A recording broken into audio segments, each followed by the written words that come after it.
When my husband and I first got married and moved in together, we had a few fights about personal space, about chores, and about decor. Specifically, my husband insisted on keeping this weird painting of a woman. "Who is she?" I asked when I first saw it, leaning against a mountain of moving boxes. "Dunno. I got it at a rummage sale." It was an original painting. Oil, I think, judging by the way the light reflected off the brush strokes. It depicted a young woman standing in a dark room, looking over her shoulder at the viewer. She was actually rather beautiful. Blonde hair cascading over her shoulders like a waterfall. A white cotton dress. A dainty, heart-shaped face that was somehow haunting rather than cute. She was illuminated brightly, but the room behind her was pitch black. The contrast and her pose reminded me a little bit of Girl with a Pearl Earring, but it didn't feel classy or pensive or beautiful. Instead, it felt creepy, especially because my husband insisted on hanging it above our bed. "I mean, it's a beautiful painting," I said, "but it just doesn't fit with the modern decor." "Neither do your Funko Pops." "Okay, but those are small. This painting is enormous. For Pete's sake, the woman is nearly life-sized. I want to keep her where she is." It seemed like a big deal to him, so I dropped it, but it wasn't easy. Sometimes I woke up in the middle of the night with the horrible feeling that I was being watched. Then I'd look up and see her haunting gray eyes staring down at me. I didn't get much sleep after that. And there was the one time I swear she moved. "Was her hand always like that?" I asked Eric after getting into bed one night. "Her left hand. The fingers are kind of open, reaching out behind her, like she's waiting for someone to grab her hand." "Yeah, she was always like that." I could have sworn she wasn't always like that. Then again, I generally avoided looking at the painting. It was so uncomfortably realistic. When I stared into those gray eyes, I almost felt like I was making eye contact with a person. I lasted 2 weeks. Then I begged Eric to move it. "Can we please move the painting somewhere else? I really hate looking at it when I'm going to sleep." "It's the nicest piece of art we have. It belongs above the bed." "What about the sunflower one?" "That's just a print," he complained. "And it's so basic." "Come on, I'll move my Funko Pops out if you move the painting out." He heaved a long sigh. "Fine, I'll move her." That was another thing. He often referred to the painting as her. It was weird. So he moved it to the stairs. But honestly, that was worse. Every time I went downstairs, there she was, staring at me from above the landing with those piercing gray eyes. At least when the painting was in the bedroom, I was usually asleep or facing the opposite direction. I hit my breaking point a few days after that. For some reason, I couldn't sleep. After tossing and turning for an hour, I decided to grab a snack downstairs. I got to the top of the stairs, and there she was. I hadn't turned on the main lights. Only the nightlight in the hall bathroom was on.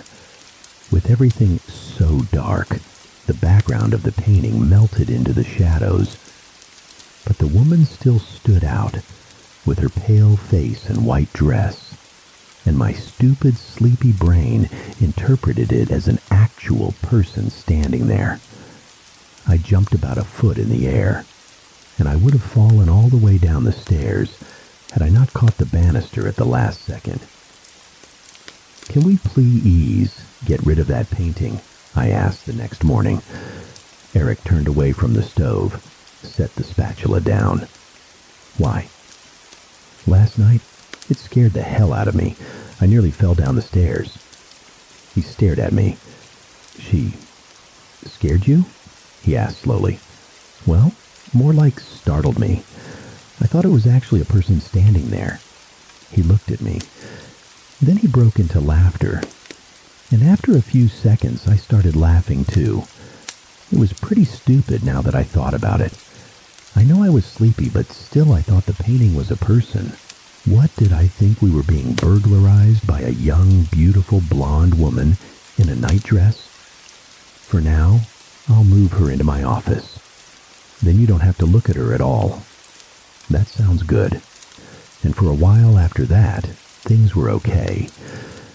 I sort of noticed Eric spending more time in his office than usual, but he also had a big deadline for a brief coming up. And how would that be related to the painting anyway? It's not like he was staring at her for hours on end. Except that's exactly what I caught him doing. One night he didn't come downstairs to eat dinner with me. I called up to him a few times. No reply. So I went upstairs and walked into his office to find him staring at her. He was just sitting there, with his laptop closed, no papers on the desk. Swivel chair turned towards the woman in the painting. "Oh," he said suddenly when I walked in. Then he quickly stood up. "I was just about to come down. Just sent in the brief a few minutes ago. They're really happy with it." He smiled broadly at me, as if nothing were wrong, and then slipped past me. I listened to his footsteps thump down the stairs. Had he actually just finished working? Or was he just sitting in here, staring at her? I ultimately decided not to bring it up. The painting was out of my sight, and that was great. Besides, I had bigger fish to fry, like my own deadline coming up for an article I hadn't even started. But then, on Friday afternoon, I accidentally overheard him on the phone. His voice was muffled through the thick wooden door, but it wasn't hard to hear him. He was shouting, almost. "I'll have it in by tonight." No, I knew it was due on Wednesday. Well, my wife fell down the stairs. I had to take her to the hospital. Those words sent a chill through me. I barged in. "Why are you lying about me falling down the stairs?" His face paled. He ended the call and turned towards me. "I'm so sorry, Tara, but I needed an excuse. I missed the deadline on that brief, and it's my job on the line." "The brief you told me you finished 2 days ago?" He nodded silently. I crossed my arms. "Look, Eric, your work is your business. But we've spent, like, all of 1 hour together all week. Because you've been locked in here all day, every day. I mean, are you even working? Or are you just sitting in here staring at her?" His dark eyes locked on mine, and then his voice grew soft. "You're jealous of her." "What?" "You shouldn't be, Tara," he said, stepping towards me. "The painting makes her prettier than she was." I froze, stared at him. Then I finally found the words. "Are you saying this is a painting of someone you know?" "No," he said slowly. "Sorry, I misspoke. I meant, whoever this is a portrait of, I'm sure it's a flattering likeness. All portraits are flattering like that." I stared at him, my heart pounding in my chest. "Who is this a painting of, Eric?" "I told you it's not." "Eric." I stepped towards him. My legs felt weak, wobbling underneath me. "Who is this a painting of?" He only shook his head. I couldn't sleep that night. I know. It sounds silly, being so worked up over a painting. But you have to admit it was weird. He was obsessed with this thing, for whatever reason. Why didn't I see the painting when we were dating? Did he hide it away in the basement? That was the one place I'd never been. Had he built a little shrine down there? Painting, candles, the whole 9 yards. The thought of it made me sick. Is it an ex-girlfriend? An ex-wife, even, that he never told me about? Getting a painting commissioned must have cost a fortune, especially a huge, detailed one like this. I mean, as much as I hated that thing, it was clearly done by someone incredibly gifted. The glint in those piercing gray eyes, the small dimple on her right cheek, but clearly he wasn't keeping it to appreciate the artistry. He knew her. And whoever she is, he's obsessed with her. And then I got the craziest idea. I sat up in bed, slowly, quietly, turned to Eric. He was fast asleep. Then I slipped out from underneath the covers, grabbed my phone from the nightstand, and tiptoed out of the room. My bare feet padded softly across the hallway as I made my way towards his office. Then I pushed the heavy wooden door open and stepped inside. The office was cold, much colder than our bedroom. Goosebumps pricked up my bare arms. But I didn't waste any time. I reached over, fumbling across the wall, and hit the switch. The light flicked on. The blonde woman stared down at me from the wall. Her eyes seemed to follow me as I dragged Eric's leather chair across the hardwood and placed it against the wall. Once positioned, I stepped up onto it. We were staring at each other, face to face. I'd never been this close to the painting before, my face inches from hers. This close, I could truly appreciate the detail. Each individual eyelash painstakingly drawn, curving up from its follicle. Thread-like striations of light and dark gray filling her irises. Her skin, so pale and creamy, dotted with the tiniest of pores. But I wasn't here to appreciate the artwork. I lifted my phone and took a photo. Then I brought up a reverse image search. It took a few minutes for me to find the right website and upload the photo. But when the results loaded, I gasped. I expected maybe one result, if I were lucky. Some sort of facial recognition that would match the painted face to a photo. Or maybe the artist's website would come up and mention who the subject was. But instead, dozens of thumbnails filled the page. Of the exact same painting I'd been staring at for weeks. Fingers trembling, I clicked on the first one. It led to a news article. Search continues for missing Franklin art student. My heart dropped. Little black dots danced in my vision. I collapsed into the chair behind me, trembling, and began to read. Anya Kelsing, 23, went missing after a hike with her boyfriend. The two became separated when they came upon a bear. Her backpack was found roughly a mile from where the sighting occurred, but no trace of Anya was found.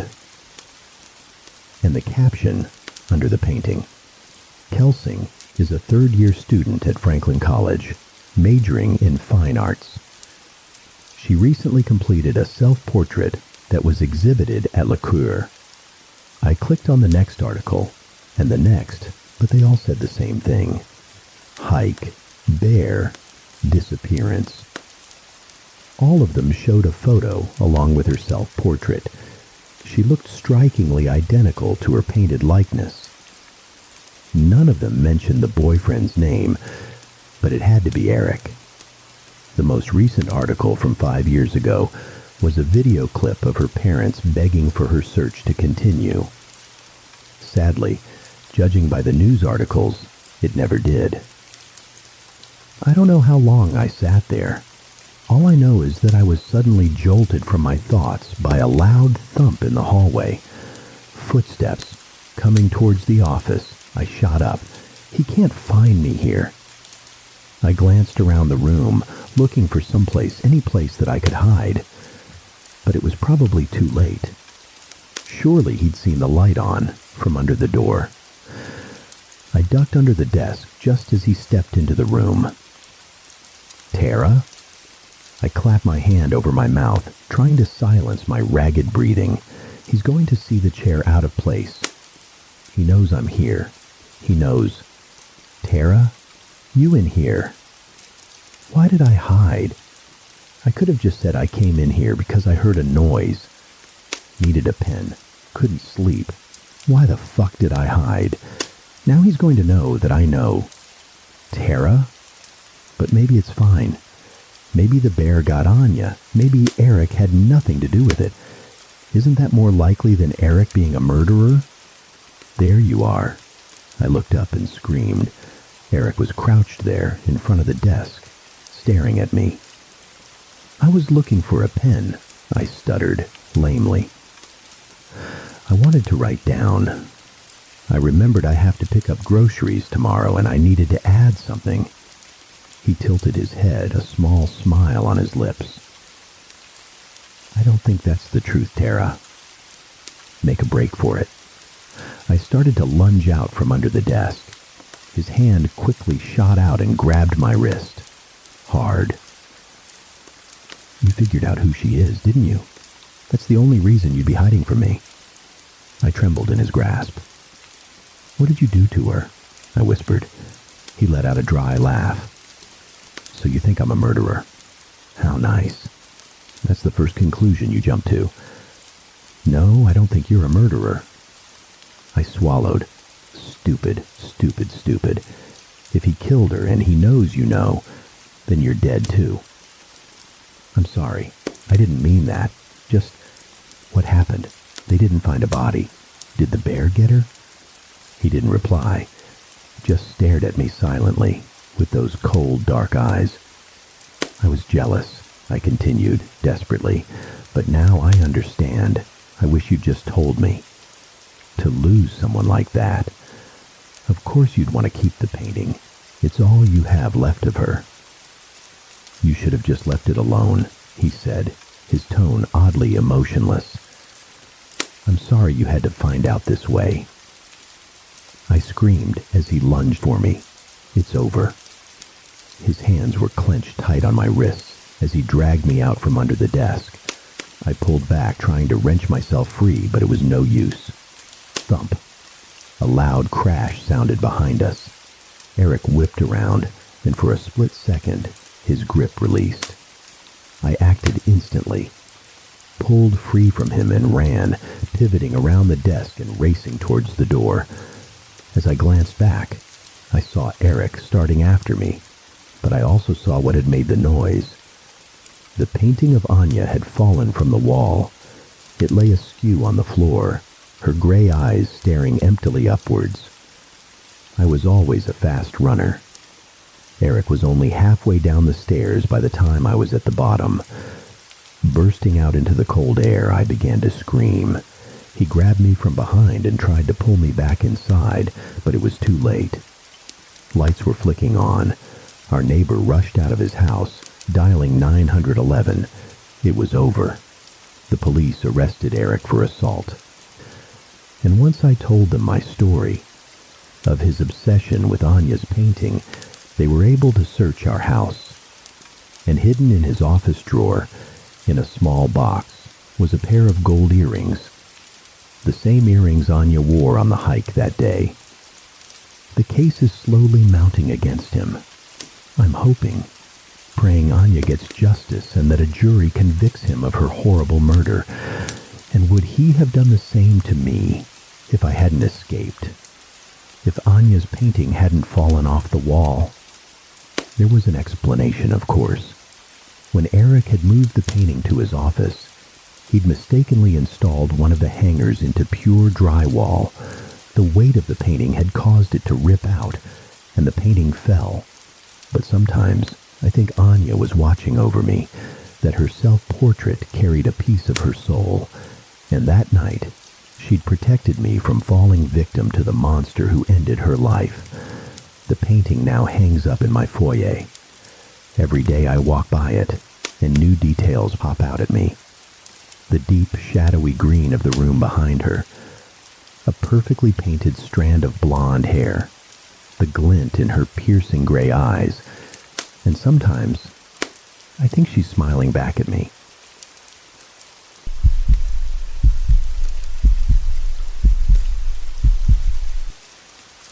Did you know that early astronomers thought there were oceans on the moon? I asked, looking up from my book.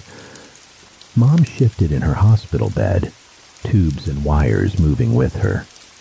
Of course, the moon seemed the perfect place for oceans. Too bad we didn't find any water there, I said. Because of those imaginary seas, astronomers called them Maria. Mom smiled. How sweet that they named the moon's oceans after mothers. But they didn't find any oceans, I reminded her. Maybe they just didn't look hard enough, she replied, a faint laugh escaping her lips. No matter how much pain she must be enduring, the fear she must be feeling, Mom's laugh could always light a candle. We were in her hospital room, the room we had been in and out of for a year and a half now. Sometimes with a roommate, sometimes just the two of us. Mom always kept the faith for both of us. The rock I anchored my hope to, the bulwark against the grief I knew was coming. Cancer, such a plain word for something so bloodthirsty and cruel. I've noticed the medical profession does that, uses dry language to cover up the horror, like a sheet draped over a corpse. Malignant, inoperable, metastasized, terminal. But when Mom laughed, when she laughed, we weren't in the hospital anymore. We were home. When Mom laughed, she wasn't sick. She was young again, and I was a child, and the world was filled with light, beckoning to be explored. My mother was a miracle. Cancer had taken so much from her, ravaged her and aged her, but it could never steal her laughter. That was hers forever. "How are you feeling today?" the doctor asked. His visits were becoming less and less frequent. We all sensed this would be Mom's final hospital stay in this room. "Just wonderful, doctor," Mom said, trying to sit up a little higher. "We could still go dancing tonight if you'd like. Though we'd have to get my son's permission. Since his father passed, Brian has been very protective of me." I put on my most serious face. I would need assurances that Dr. Bradshaw's intentions are pure. "As the driven snow," he played along, "but I'm afraid I'll have to beg off the dancing tonight, Miss Willen. I'm not as young as I used to be." He emphasized his own age, running a hand through his gray hair. Mom patted her own bald head.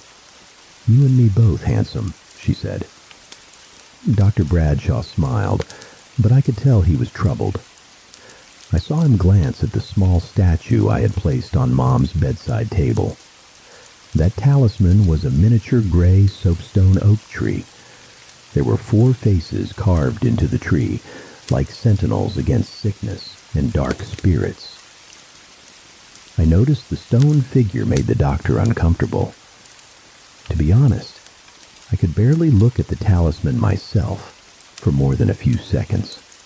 Each face was rendered with a startling liveliness. The face closest to Mom's bed was smiling benevolently, and the face pointing towards the door was baring its teeth, as if to ward off misfortune. The final 2 faces were both weeping. All 4 figures were too human, too crude. There was an uncanniness to the stone tree that unsettled, but I was used to every shade of strange you could imagine. My mother's side of the family was full of stories of inexplicable luck and mysterious tragedy, whispered secrets and unexplained deaths. According to rumor, my grandmother was either a bona fide witch, a madwoman, or both. Possibly both. The tree had come from a box of Grandma's things I found in the attic earlier that month. It could have been a coincidence, but Mom seemed to improve a bit, for a time at least, when I brought the talisman in. I was musing on family history and the odd box while Dr. Bradshaw checked Mom's chart and vitals. "Can I speak to you for a moment?" he asked, pulling me back to reality. Dr. Bradshaw kept his voice light, but I knew he didn't have good news. The hospital hallway smelled strongly of ammonia and birthday cake. Someone must have been having a party. A patient, maybe, or the nurses. It's funny the trivial details you remember while your world is collapsing. "I'm very sorry," Dr. Bradshaw said to me. "The latest test results came back this morning. The cancer is spreading aggressively. We've held it at bay as long as we could, Brian. Your mother is a fighter. But at this point, we just need to, well, try to make her as comfortable as possible." Brian?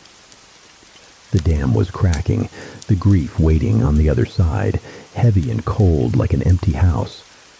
I had known for months that this was the most likely outcome, but hearing it said aloud hurt more than I could stand. "There's nothing else to try?" I asked, fighting down nausea. "Anything? Trials? Experimental? Anything?" Dr. Bradshaw shook his head. "I'm sorry. Sometimes we just plain run out of options. She's fought hard." "How long does she have?" I asked, looking back towards the hospital room. Mom had drifted off to sleep. "Not long. Maybe a few days." "Have you considered hospice care?" The smell of ammonia and birthday cake. The steady beep from the monitor of Mom's heartbeat. I tried to focus on the world around me. My hope wasn't dead. If medicine couldn't help Mom, maybe something older could. I thought of Grandma's box full of things waiting up in the attic. There was so much in there I hadn't had a chance to go through. Books, candles, secrets, and lost things. Maybe there was a cure, or at least a way to keep fighting. "No," I said. "If all that's left is to make her comfortable, I want to take her home." The doctor smiled. "I understand. We can provide you with some medication, ways to help keep her out of pain." He put a hand on my shoulder. "Your mother has been through so much pain, but she'll be at peace soon. You've done everything you could." "I know," I lied. "Thank you, doctor." Mom lived in a small house 10 miles outside of town. Not many neighbors except for the forest and a creek that wound through the backyard. It was a warm, blustery afternoon in March when I brought my dying mother home. That night, I began my work. I would make the house a fortress, a labyrinth death could never solve. I would keep Mom safe. I would find a way to keep her alive. The little red book was full of ideas. Running water was an obvious starting point. The creek behind the house was only a small stream, but it could guard the southern side of the property. Salt was the next step, poured along the walkways and windowsills, then formed into an unbroken circle around the entire house. This step had to be repeated daily, the Red Book emphasized, or even multiple times a day. Even a moderate wind could scatter salt sprinkled outside, so it was best to redraw every few hours. Water and salt were common defenses against mankind's oldest enemy, and widely known. The book had other, less conventional advice. It took me almost a week to complete carving the symbols and sigils into the walls, floor, even the trees on the property. On the third afternoon, lying in a crawl space, etching strange marks into the underside of the floorboards, it suddenly struck me how irrational I was being. There was no evidence that any of the information in the small red book was anything other than the ravings of an eccentric woman I had only met once or twice as a child. For all I knew, the carvings meant to stave off death could actually be a grocery list in Cantonese. But I was desperate, and every time I saw Mom, she looked thinner, frailer. So I kept carving and praying and building layer upon layer of protection to keep death at bay. My carving took me all over the property. It was a large yard, nearly 3 acres gradually blending into the surrounding woods. I couldn't pinpoint the exact border where the cultivated land and the wild interfaced. They simply flowed into each other. But I did my best to create a clean perimeter with lines scored between the symbols. I'd always loved the wildness here. How you could wander a few hundred yards from the house and feel like you had traveled hundreds of years into the past to someplace primordial.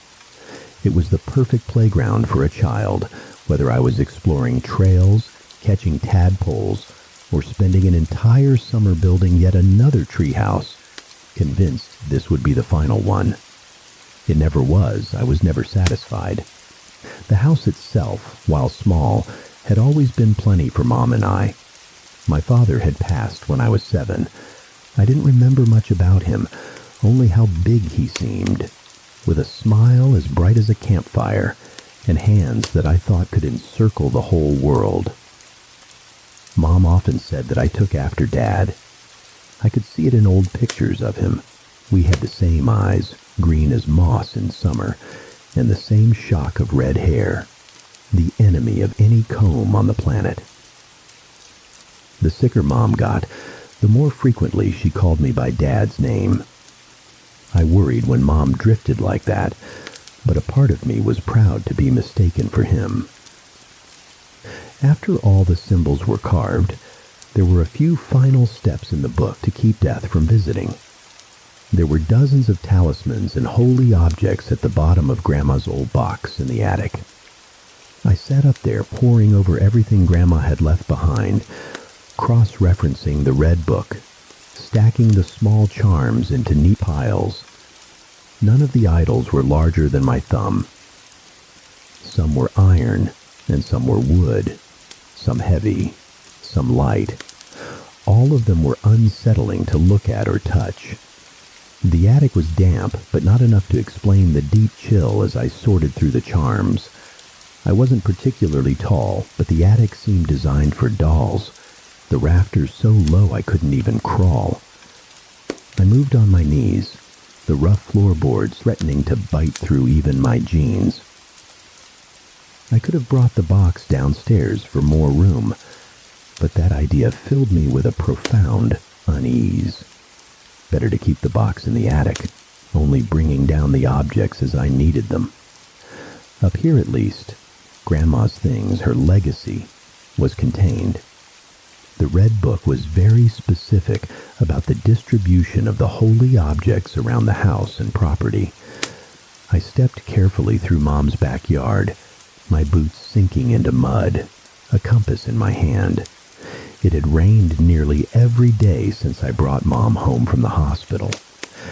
I knew it was almost certainly a coincidence, but couldn't help but wonder if the soft curtains of rain falling on the earth were for her.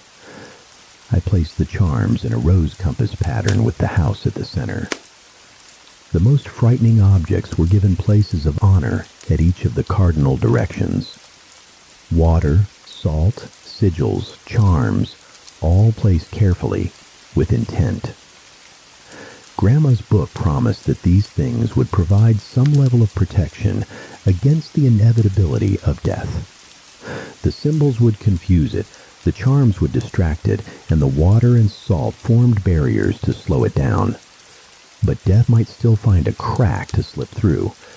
So the red book advised one final trick. There was a single candle at the bottom of the box, a dirty white like yellowed paper. When I lifted the candle out of the box, the stench almost made me retch. Have you ever walked by a portable bathroom on one of the searing hot days of summer? When it's so hot the green plastic has started to warp and bubble. Imagine that smell condensed into a finger of wax. I carried the candle downstairs, set it on the dining room table and lit it. The wick caught instantly, an abnormal maroon flame. There was no heat coming off the candle, and in fact, it seemed to get colder as I moved my hand closer to the flame. As the wax began to melt, the stink was tenfold what it had been in the attic.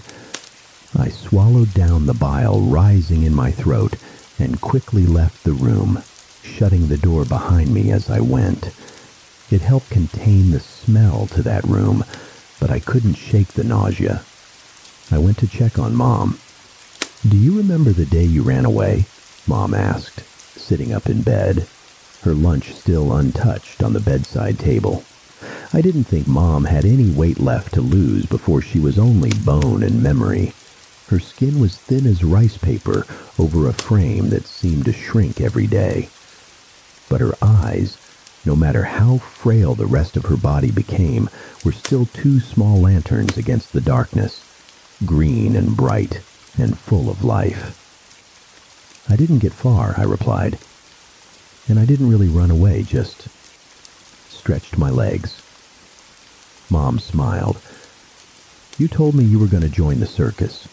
You wanted to be an animal trainer, or a strongman, or maybe a fire eater.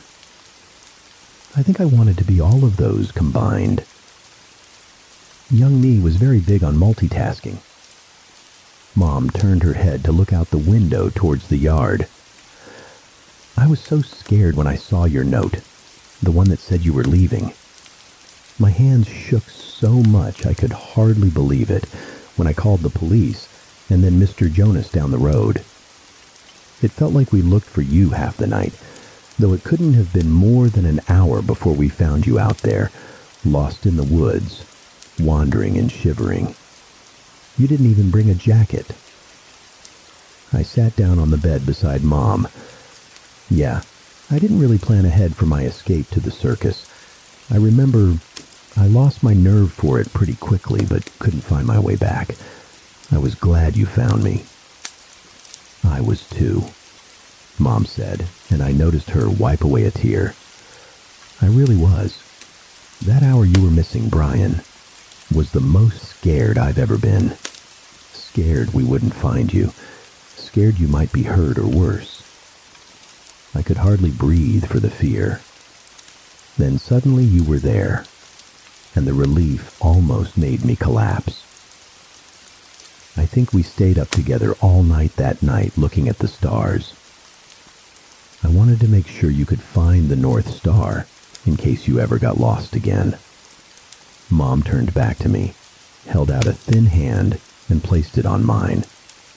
There were still tears in her eyes, but she smiled her lighthouse smile, and for a moment I saw her like she used to be, like the night I ran away and she found me. I squeezed her hand.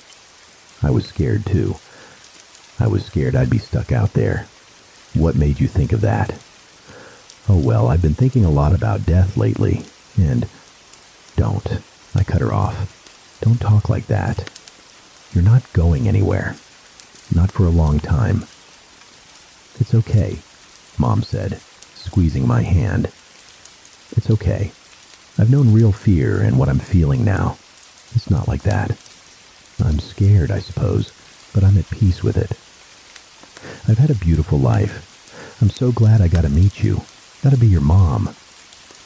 I'm so glad, too, I whispered, my voice breaking on the last word. But I won't let you go without a fight, I said silently in my head. Something was trying to get to my mother. The strangeness started the day after I lit the candle. At first it was just little things, small wrongs that I chalked up to my imagination. Doors that I knew I had closed at night would be open in the morning. Food started to rot and spoil after only a few days of being in the house. Eventually, food would spoil nearly instantly. Every few hours, the TV in the living room would turn off if it was on, or turn on if it was off. Clocks would stop overnight, always at 3:03 a.m. Shadows began to cling to the corners of rooms independently of any light source. The shadows were very persistent and would stay as long as I stared at them, then vanish when I blinked.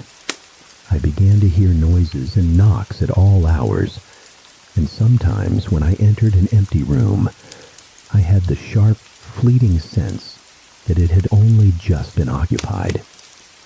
I stayed out of the dining room except to check twice a day to make sure the candle was still burning.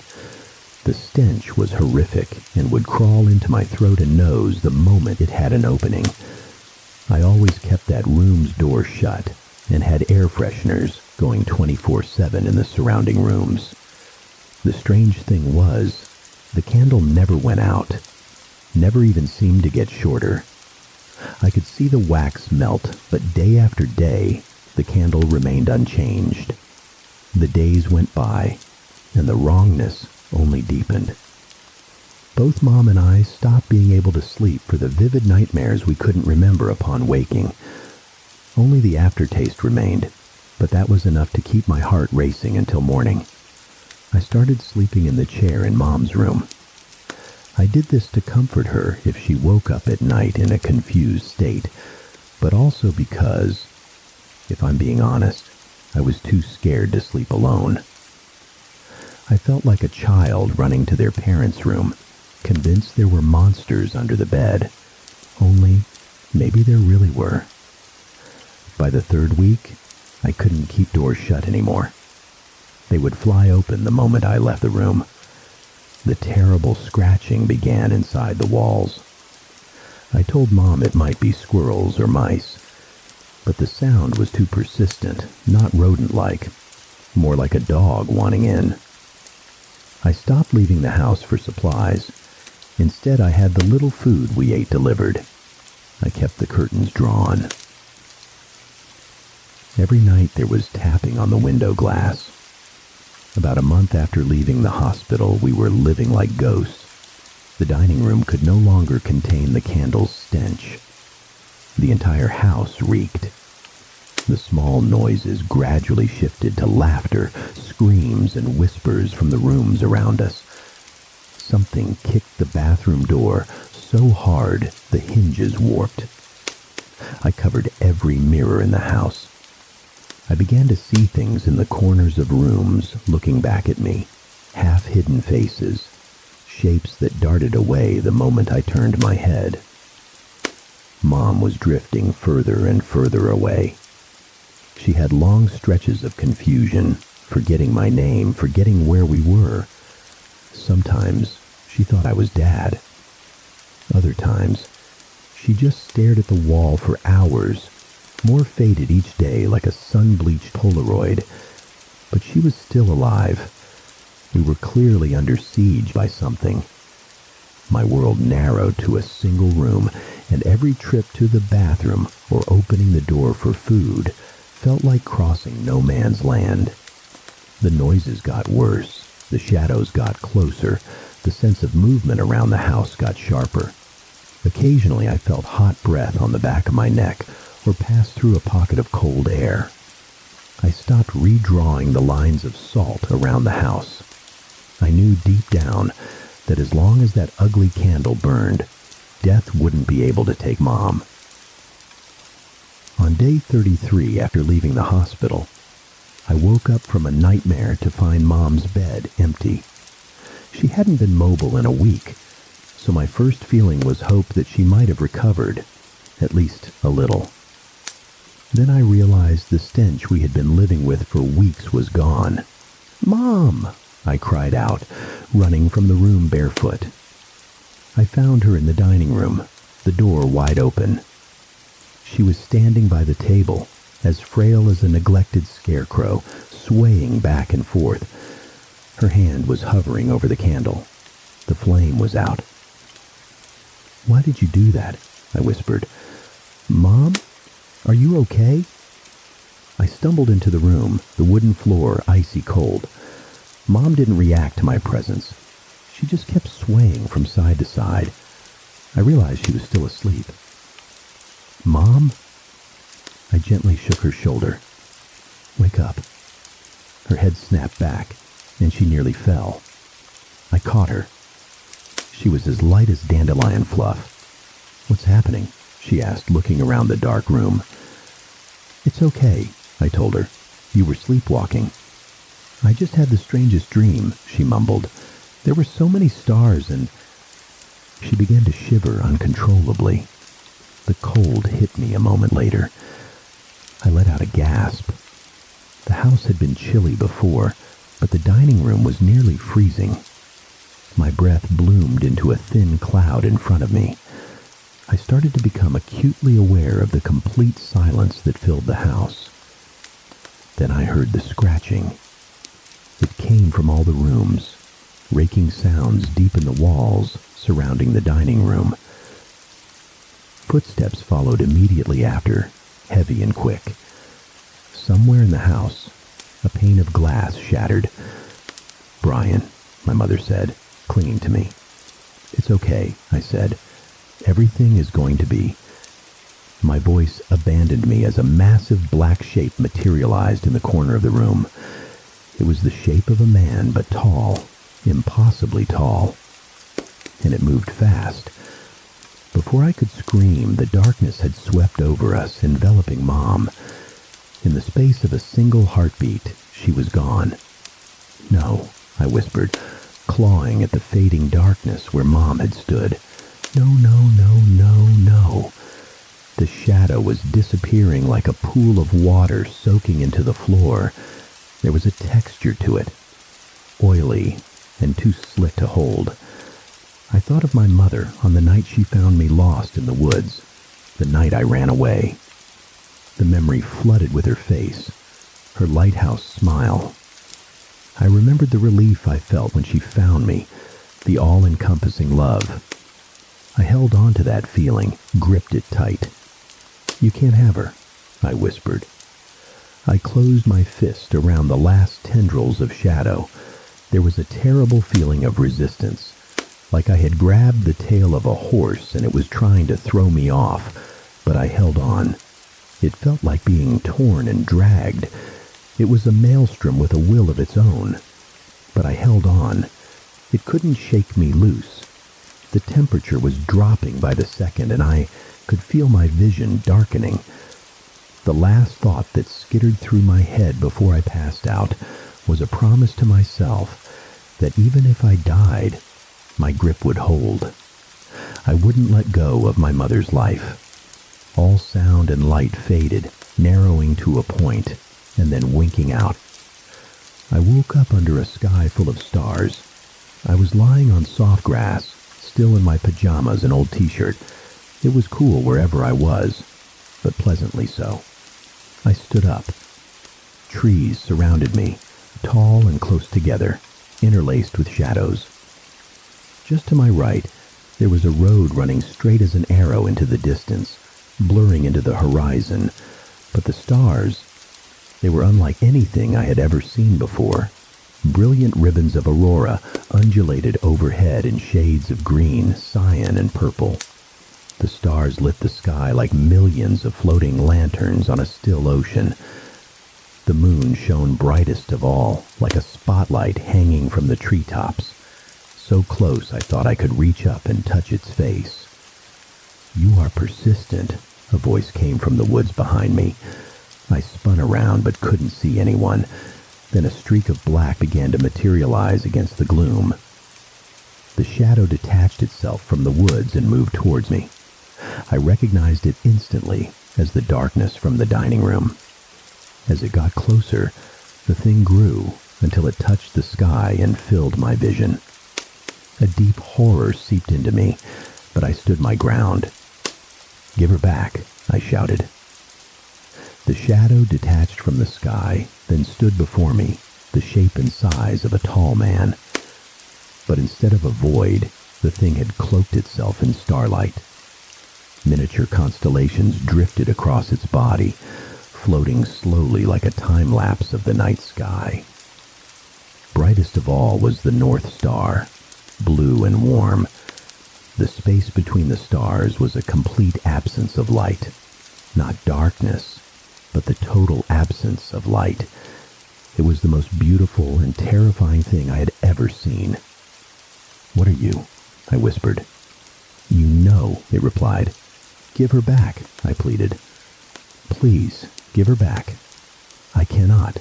It was her time. Past her time. You delayed me. Delayed her." I clenched my fists. "She didn't have enough time. I didn't have enough time. This isn't right. It isn't fair." "Of course it isn't fair," the star-filled thing said. "But it is right.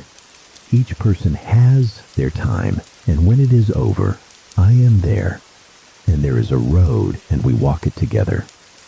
"Walk to where?" I asked. "Where are you taking her?" "I don't know. It is not for me to know, only how to get there." "Then I won't let you take her." I stood blocking the road.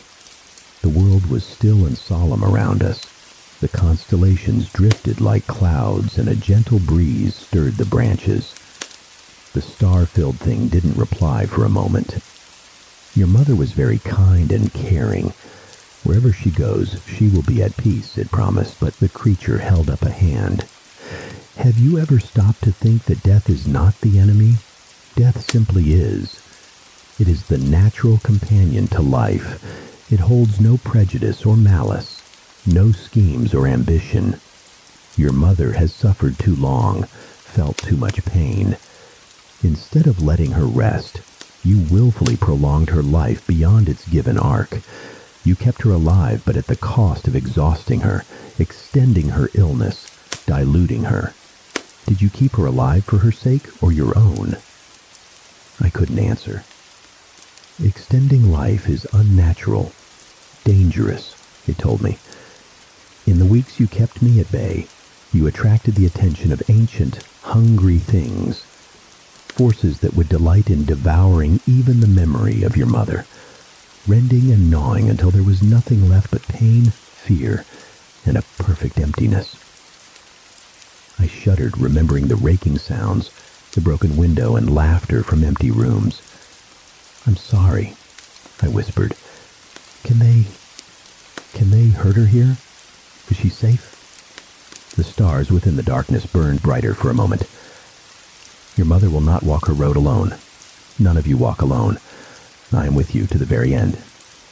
"Can I see her?" I asked. "Please? Let me say goodbye." It considered for a few seconds.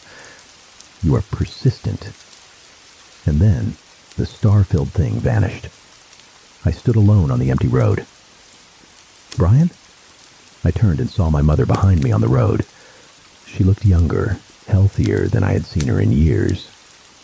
The frailty was gone, and she looked exactly as I remembered her when she found me in the woods all those years ago. "Isn't this the loveliest dream?" she asked, looking up at the night sky. "Yes," I said, trying to keep my voice steady. "A lovely dream. I love you. I love you so much." She smiled and touched my cheek. "I love you too. Don't cry, it's okay. I'll wake up any moment now. I'll see you then." I nodded, wiping away tears. "Of course. Yes. I'll see you then." "What do you think is waiting at the end of the road?" she asked. "Do you think I'll have time to find out before I wake up?" I looked down the road, scanning the hungry shades in the trees. "I don't know. I don't know where it leads, but promise me you'll be careful." My mother smiled wider. "Of course I'll be careful." "And she won't be going alone," a familiar voice said from behind us.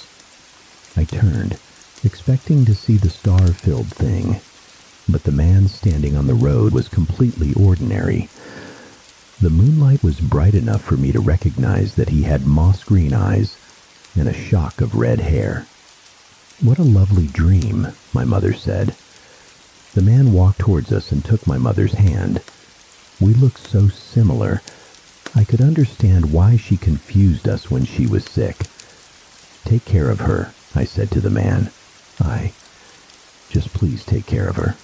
Make sure she gets where she needs to go. There are things out there that want her, to hurt her. It's my fault. I'm sorry. I'm so sorry." The man squeezed my shoulder. "She'll be safe, protected. If the devil himself is waiting on the road ahead, he'll step aside, or be made to step aside." I believed him. Thoughts raced through my head.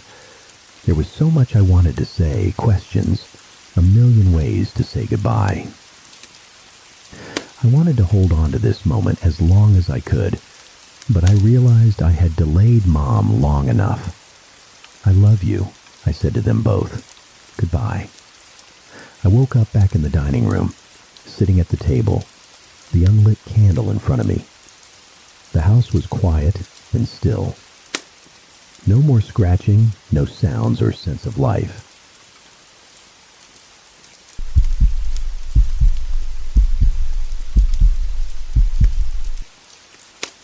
The pounding headache crashed down on my 18-year-old skull as I woke up on the bed, still fully clothed. It was almost noon. The year was 2005, and I was experiencing a terrible hangover after an intense drinking session. Luckily, I was on my bed, alone. But I couldn't remember what happened last night after the alcohol hit. This was not good at all. My phone kept ringing incessantly. I ignored it. 20 years ago, our lives didn't revolve around these phones.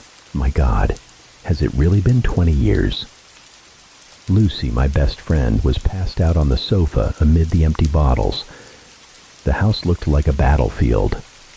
I had only one question for her. What happened? I don't know either. I was as drunk as you, Lucy replied irritably. I think I broke my phone at some point. Speaking of phones, mine was still ringing non-stop.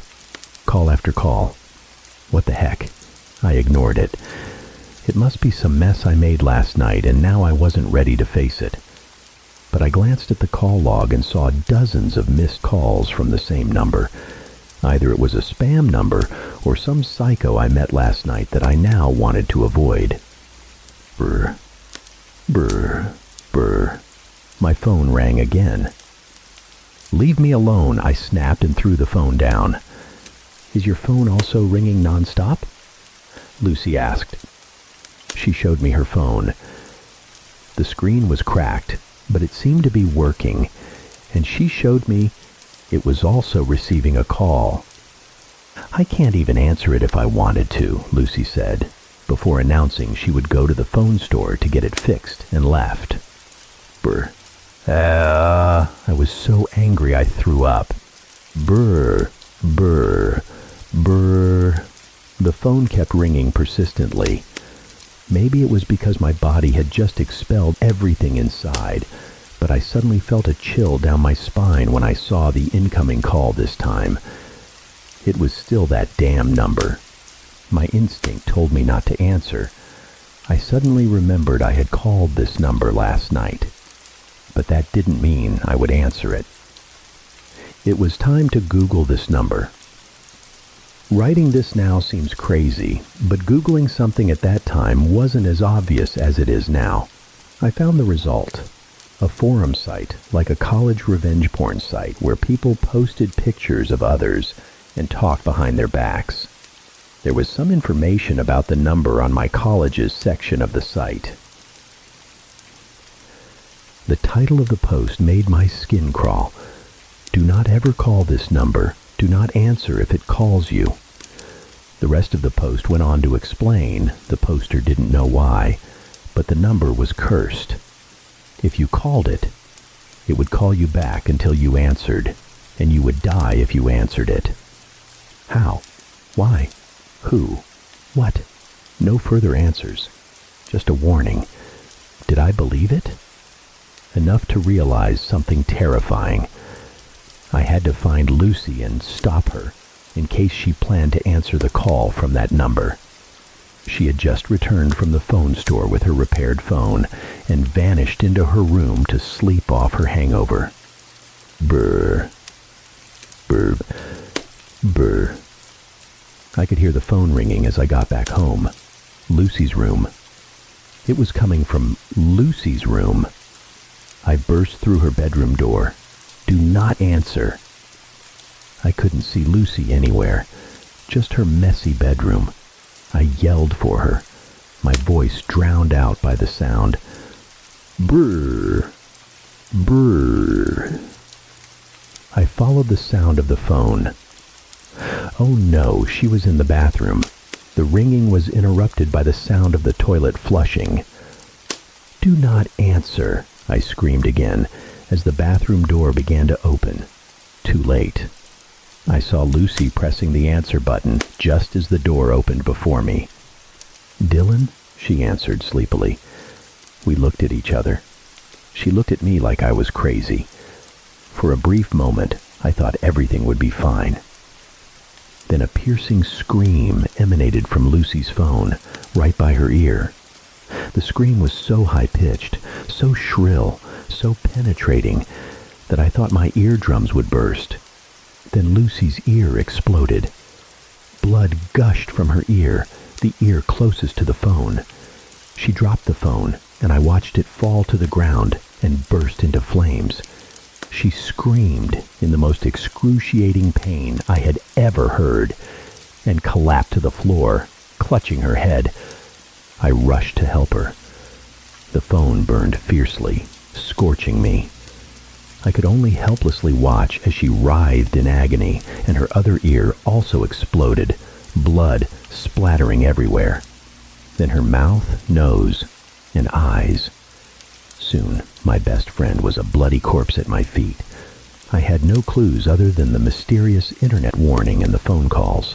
I guessed Lucy and I had called the number last night while we were drunk, and unfortunately, she answered when it called back after her phone was repaired. The police concluded it was due to a brain aneurysm. I asked them to check the phone number from my phone. They just looked puzzled and finally said they would look into it with an indifferent tone. I had one clue. There was a Kansas City Royals baseball cap lying in the living room, and I had no idea why it was there. We lived thousands of miles from KC, and I had never seen anyone I knew wearing that cap. Did someone come to our house the night we got drunk? Andrew, Lucy's ex-boyfriend, had just broken up with her. I suspected him. He could wear a random baseball cap. He could want to prank us out of anger over Lucy breaking up with him. He wasn't helpful. I knew he thought Lucy broke up with him because of me, so I was the last person he wanted to talk to. Plus, he was rich, and I was sure his parents' lawyers had warned him not to mess with me. I gave up. Even if I found out something, it wouldn't bring Lucy back. I changed my phone number. I bought a new phone. I moved on with my life. But it seemed things weren't that simple. I didn't die from bleeding out of my head, but my life gradually fell apart, bit by bit. I caught the flu, and I swear I couldn't recover for months. I got expelled from college. My mother was diagnosed with cancer, and it devastated me. I moved back home to take care of her and restart my life. That Christmas was the most miserable memory. I had to go to the mall for Christmas shopping. Yes, 2005 was a very different time, and avoid the gazes of old classmates who had come home from the college they were still attending. I was in Hot Topic, 2005, when a ray of hope shone, leading me to the moment of clarity and health to sit here and write this for you. I overheard a conversation between the employees at the cash register. They were talking about a killer phone number. Alec had gentle eyes. Sure, they were obscured by the stark white makeup, the nose ring, and the greasy black hair, but those blue eyes immediately made me feel at ease when I asked if he could help me. He agreed to talk to me during his next smoke break. No surprise, I had started smoking too, and we stood by a trash can as he explained everything he knew. It's not a single number. It can change. I heard there was a kid around here, a psycho, who wanted to be a school shooter, but instead wanted to mess around and kill people in more interesting ways or something like that. He had an aunt who was very superstitious, lived in a witch group somewhere remote, and he and she cursed the number to get revenge on all the bullies. But then he started targeting any kid he didn't like and secretly took their phones, called the number, and spread the curse like wildfire. Now it's spread to other states. It's rampant in college towns. Apparently there's a lot of people wanting revenge there. Alex started to tell the story. How do you know all this? I asked, trying to sound not too suspicious. Alec brushed his shoulder-length black hair aside, revealing a scary, empty left ear. How? Lucky, I guess. I don't know. I think I hung up quickly enough, maybe. Alec covered his ear again. Why did you and your friend call the number? Alec asked. I didn't call. I think someone took our phones when we were drunk. But you never answered it, right? He asked. No. I heard if you call the number but don't answer when it calls back, it still eats away at you slowly, over time. until you die, want to commit suicide, overdose, just end it all. Why do you think so many kids here are so messed up? So, I'm going to die? Slowly? There's no way to reverse it? I asked. I've only heard of two ways. You can pass it on to someone else, or you can find the person who passed it to you and reverse it onto them. Do you know who passed it to you? I couldn't shake the image of Andrew's smug face out of my head. I knew he would be home for the holidays from college, and I rushed to confront him at one of the freshman year Christmas parties where we all came home. Andrew was drunk and felt guilty. He talked to me. He missed Lucy. Shut up. I needed more useful information, or I might as well go home and drink alone instead of with people I didn't even really like in high school. Yes, I'm jealous, but I would never hurt Lucy. She dated someone else right after we broke up. Maybe before that. She definitely didn't tell you. But her story makes sense. She usually gets herself and the other person drunk when she has something to hide. She probably did that night.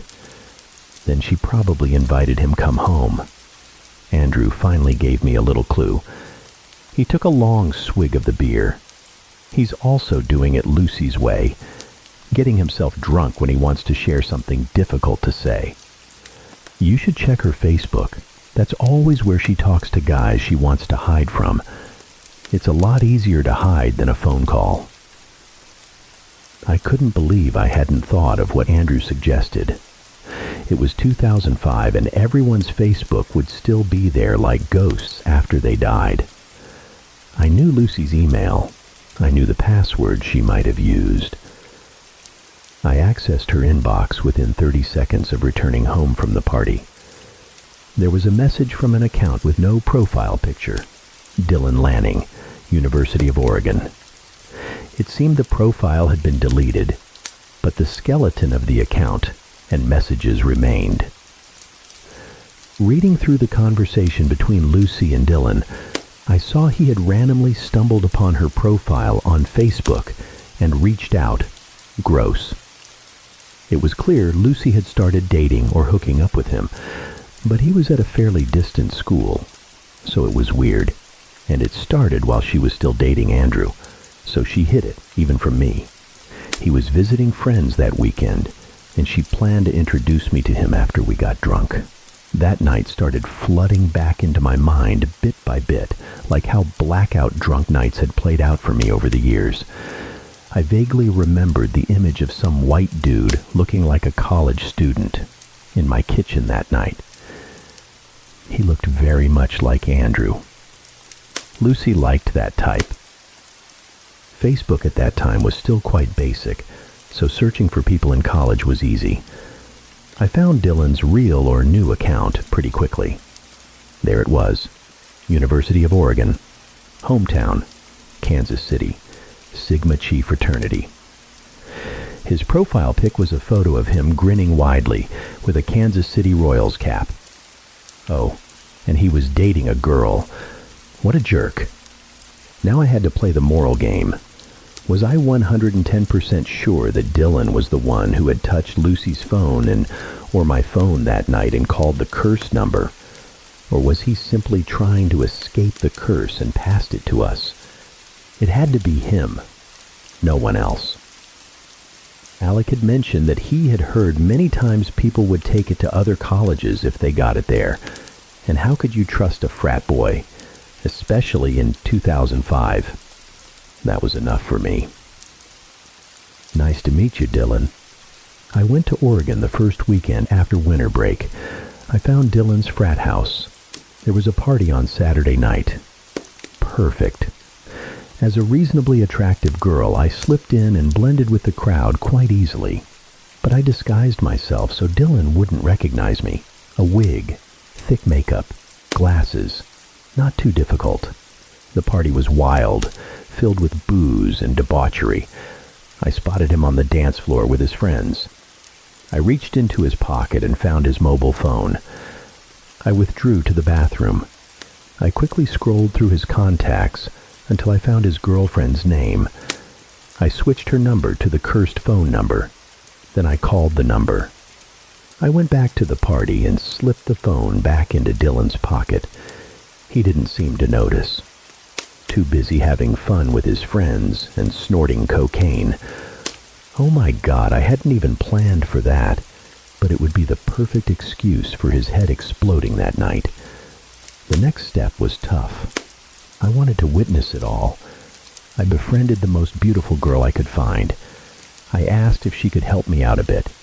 Could she lure Dylan into one of the bedrooms and then leave him there? Sure, she hated the frat boys too. There were many rape allegations. She was there just to keep an eye on her friends. Dylan was a small deal for her. She got him into a bedroom within minutes after I sneaked in there and hid in the closet. She pretended she was about to kiss him, then said she would go call her friend in. Well done, girl. Brrr, brrr, brrr. The phone rang loudly when everything in the room fell silent again. I watched Dylan check the phone. His posture showed my plan had worked. He saw the cursed number calling, but it displayed his girlfriend's name, and he seemed a bit panicked. Answer it, answer it, answer it, answer it, he answered. He picked up the phone and put it to his ear. Hello, babe. Ack. The pause lasted a second that felt like an eternity in my mind. Then it happened. Blood spurted from his ear onto the phone. Babe, he muttered one last time before his other ear spewed a thick stream of blood all over the room. It was time to step out of the closet if I wanted to witness the masterpiece I had created. I pushed the closet door open as Dylan staggered around the room. He stopped when he saw me stepping out of the closet. I could see recognition in his eyes for a brief moment before he collapsed backward. I felt like there was some awareness. That was enough for me. I walked out of the room. I grabbed a beer can on my way out of the party. I popped the tab the moment I stepped outside, parched. I stopped and poured a bit of beer onto the sidewalk in memory of Lucy. That was the final drink for both of us.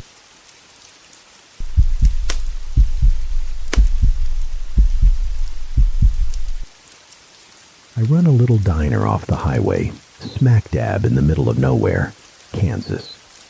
Business is slow, mostly locals, and the occasional weary traveler looking for a hot meal.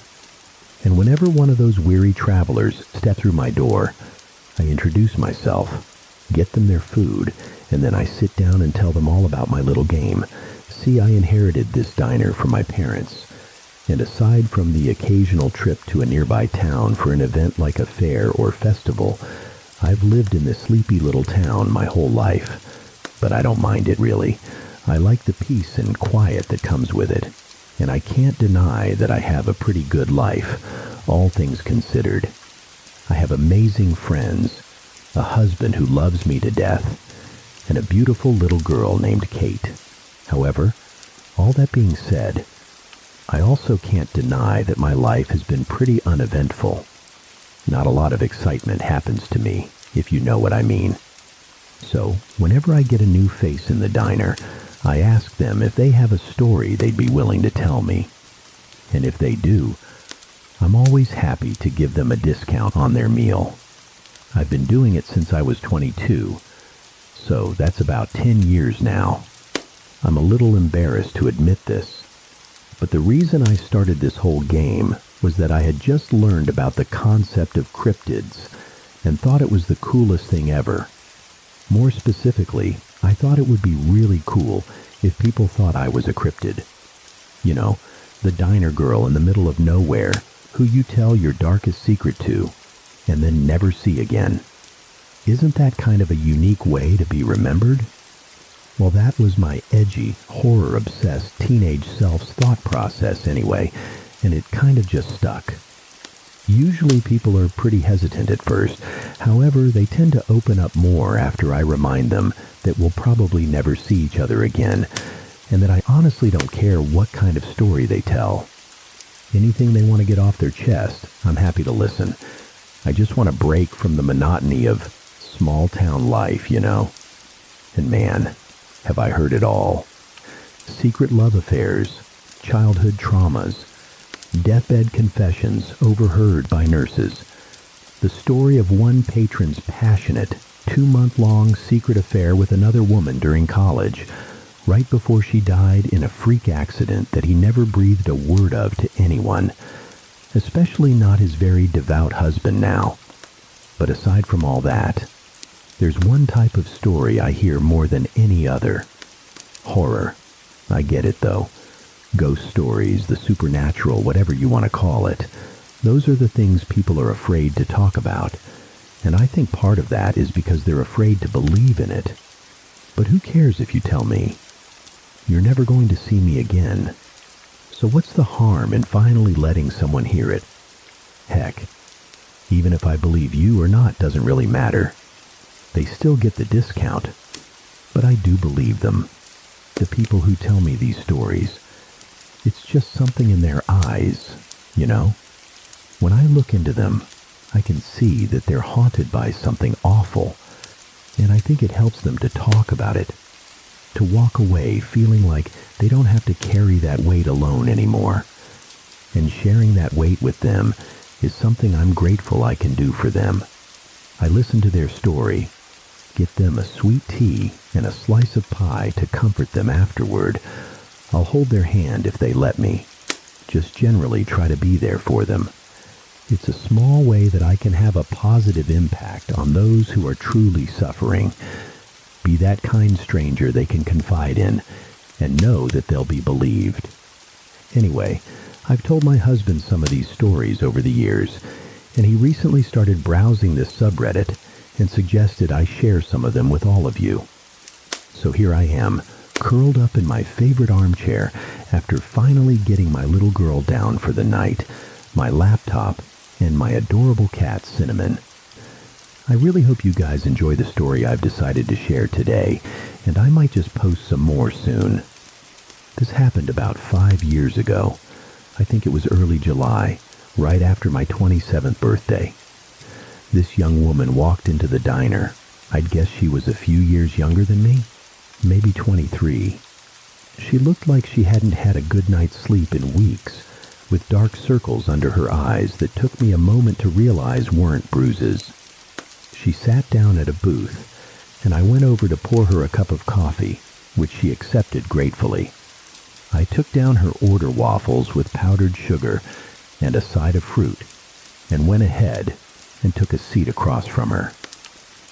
Instead of asking if she had a story, I decided to ask if she was okay, because the way she kept looking around the room and how badly her hands were shaking as she tried to use her silverware made me worried that she was in some kind of danger.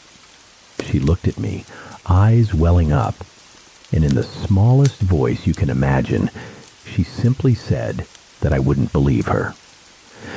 It was at this point that I explained some of the game to her, focusing on how it was truly okay to share if she wanted to. We would probably never see each other again after all.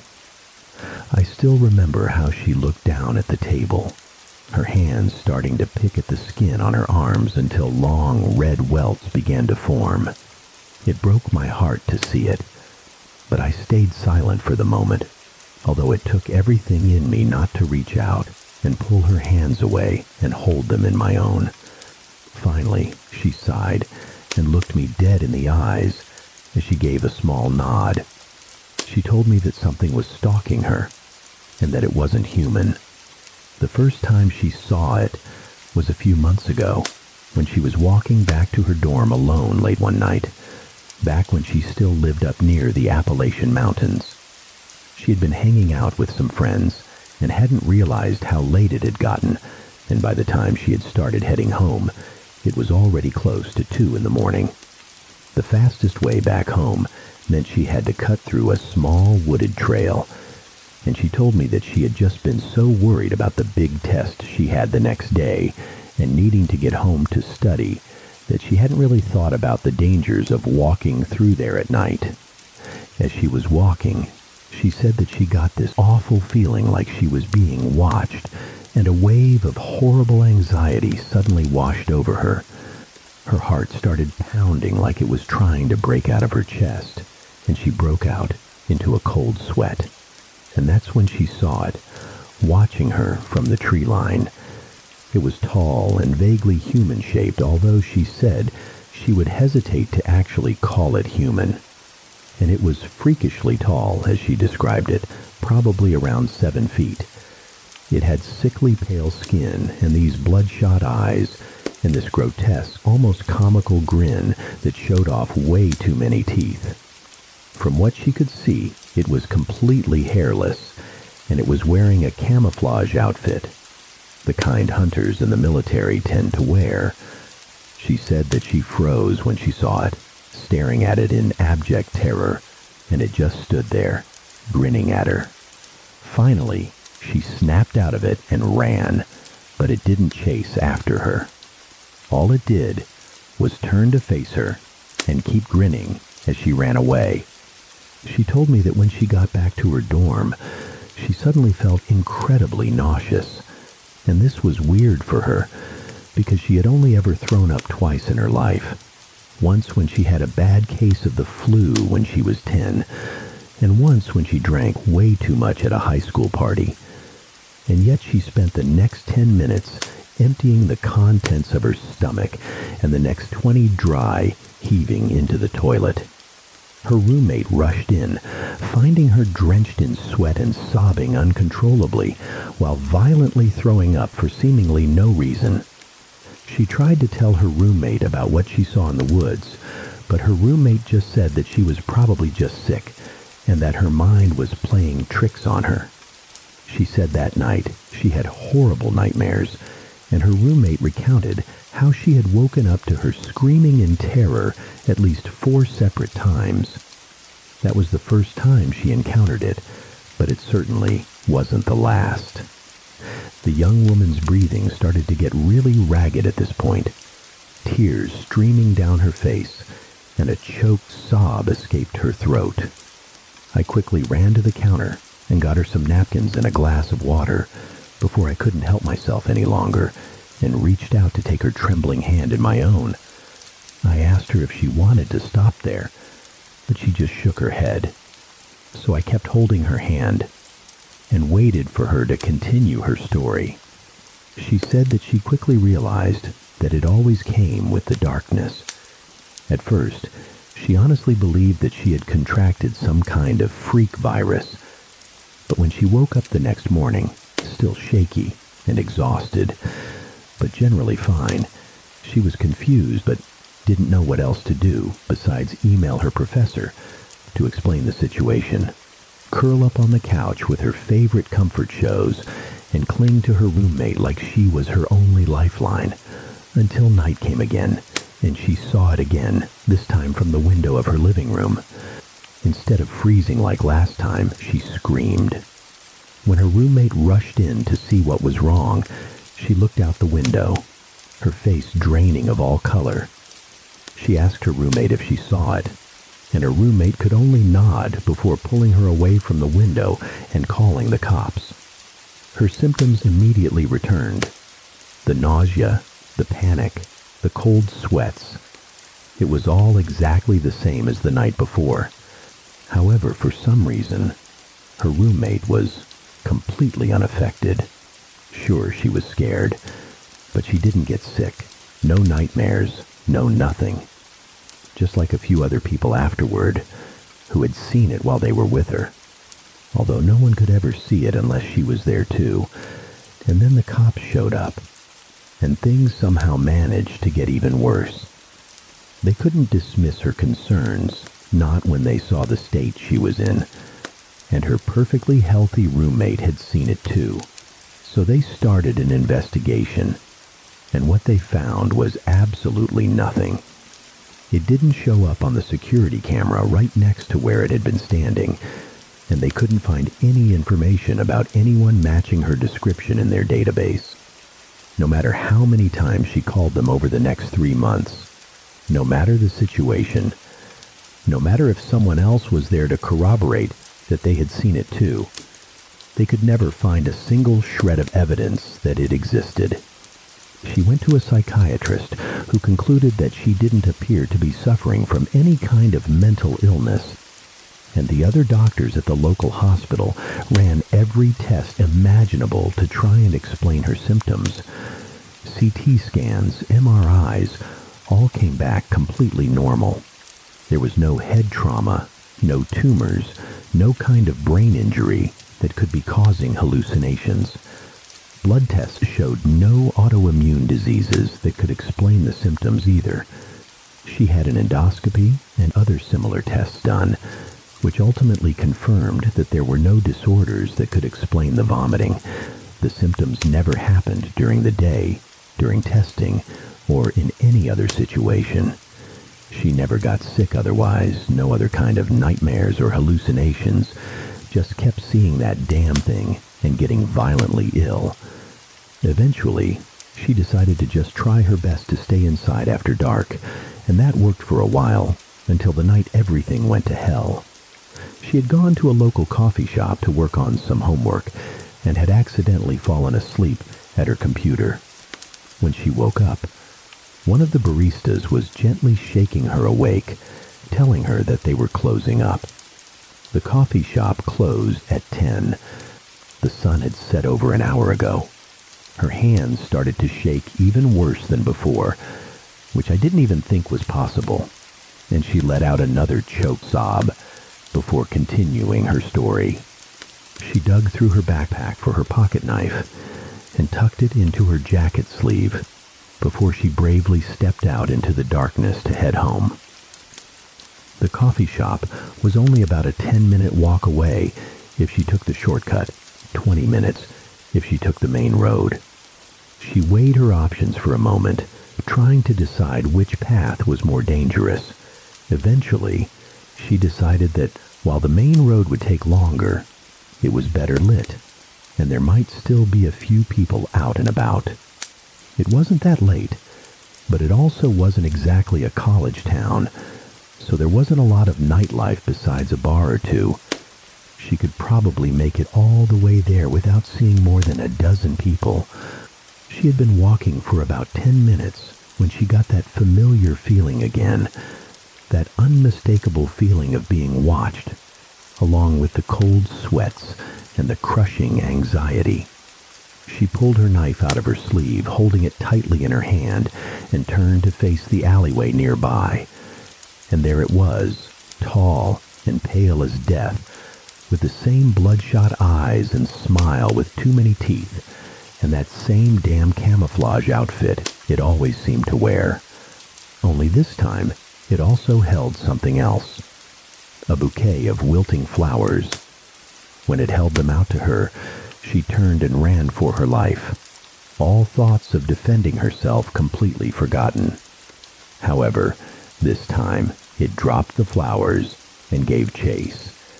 And this was the first time she realized just how freakishly fast it really was. She told me that she had always been a fast runner.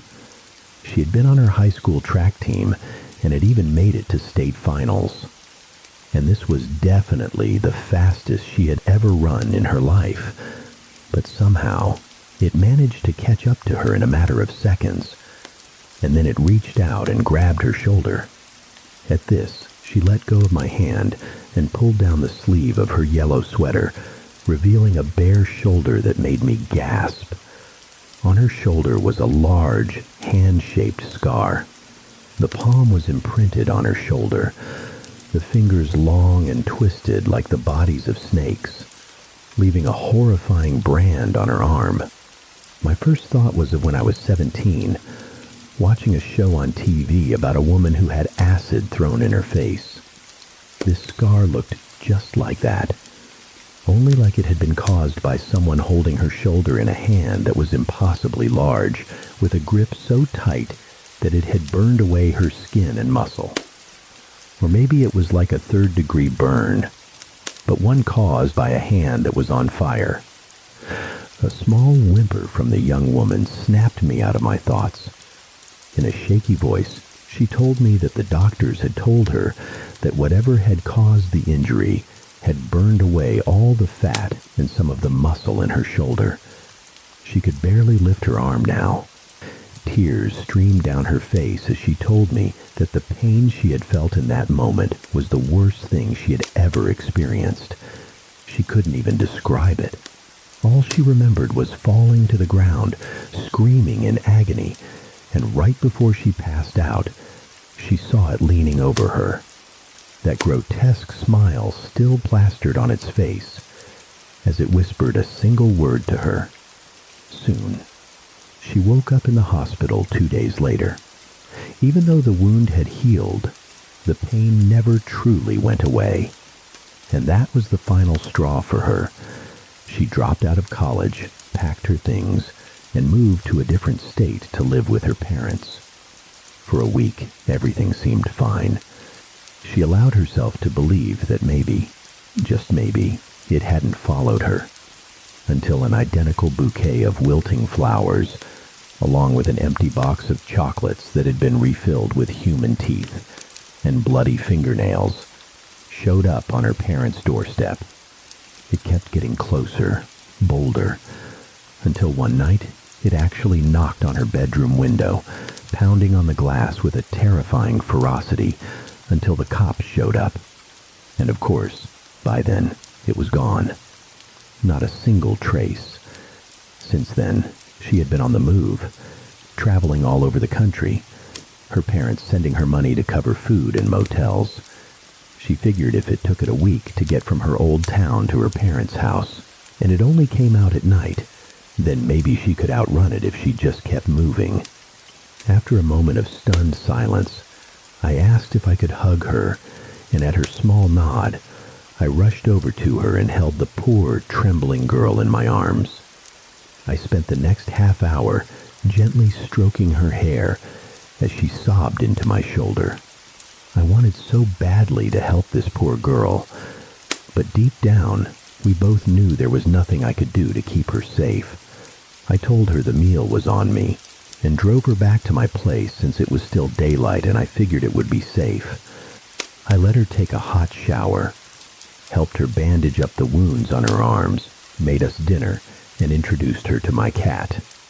Afterward, I packed her up some cut-up fruit in a Tupperware container, along with some cookies, and gave her directions to the nearest motel. It's been half a decade and I still think about that girl all the time. I never heard from her again. I don't know if it finally got her, or if she somehow managed to escape, but every night I pray that one day she'll walk back into my diner, order a plate of waffles with powdered sugar and a side of fruit, and tell me all about how she finally defeated that monster.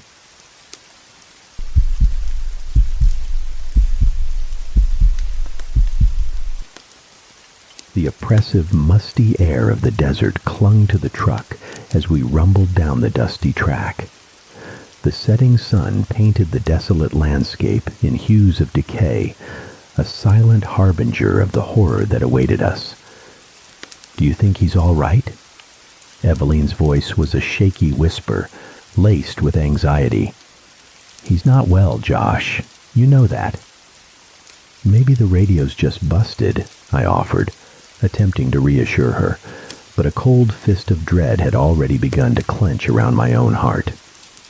Don't go thinking the worst. My father, a man of stubborn, paranoid conviction, had sealed himself away in his doomsday bunker at the start of 2020, when the COVID-19 pandemic began.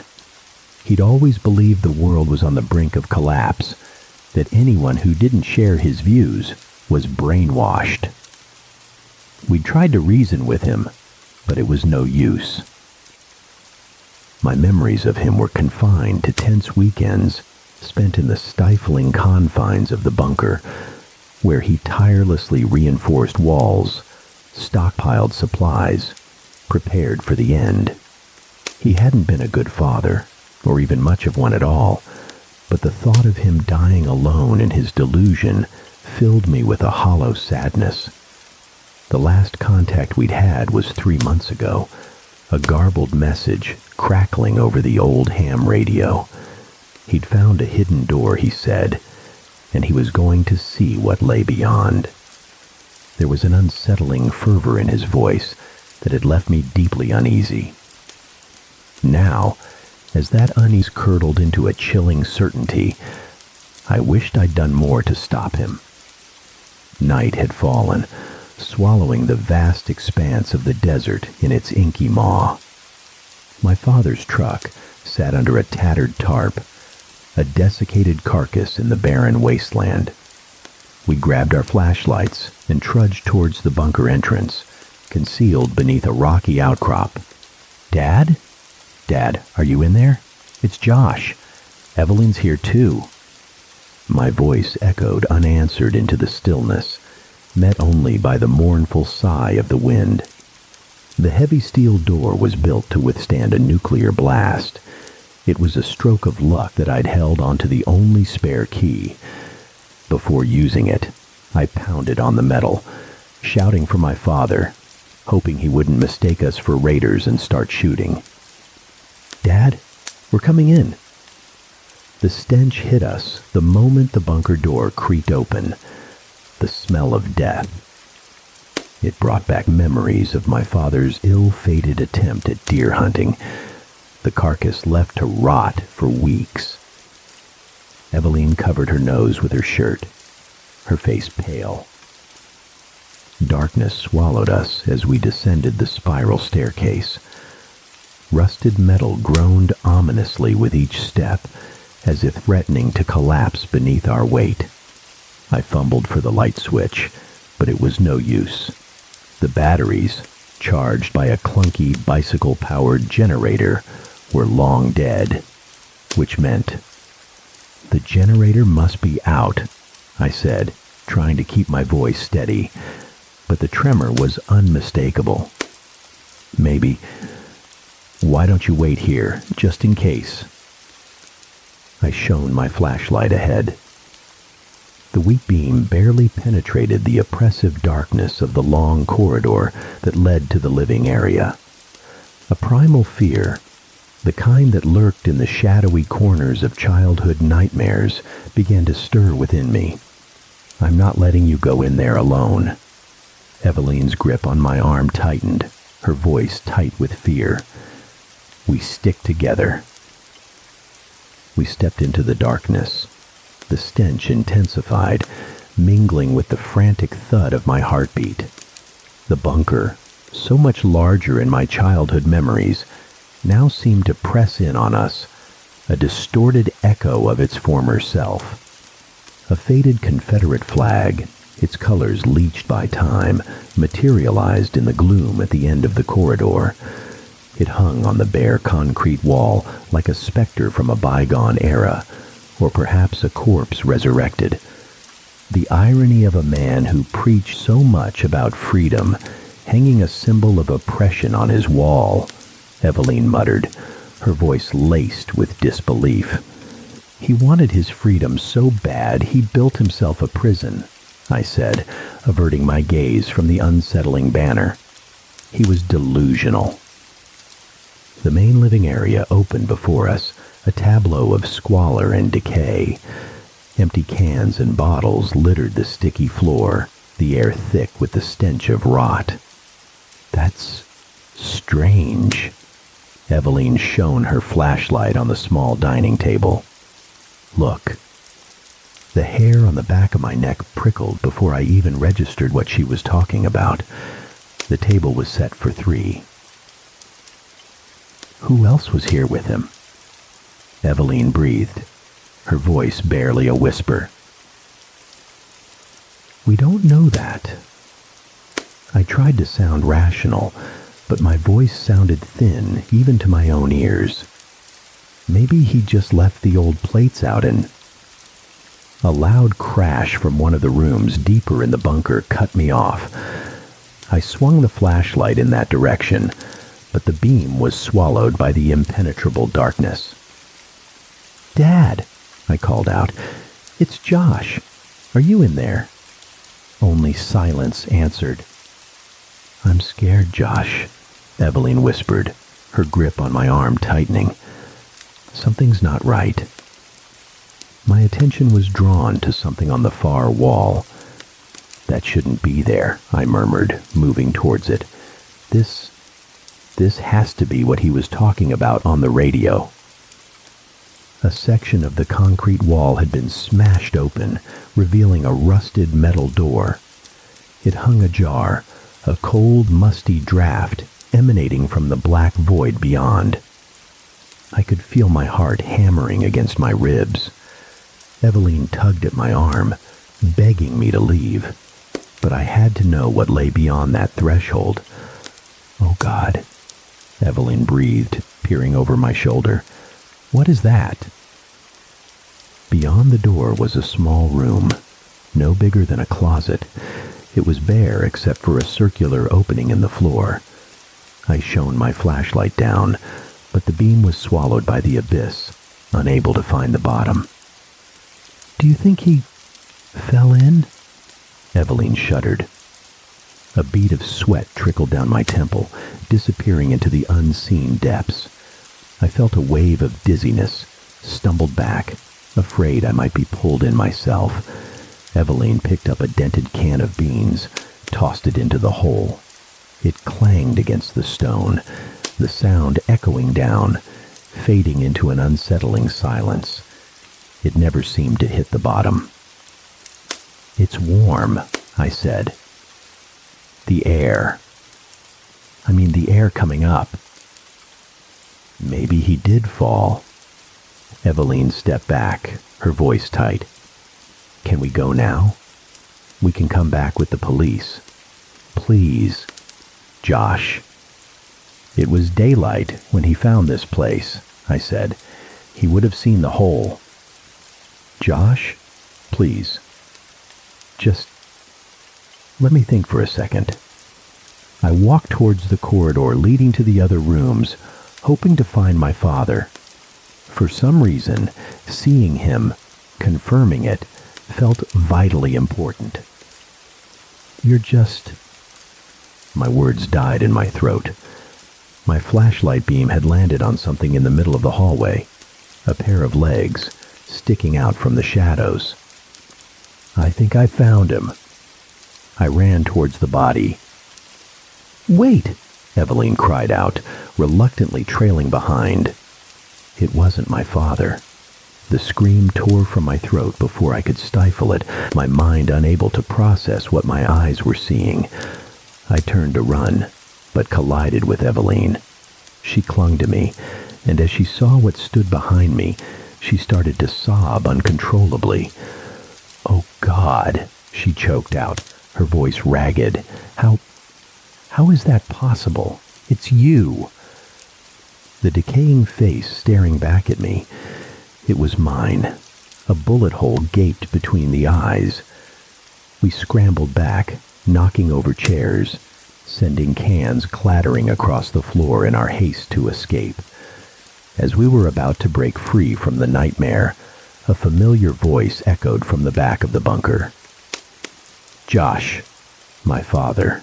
We both froze. "Is that you, son?" "Josh." "Dad?" I called back. "What the hell is going on?" "Don't worry." The voice was coming from deeper inside the bunker, from the direction of the storage room. "I got the bastard, shot him right between the eyes." "Get out of there," I yelled. "We have to get out of here. It's not safe." Silence. "Something's wrong," Eveline said. "I don't think..." "Dad," I screamed. "Get out here now. I can't move." My father's voice was a strained whisper. "The shelf. It's on top of me. Help me, son." I looked at Eveline. "He needs our help." The chilling plea echoed from the shadows, laced with an otherworldly urgency, sending shivers down their spines. "The shelf. It fell on me. Josh, help me." Josh stood rooted to the spot, the stench of death clinging to the air, suffocating him. The image of his own lifeless face, eyes staring vacantly, was seared into his mind. Fear, a monstrous entity, tightened its grip on his sanity, squeezing the last vestiges of courage from his chest. "Josh, no." Eveline's voice trembled as she clung to her brother's arm, her face ashen in the flickering beam of the flashlight. He shot himself, Josh. Look." She pointed towards the end of the hallway, where their father's body remained slumped on the toilet, blood pooling around his head. A blood-soaked journal clutched in his lifeless hand. "But he's calling for help," Josh stammered, his voice barely a whisper. The world around him seemed to tilt on its axis as his gaze drifted back to the gruesome sight in the middle of the hallway. His own lifeless form sprawled on the floor, head twisted at an unnatural angle, blood splattered on the walls. How is that even possible?" Josh mumbled, his hand instinctively reaching for the blood-soaked journal that had slipped from his father's grasp. The words, scrawled in a frantic hand, jumped out at him, each stroke a searing brand against his sanity, revealing a truth too horrifying, too illogical to comprehend. It wasn't Eveline. It tricked me. God help me. It tried to kill me." Josh felt a coldness seep into his bones, spreading through him like a virus. Every fiber of his being screamed at him to run, to escape the suffocating confines of the bunker. But his feet felt like lead weights. "Josh, let's go." Eveline's voice pierced through his daze, and she pulled her brother with all her strength, dragging him towards the exit. They scrambled out of the bunker, leaving behind the chilling pleas echoing in the darkness. Inside the stifling confines of the bunker, bathed in the fading light of the flashlight, their father's body sat motionless, a grotesque parody of a smile etched on his lifeless face. We drove away from the bunker as fast as the truck would take us, leaving behind the chilling pleas echoing from the darkness. Eveline insisted on staying at my place for a few days. I didn't argue. We had shared something horrific, something no one else could understand, and we needed each other to make sense of it all. It took me a full day to work up the courage to open my father's journal. It began with the familiar ramblings about conspiracies. I flipped through them. It wasn't until the last few entries that things took a turn. Found a hidden doorway. Deep pit. Maybe some kind of Black Ops relic. Eveline and Josh woke me up. A surprise visit. Didn't hear them come in. Strange. Having dinner with them. Something's not right. They're not them. They're trying to get me to illegible. God help me. They're not them. I shot the bastard right between the eyes. Hiding in the bathroom, this might be my last entry. God forgive me. A chill ran down my spine as I read the final line on the blood-stained page. I couldn't get the other one. It's still out there. Only one bullet left. Won't let it do that to me. Forgive me. Eveline had been cooking for hours. She called out from the kitchen. "Josh, dinner's ready. You're going to love this." A shiver ran down my spine, leaving a trail of goose flesh in its wake. A sense of unease, cold and sharp, coiled in the pit of my stomach. A feeling I hadn't been able to shake. Not really. Not since. I looked down at my hands. Blood. My hands were covered in blood.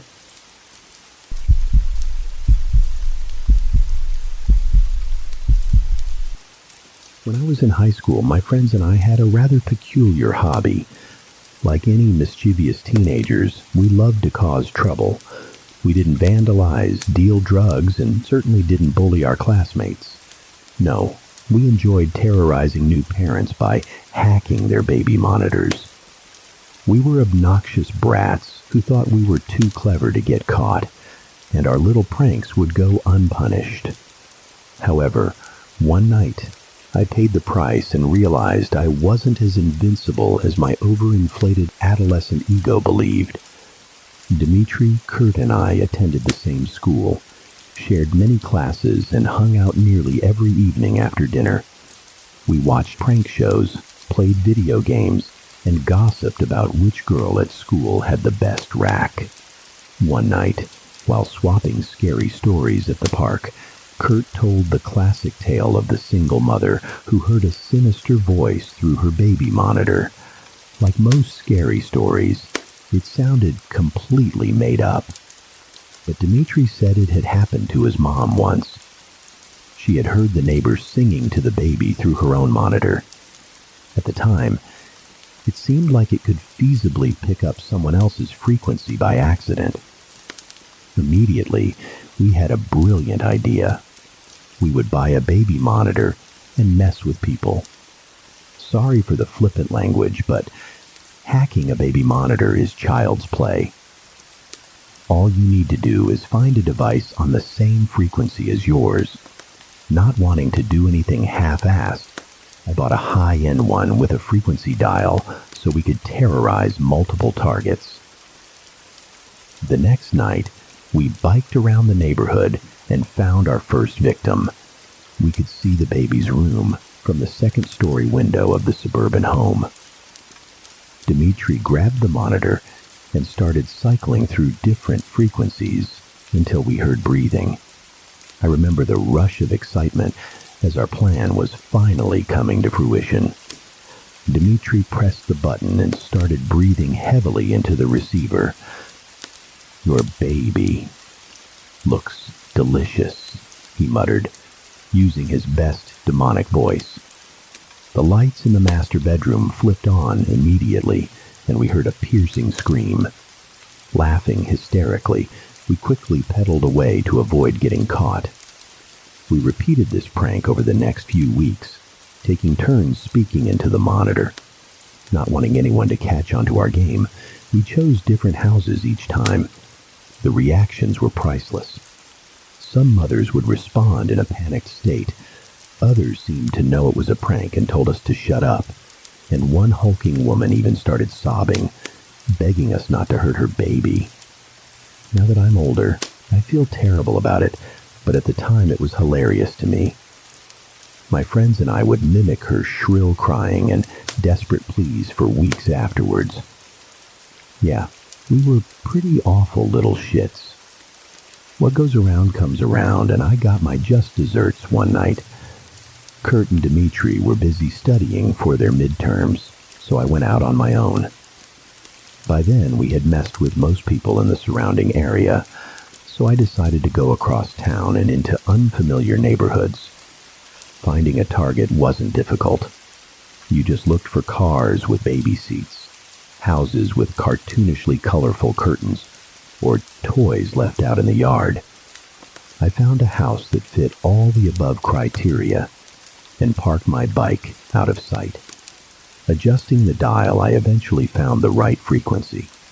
I could hear the baby snoring softly. A devious grin crept across my lips, and my heart began to race with excitement. This was my time to shine. "I'm watching," I whispered into the receiver in the deepest voice I could muster. The house remained dark and silent. I figured the parents hadn't heard me yet. "I'm standing over your crib, watching, waiting. I'm gonna get you." This time I said it a little louder. Not a sound. Just the hum of cicadas and the occasional grumble of a car engine on the road. That was a bit odd. Usually the parents react faster than that. I started to feel a bit uneasy and exposed. You know, like when you suddenly realize someone is staring at you. It was late, and I had a long bike ride home, but just as I was about to give up and leave, I heard a strange, wet sound come through the monitor. The soft, rhythmic snoring abruptly stopped, and I assumed the baby had woken up and was about to start crying again. Instead, a man's voice spoke to me. "Your turn. To be watched. Juan," he said softly. My heart clenched at his words. How did he know my name? I felt disturbed. Something was very wrong. and I could sense it. I looked up at the nursery window and saw a dark silhouette standing there, watching me. Had he been there the whole time? The air became thick and hard to breathe, perhaps also from the fear constricting my lungs. My body shook uncontrollably, terror spreading through every fiber of my being. I hopped on my bike and turned away in desperation. A part of me thought I was overreacting, but the need to escape the place overpowered rational thought. "You cannot run. I know where you live, Juan," the man continued, even as I turned off the street. I flew down the road, not stopping until I reached a busy main street full of cars. Surrounded by vehicles and a few late-night joggers, I felt safer. "Your jacket will blaze red with blood, boy," the man whispered, still speaking through the monitor in my pocket. A passerby gave me a disturbed look as I cried out in fear, nearly tearing the jacket in my final struggle to get it off.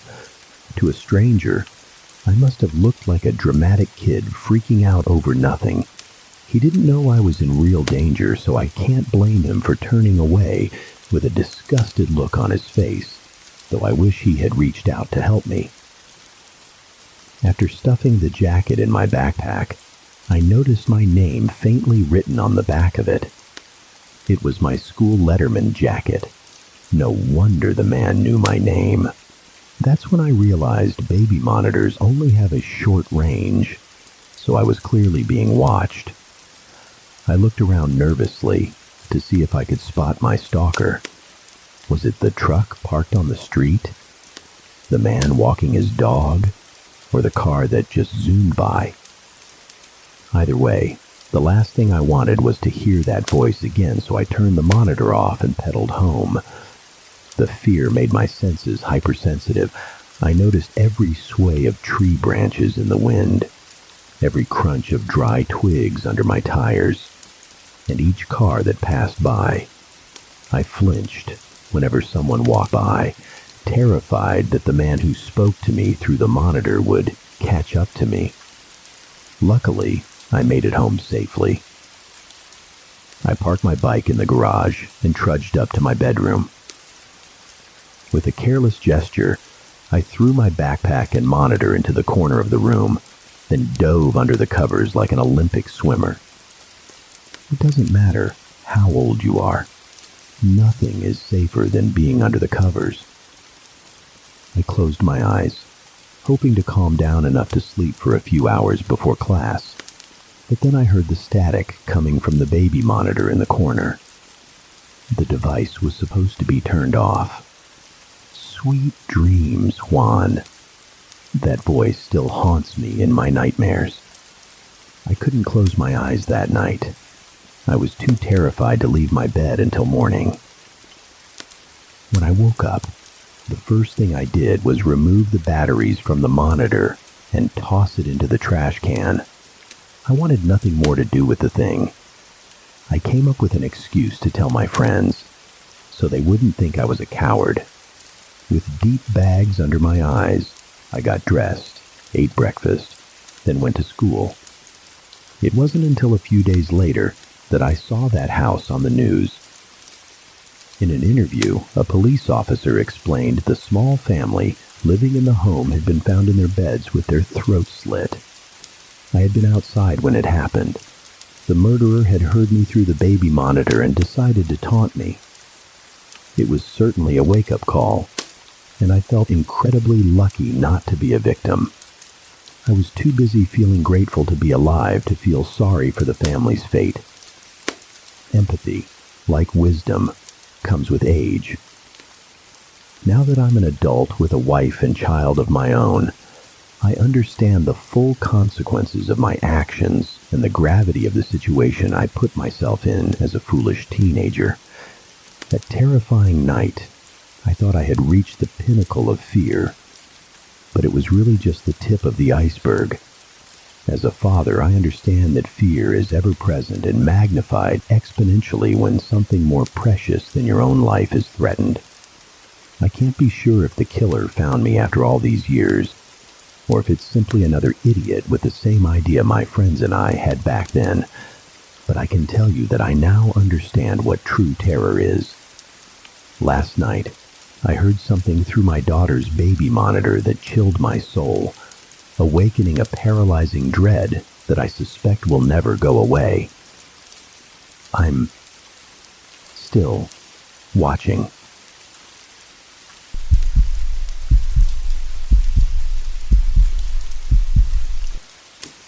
Night had fallen, the clock edging towards 8 p.m. It was November, and the darkness was a thick, velvety blanket smothering the world. The air wasn't cold, not exactly, but a creeping dampness clung to everything, carrying with it the scent of rotting leaves from the untamed gardens that plagued the campus grounds. I trudged down the sidewalk, my heart heavy in my chest. I loved the night, loved the way the stars looked against the black expanse. Not that I could see them here. The campus was on the edge of the city, the glow of streetlights obscuring any celestial beauty. A fat squirrel darted across the path, stopping mere inches from my feet. It stared up at me, chittering as if I had committed some grave offense.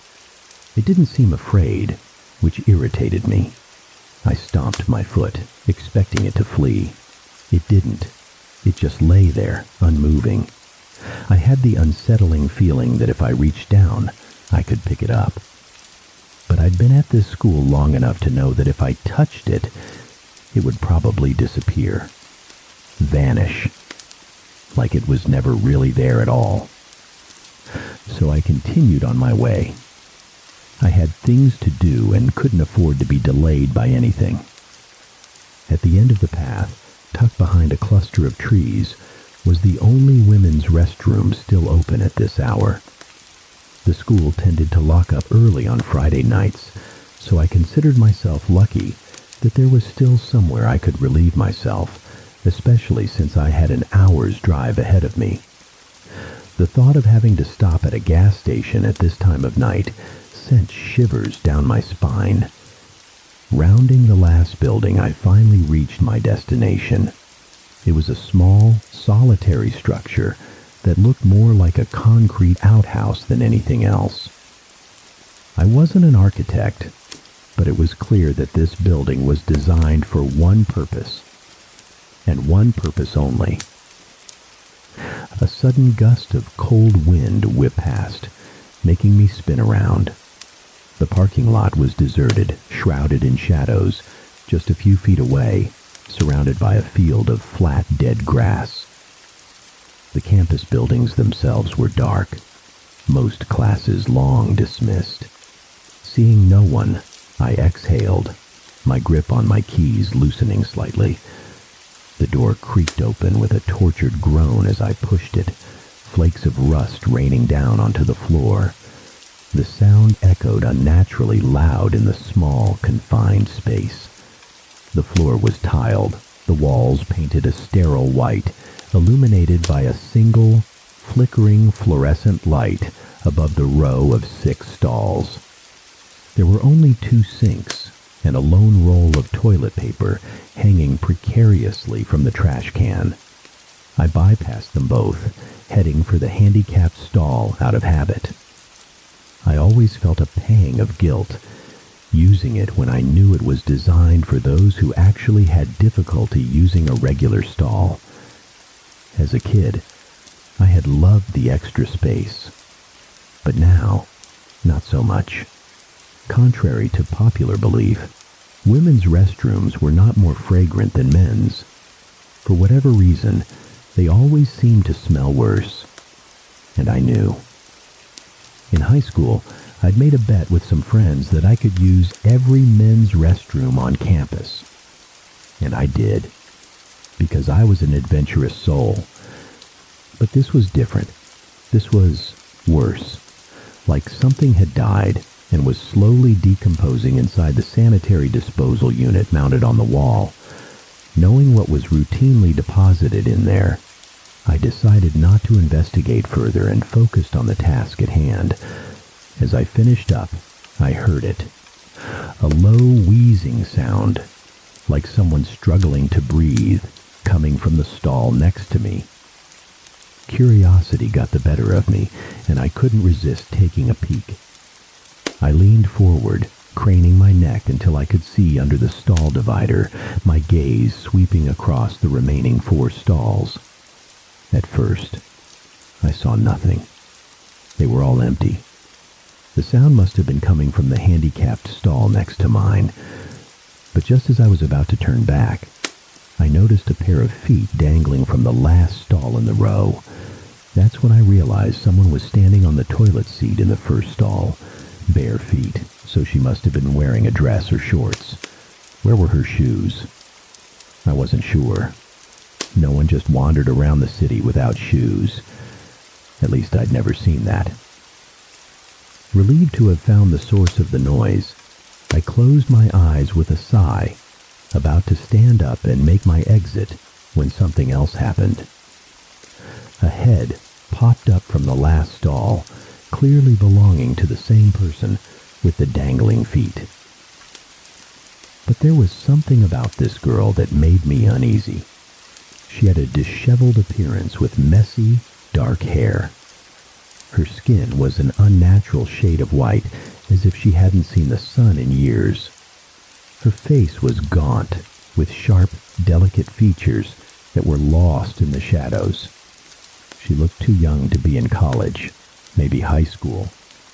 Her cheeks and eye sockets were strangely sunken. Her eyes were dark, like black marbles. I was 4 stalls down, making all sorts of judgments about this girl, when I realized she had caught me staring. Mortified, I quickly sat up straight, my face burning with shame. Should I apologize? Was that something people did in public restrooms? And what was up with her eyes? I tried to shake off the last question, telling myself it was just my imagination. Her eyes probably looked that way because I was so far away and couldn't get a good look at them. Surely they were hazel or something. I stood up, ready to make my escape from the stall and my embarrassment, when I heard another sound. Strange sound. It was a shuffling sound, like someone was dragging themselves under the stall divider. My back went cold as I registered the bizarreness of the situation. Why was she crawling under the stall divider? Was she autistic and lost? That would certainly explain her appearance. Maybe she'd wandered away from her caretaker and decided to play in the women's restroom. After all, it was never locked, even after hours. I decided I would call campus security and report her, just in case she was a missing person. I also didn't want to startle her, as she looked frail and pitiful, maybe even hungry. So I composed myself, sat back down, and leaned down to peek through the gap. My blood ran cold as I saw the girl staring back at me from the stall next door. I opened my mouth to ask her name, but stopped, horrified by what I saw. Her eyes were truly black, like charcoal. Her pale skin was cracked in places, as if it were dried out and devoid of all life. Her throat, which I hadn't noticed before, had a long gash in it, with something black and crusty clinging to the edges. I couldn't make out the rest of her, however, as only her head and neck protruded from under the divider. I couldn't be sure, but at that moment, I didn't want to see anymore. It wasn't human. Terror seized me as I scrambled back, my nerves on fire. My breath hitched in my throat, my heart pounding against my ribs. If I ran out of the restroom, I would have to run past it. I squeezed my eyes shut, the image of it lunging at me, claws outstretched, flashing through my mind. How could I get out of here? I didn't know how long I sat there, paralyzed by fear, when I heard another sound. This time it was a thump, like it was bumping lightly against the wall. My heart leaped into my throat. I tried to stay calm, reminding myself that I was already finished. For a split second, I thought about making a run for it. It was my only chance, as there was no other way out. Then I realized something. The noise had stopped. I held my breath, straining to hear, trying to pinpoint the creature's location by sound, but it was no use. The wheezing had stopped, and I no longer heard the shuffling or the bumping against the floor and walls. Was it still in there? I knew I had to look. It was possible that it was standing right outside the exit, or worse, it could be right outside my stall. I had to make a decision, and fast. Finally, I worked up the courage to peek through the gap one last time. The left was clear. Holding my breath, I glanced towards the exit. Nothing. A wave of relief washed over me, only to be replaced by a jolt of fear as I heard a shuffling sound to my right. Before I could process what was happening, I whipped my head around, expecting to see it staring back at me, just inches from the stall I was hiding in. But it wasn't. It was just a pair of hiking boots. I froze, momentarily confused. Someone was in the handicapped stall. When did they get there? But who cared? Someone else was here with me. And even though I didn't know who it was, after my encounter with that thing, I was relieved to know I wasn't alone. But as usual, my relief was short-lived. I heard the wheezing sound again, this time coming from inside my stall. I froze, my blood turning to ice. Slowly, I forced myself to look up. It was here. A wave of putrid air hit me, even worse than the stench from before. Its face was contorted in anger, its messy hair flying around its head, those black, beady eyes burning into me. Its mouth stretched into a grotesque grin, revealing rotting teeth. And then, as I looked into the eyes of that monster, I was struck with a terrifying thought. It was hungry, and it wanted to eat me. That thought spurred me into action. I threw myself against the stall door, the flimsy lock snapping under the force. I wanted to run to my car, drive home, curl up in bed and pretend this was all a bad dream. And I would have, if not for the girl I almost ran over on my way out. We nearly collided, but I managed to swerve out of the way just in time. This girl was dressed in a trendy cropped jacket, ripped jeans, and a white tank top. She gave me a strange look before entering the restroom. I should say something, maybe warn her about what was waiting inside. But as I stood there, listening again, straining to hear any unusual sounds, only silence met my ears. It was then that it all clicked into place. The person in the handicapped stall must have pulled their feet up when I walked in. They were probably recording, waiting for a scream. Or worse, they were filming me in the bathroom. And this girl was probably an actress, hired to scare the hell out of anyone who stumbled in here. What a sick prank. I spun around, hurrying towards my car, my phone already in my hand. I called campus security, reporting the pervert who had been filming me in the restroom. I knew filming someone in the bathroom, whether it was a prank or not, was illegal. They said they would look into it, and with that, I drove home. I wish I hadn't. The next day, when I arrived on campus, the school was on lockdown, police cars and officers swarming everywhere. A girl had been murdered in the women's restroom last night. The estimated time of death was 8:34 p.m. It was the same girl I had almost run over. Apparently, there had been a string of murders in the city. A man had been sighted at several of the crime scenes, always lurking around women's restrooms where the victims were found. He would hide in the handicapped stall until the girls went to the sinks. Then he would attack them from behind, slitting their throats. Whatever that thing was in the bathroom, It had saved my life.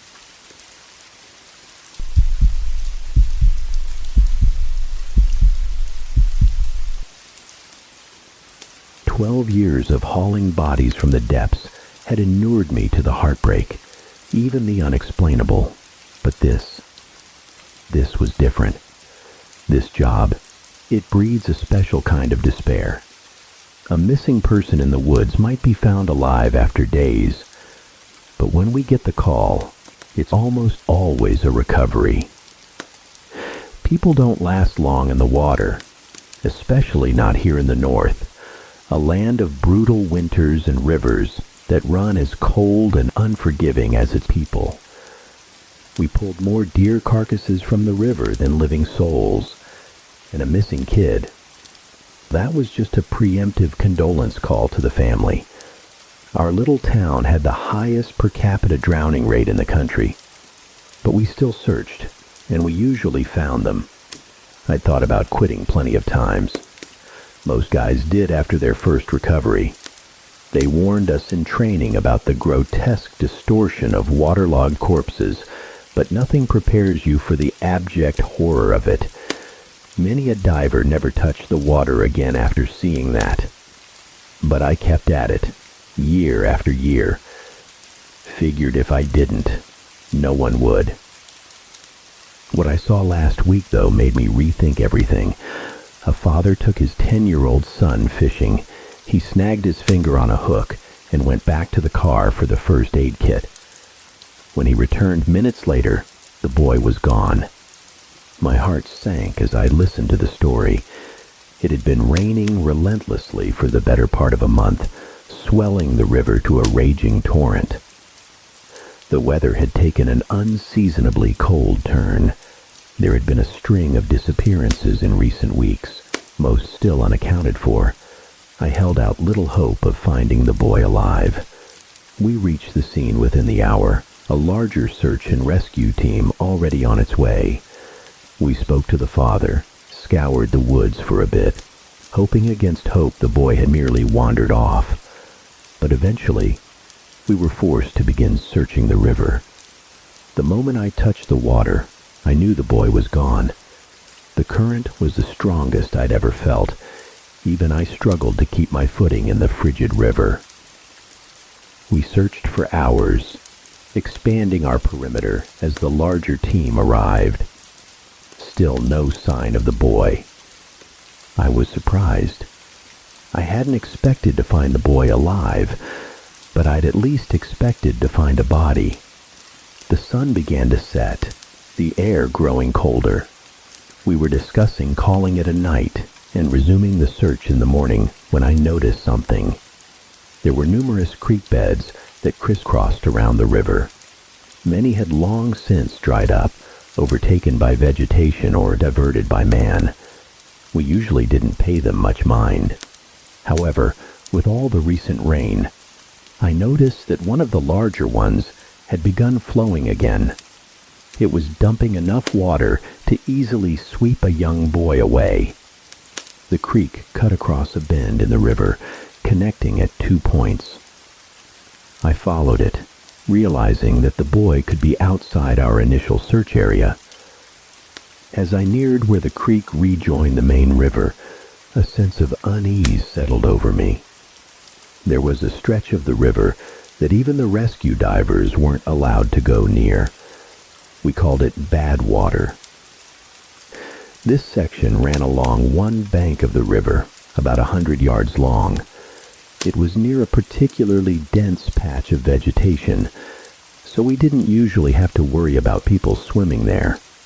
But there had been a disturbing number of disappearances in the surrounding area. Still, I'd been warned away from ever diving there since I started as a rescue diver. They said the undertow there was so strong that it would pull even the strongest swimmers under in an instant. Don't go near bad water. It was a mantra amongst the old-timers. The creek emptied directly into the middle of bad water. When I reached the spot, I paused, considering. If I went back and reported this to the others, they'd tell me to leave it. They wouldn't let me dive there. But deep down, I felt that the boy's body might be caught in the weeds near there. If only I could find it. I couldn't bear the thought of the child being stuck down there, his body slowly bloating and decomposing while his parents waited for him to come home. Badwater didn't look that bad. I'd seen rougher water, but I knew looks could be deceiving. Just below the surface, the current could be much stronger than I imagined, and I'd be pulled under in an instant. What's more, I wasn't supposed to dive alone. I almost turned back, but something drew me forward. I stared into the river for a moment, thinking about the boy. Then I put on my diving gear and plunged into the icy water. The first thing I noticed was that the current was actually quite weak, weaker than the rest of the river, in fact. The water there was incredibly deep, and I could see nothing but blackness below as I descended. I kicked harder, figuring the current must be stronger further down, but if anything, it seemed to lessen. The water was almost eerily still. I continued to descend until, finally, green shape began to coalesce in front of me. I figured I'd finally reached a patch of weeds. But as I swam lower, the truth became horrifyingly clear. I wanted to vomit, a strange and dangerous sensation when you're wearing a diving mask. Countless arms sprouted from the ground. At first, I thought I'd stumbled upon a mass grave, but the truth was far more horrifying. The arms were growing directly out of the ground. They even had roots spreading out from their bases. It was as if someone had chopped off hundreds of arms at the shoulder and planted them there. They were green and sickly, and I could see them swaying gently in the water. They were all different sizes, and it seemed ages. Malformed, child-sized hands sprouted near the bottom, clenching and unclenching greedily. And then I saw the boy. His eyes stared vacantly ahead as several of the grotesque arms pulled his limp body down. It seemed they had only just caught him. The arms pulled, burying him in the sediment around them. They pushed and squirmed and contorted until he was buried up to his chest. I watched in horrified fascination. It was then that I saw the other bodies. There must have been at least 4 more, all in various states of decomposition. Some were so bloated that they were unrecognizable, just massive white masses protruding from the riverbed. I gagged again, trying to force it back down. The damned hands were feeding on the bodies, using them as fertilizer. I ripped my mask off and vomited the moment I climbed out of the water. I couldn't stop thinking about those ghastly bodies, the grasping hands. They were like some kind of carnivorous plant, but in the shape of human appendages. I retched again at the thought. I practically sprinted back to camp and pulled one of the other divers aside. Moose was the most experienced in our group. He'd been diving for over 20 years, ever since he moved here. I told him everything I'd seen. When I finished, he just looked at me in silence. I told you not to go near Badwater. His voice was flat. Even his thick Louisiana drawl couldn't mask the coldness. That's what you're worried about? I couldn't believe it. He placed a hand on my shoulder, his grip surprisingly strong. Don't tell anyone else about this. If the others found out you went to Badwater. He trailed off, thinking for a moment.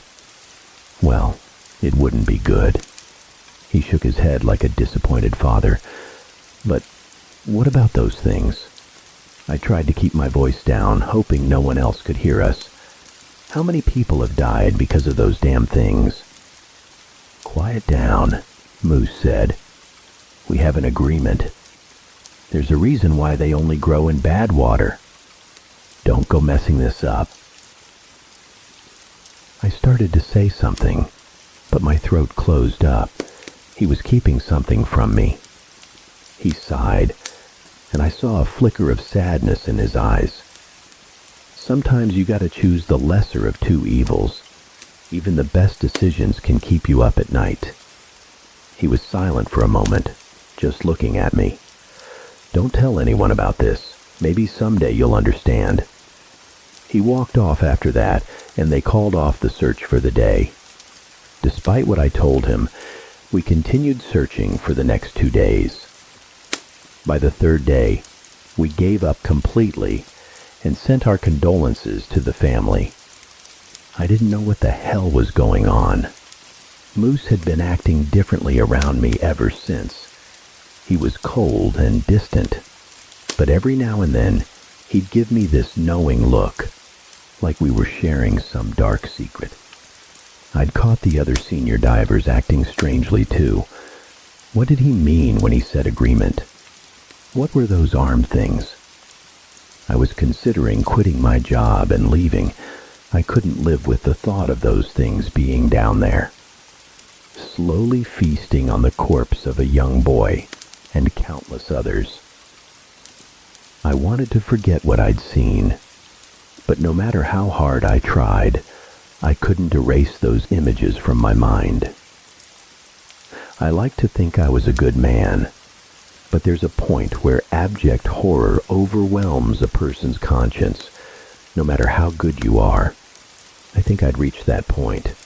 I wasn't going to post about this, but things have happened, and I've discovered something horrifying. There's no other way to explain it. I don't know how much longer I can stay here. I haven't been able to sleep. I keep having these dreams about the damn things I saw. I've been plagued by nightmares about them for the past 2 nights. It always feels so real. First I'm in bed. Then suddenly those arms are sprouting from the shadows around me, pinning me down, covering my mouth. I struggle, but they're too strong.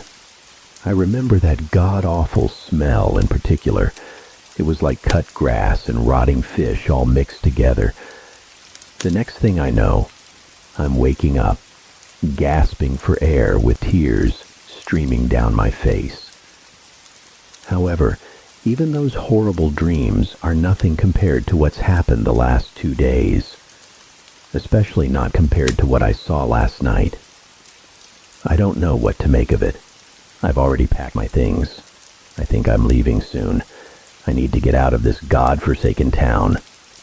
A few days ago, not long after my first post, I got a call about a body being found near the river. My blood ran cold when I arrived and realized that it had been found right near where the boy had disappeared. I approached the riverbank and saw Moose and 2 others standing over a body. Their backs were to me, and I could hear one of them speaking in hushed, angry tones. Damn it, damn it, damn it. That was Clyde, one of the other seasoned SR divers. As I got closer, I saw the other was Ryan. A chill ran down my spine. All 3 senior divers were in the same place. I remembered what Moose had said to me last week, as well as the knowing looks I'd seen the 3 of them exchange. Something was going on. You think he's the one? Clyde asked. Don't jump to conclusions, Moose said. I heard it talking by the river last night, Ryan said suddenly. The other 2 fell silent and stared at him. Lures? Clyde asked. His voice was so low I could barely hear him. Ryan nodded. Almost certainly. But that violates the agreement, Clyde said.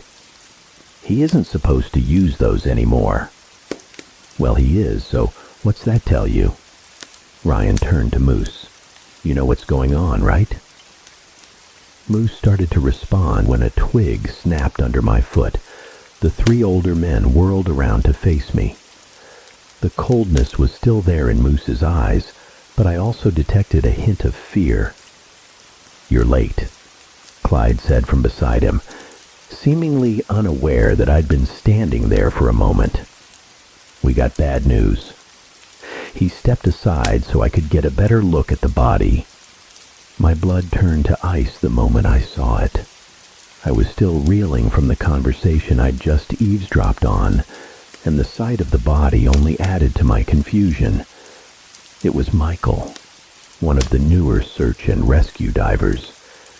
He was lying face up in full diving gear, except for his mask. I walked forward and knelt beside the body. Michael was new to search and rescue, and he'd actually sat in on a couple of classes I'd taught. I felt tears welling up as I looked down at him. What the hell had happened? As if to answer my unspoken question, Moose spoke up. Found him face down in the river for some reason. We figure he must have gotten caught in a strong current and slammed his face against a rock, knocking his regulator loose and causing him to drown. We haven't been able to find his regulator or mask anywhere. I continued to stare at the dead man before me. Why was he even in the water? I asked. The three men exchanged glances. We don't know, Clyde said. We figure he might have been looking for that boy we never found. I knew they were lying. Michael was one of the most by-the-book divers I'd ever met. He would never violate a minor safety regulation, let alone go diving alone in dangerous waters. It was absurd. Besides, there was another reason why their assertion didn't make sense. Michael had been out of town visiting family the day the boy went missing. Why would he come back if he wasn't even present for the initial search? He wouldn't even know where to look. I knew better than to argue. I didn't want them to know I suspected anything.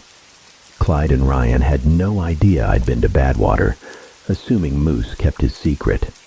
As far as I could tell, he had. They acted the same as they always had around me.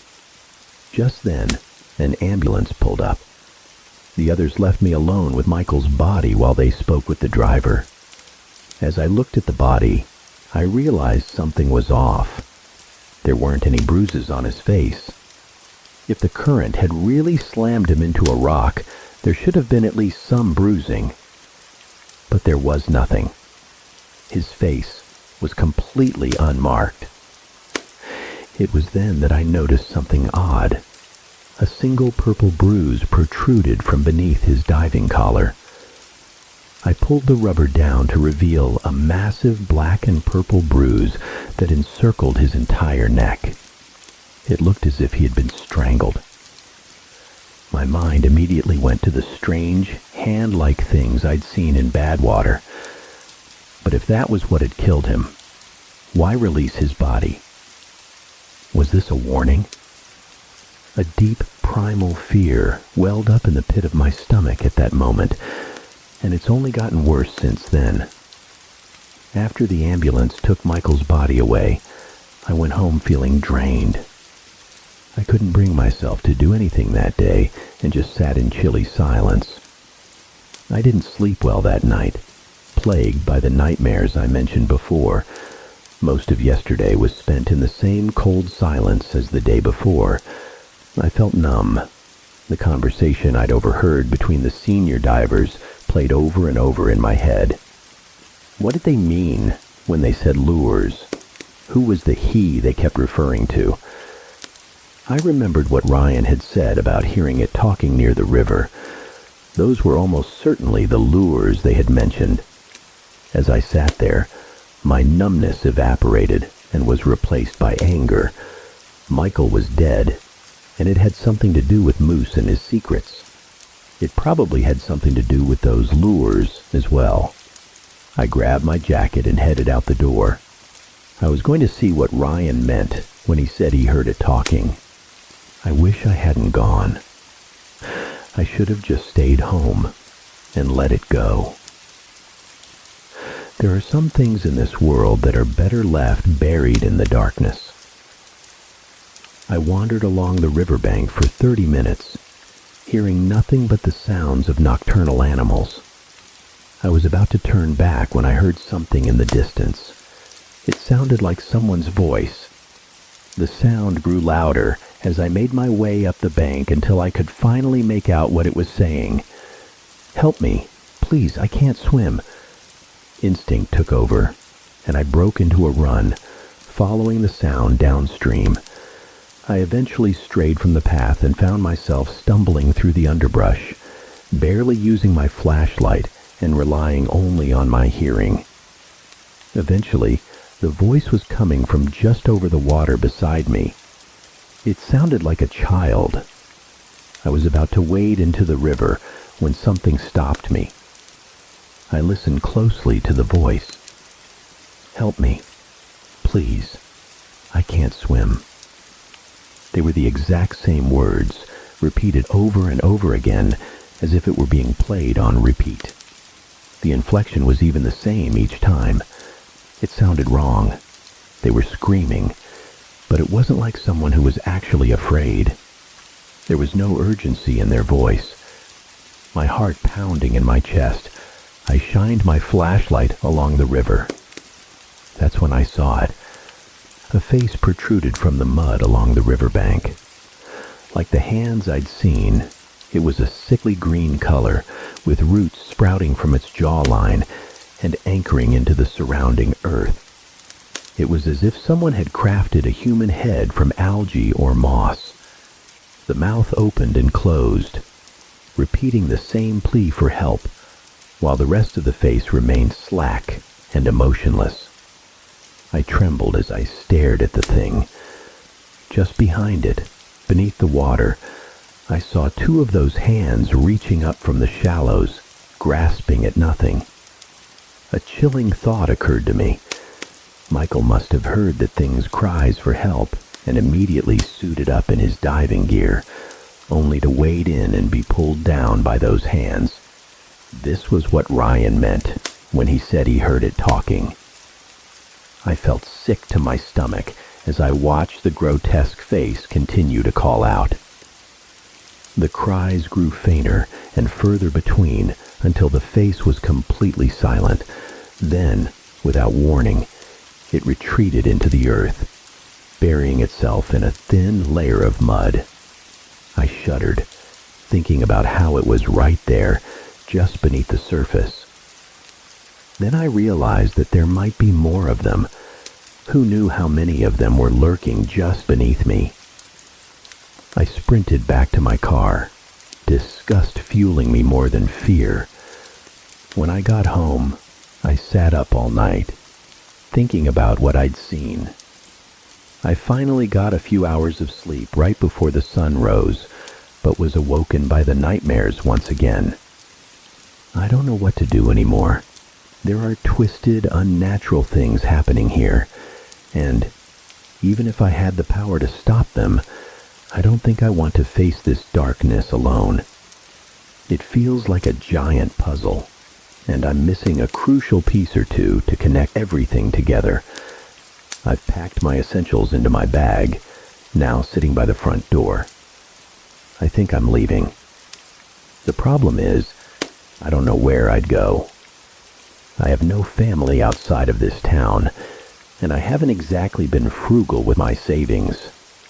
Still, a part of me feels obligated to stay, out of morbid curiosity and because I owe it to Michael.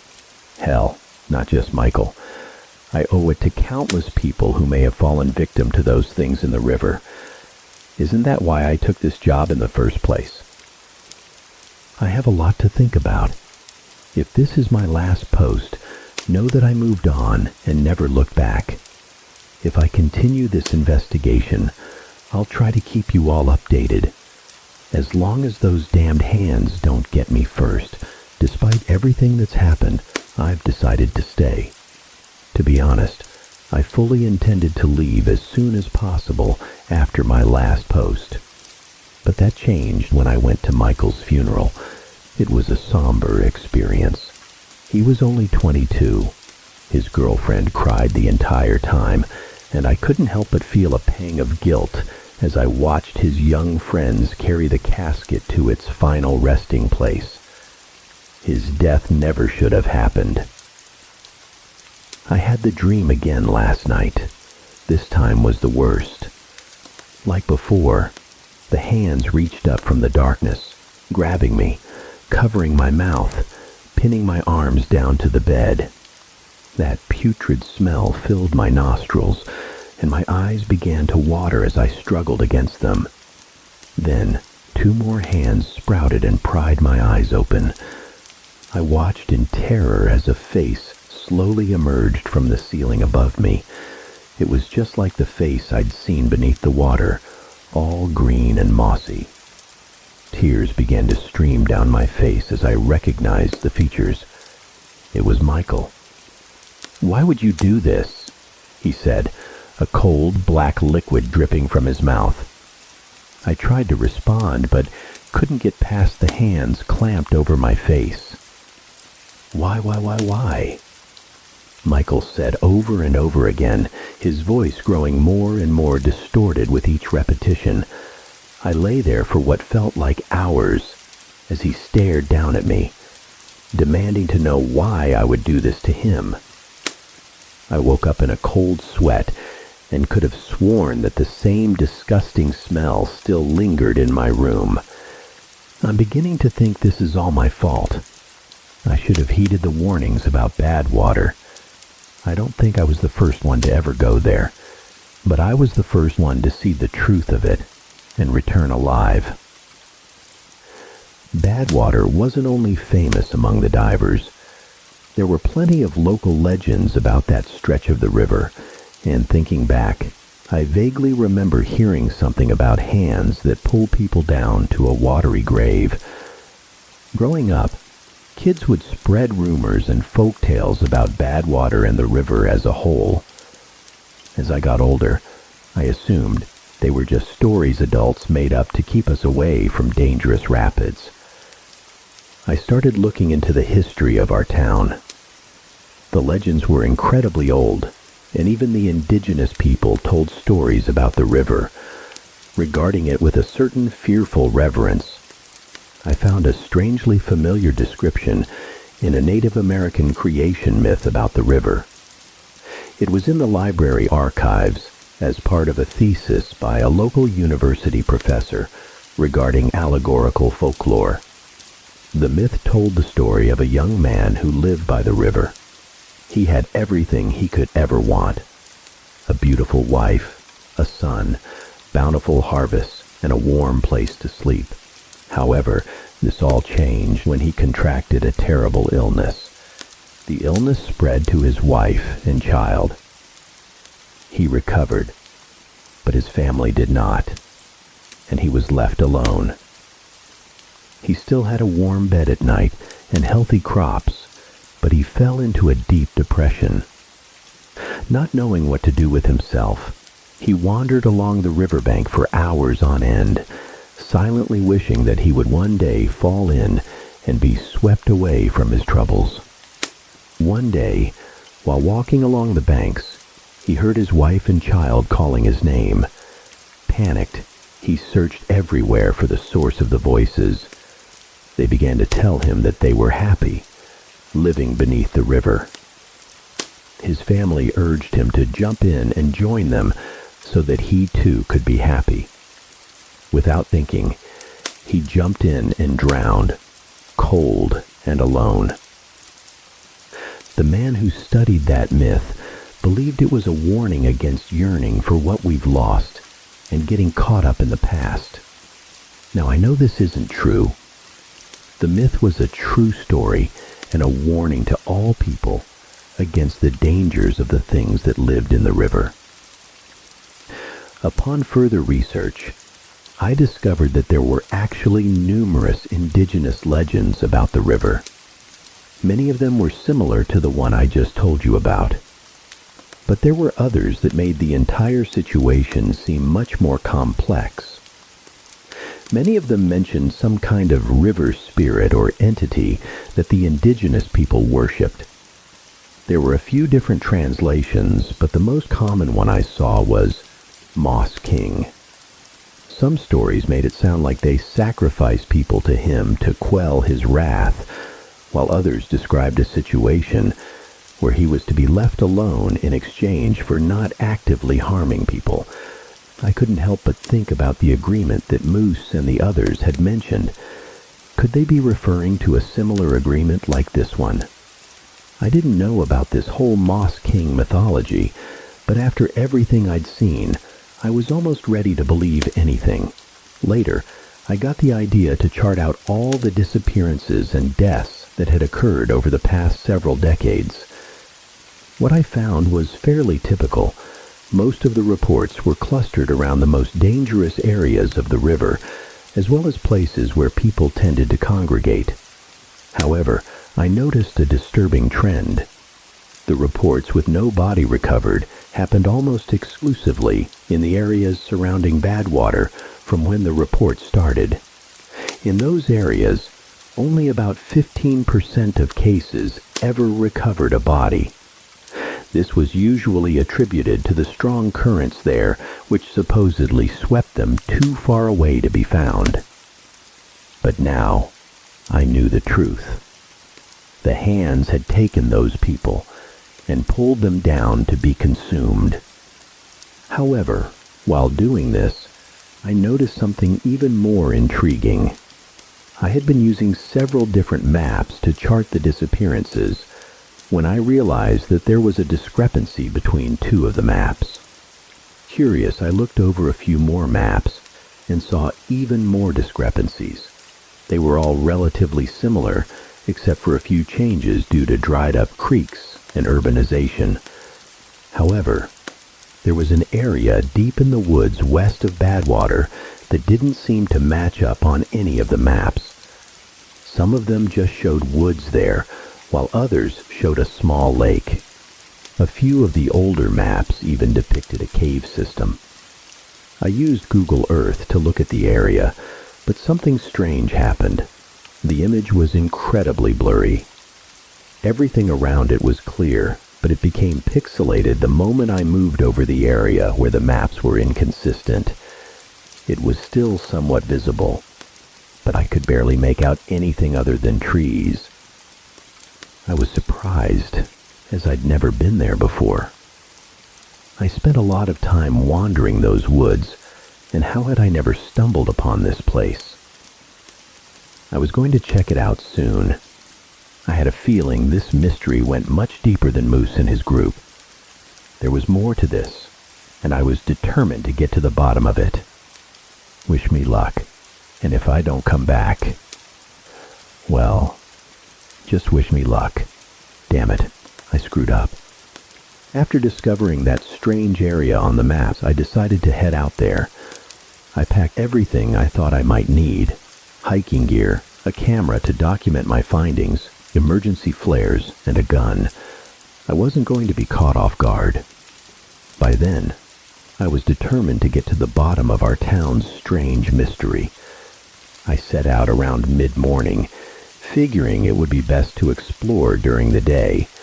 I didn't want anything to do with whatever came near the river at night. The lures, as Clyde had called them. Speaking of which, there had been 3 more disappearances in the last few nights. I had no doubt that it was because of those grotesque faces. The other SER divers had been searching tirelessly, but I'd called in sick each day. I didn't want anything to do with Moose and his group until I figured out what was going on. I felt a little guilty about it, but I hoped that my investigation would save more lives in the long run. I made my way toward the strange area I'd discovered, choosing to move through the thickest part of the woods to avoid running into anyone. The hike was surprisingly long and arduous. I could barely find my footing after all the rain we'd been having. Within 15 minutes, I was soaked, covered in mud, and had nearly ruined my camera. The trek took a very long time, much longer than I had anticipated. It was as if I were walking in a circle around the area, never getting any closer. I checked my phone. I had been using it to navigate, but somehow I kept getting turned around. My destination should have been directly east of me, no more than a mile away. I turned back in that direction and walked straight, but when I checked my phone, I realized that I had somehow veered north.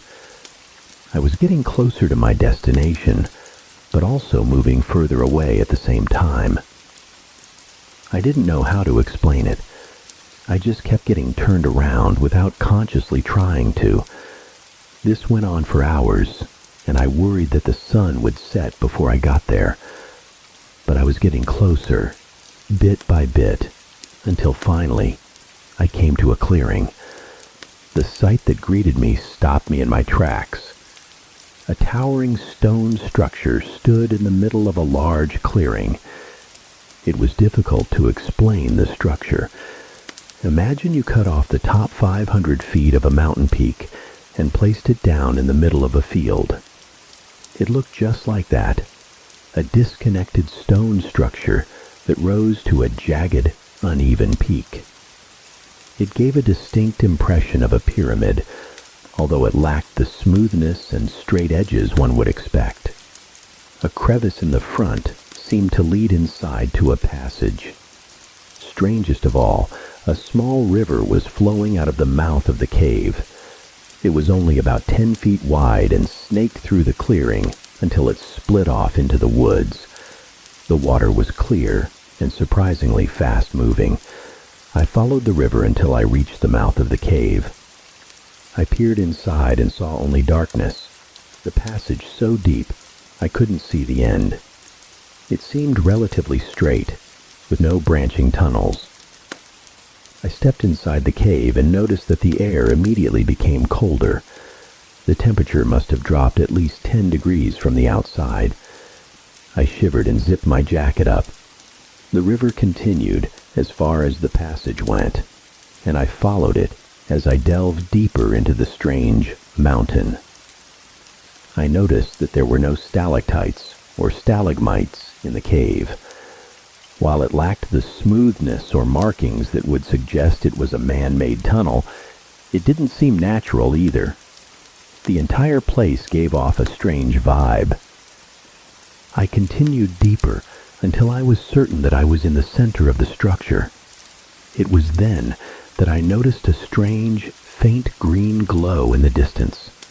It grew closer and brighter until I almost didn't need my flashlight. The passage narrowed until I was practically tiptoeing around the edge of the river. The light flared until suddenly I found myself in a massive circular cavern. The walls were covered in thousands upon thousands of tiny glowing green insects. Fireflies. I had heard of caves like this in New Zealand, but never thought they existed here. However, it was what lay in the center of the cavern that drew my attention. My breath caught in my throat when I saw it, and my hand immediately went to my gun. The river narrowed until it terminated in a circular pool of clear water. In the center of that pool was a massive stone throne that looked as if it had been carved directly from the cavern floor. It was decorated with beads, reflective stones, and precious metals. Ordinarily, I might have found it beautiful, but its beauty was ruined by what sat upon it. I could only describe it as humanoid. It was at least 14 feet tall and sat upright almost regally atop the throne. Its hands rested on the throne's armrests, and a crown of stone sat upon its head. The body was made of a deep green moss, just like the face I'd seen by the riverbank. Black stones sat where its eyes should have been, and they stared down the length of the tunnel I had just walked through. I shuddered, thinking about how that thing had been watching me the entire time I approached it. There was no doubt in my mind. That was what the indigenous people called the Moss King. That was when I noticed the smell. It was awful, and I couldn't believe I hadn't noticed it sooner. It was exactly like the smell in my dream, a sickening combination of cut grass and rotting fish. I nearly vomited and tried to focus on breathing through my mouth. It didn't help much, though. I could taste it in the air. It coated my tongue and throat, making it impossible to ignore. I covered my mouth and nose with one hand, while the other brought my camera up. This had to be the source of all the strange happenings. This was what the indigenous myths had spoken of, and I was going to make sure everyone knew about it. I turned the camera on, pointed it at the green humanoid, and nothing. The image was too blurry to make out anything. Just a jumbled mess of black and green shapes on the screen. I wiped the lens on my shirt and turned back to the throne, only to see that it was still the same. I couldn't get it to focus properly. I was about to clean the lens again when I heard a voice behind me. "It won't work." I spun around and saw Moose standing there. He looked at me, weariness in his eyes. "He has a way of hiding himself," Moose said, nodding his head towards the humanoid on the throne. "Cameras won't work, neither will film. Hell, it's a miracle you even found this place. Most people just get lost." I slowly moved my hand toward my gun. He noticed the movement and held his hands up in surrender. "Whoa now," he said. "I'm not here to hurt you." "Right," I said. Moose sighed. "Look, you go ahead and hold on to that gun if it makes you feel better. You can even point it at me if it makes you feel better. Just hear me out, and promise you won't shoot me for no reason." I kept my hand on the gun at my hip, but nodded. "You're not going to believe me when I tell you this, but I tried to protect you." Moose lowered himself to the cold stone floor, exhaustion evident in his posture. His normally clean-shaven face now sported a scraggly beard and bags under his bloodshot eyes. "Bullshit. Just like you tried to protect all those people at Badwater?" Moose was silent for a moment, his eyes distant. "You don't know how much I wish I could have." I stared at him for a moment. He genuinely seemed remorseful. There was no malice in his eyes. He was just a tired old man. I kept my hand near my gun, but decided to hear him out. "What is all this, Moose? Why couldn't you save them?" He nodded his head toward the throne again. "You know what that is, right?" "The Moss King." The name felt heavy on my tongue. I felt like I had just spoken something blasphemous. He chuckled humorlessly. "I see you've done your research. Yes, that's what the natives called him, the Moss King. But do you know what he is?" I shook my head slowly. "There are creatures that existed long before man walked this earth, and then there are creatures that existed long before even those." He stared at the Moss King. There was no fear or reverence in his eyes, just tired acceptance. "He's older than almost anything else on this earth. He was ancient when the first fish crawled onto land, older even than the first settlers to set foot in this land. Maybe he's a god, or maybe he's just another creature like us. All I know is he has power beyond measure." "You can't kill him?" Moose shook his head. "That thing isn't him. I mean, it's a part of him. Maybe something akin to a head. But chopping off the head won't kill something like him. He's the river. He's the groundwater. He's the plant life. He's everything. His influence stretches far beyond the river. He can't be stopped. We can only abide by the agreement." I thought about the agreement I had read about in the indigenous myths, as well as the agreement I overheard the senior divers mention. And what exactly is this agreement? I'm not entirely sure about the reasoning behind it, but the Moss King is, by all accounts, an apathetic creature. He doesn't like to be challenged, even though the things that challenge him never stand a chance. He just likes to sit in silence and feed. Almost 1,000 years ago, he made an agreement with the native people. He would limit his power, restricting it to certain areas of the river and only feeding on those that fell in. In return, the people would not attack him and let him feed in peace. One rule of the agreement was that only a select few would ever be allowed to know of the Moss King's existence. Those people would be tasked with guarding his secret and ensuring the covenant was never broken. They are the protectors.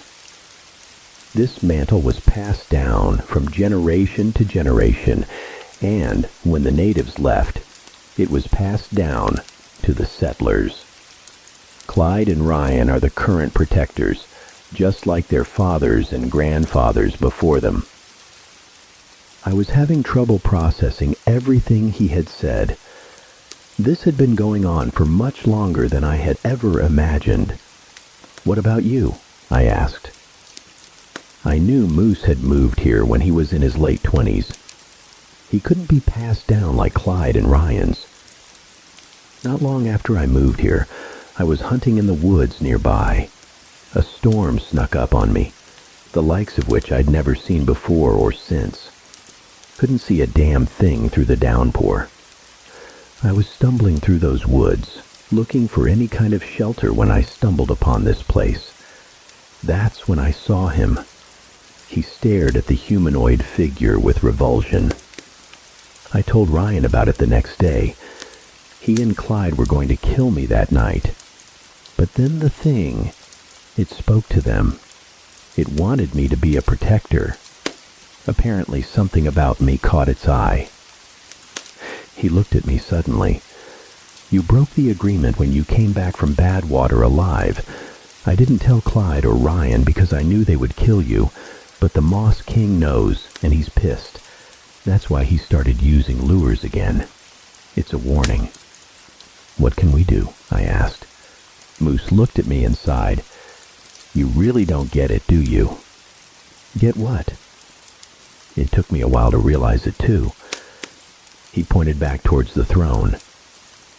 "He can talk to us. It's like a voice in our heads, but not words exactly. I can't really explain it." I glanced back at the creature on the throne and shuddered at the thought of it speaking inside my head. "Okay, so?" "He knows you went to Badwater and he could tell Ryan and Clyde any time." A chill ran down my spine as I realized what he was getting at. "So why hasn't he?" "Those two have no qualms about killing anyone who threatens the agreement. Hell, they proved that just yesterday with Michael." "Michael?"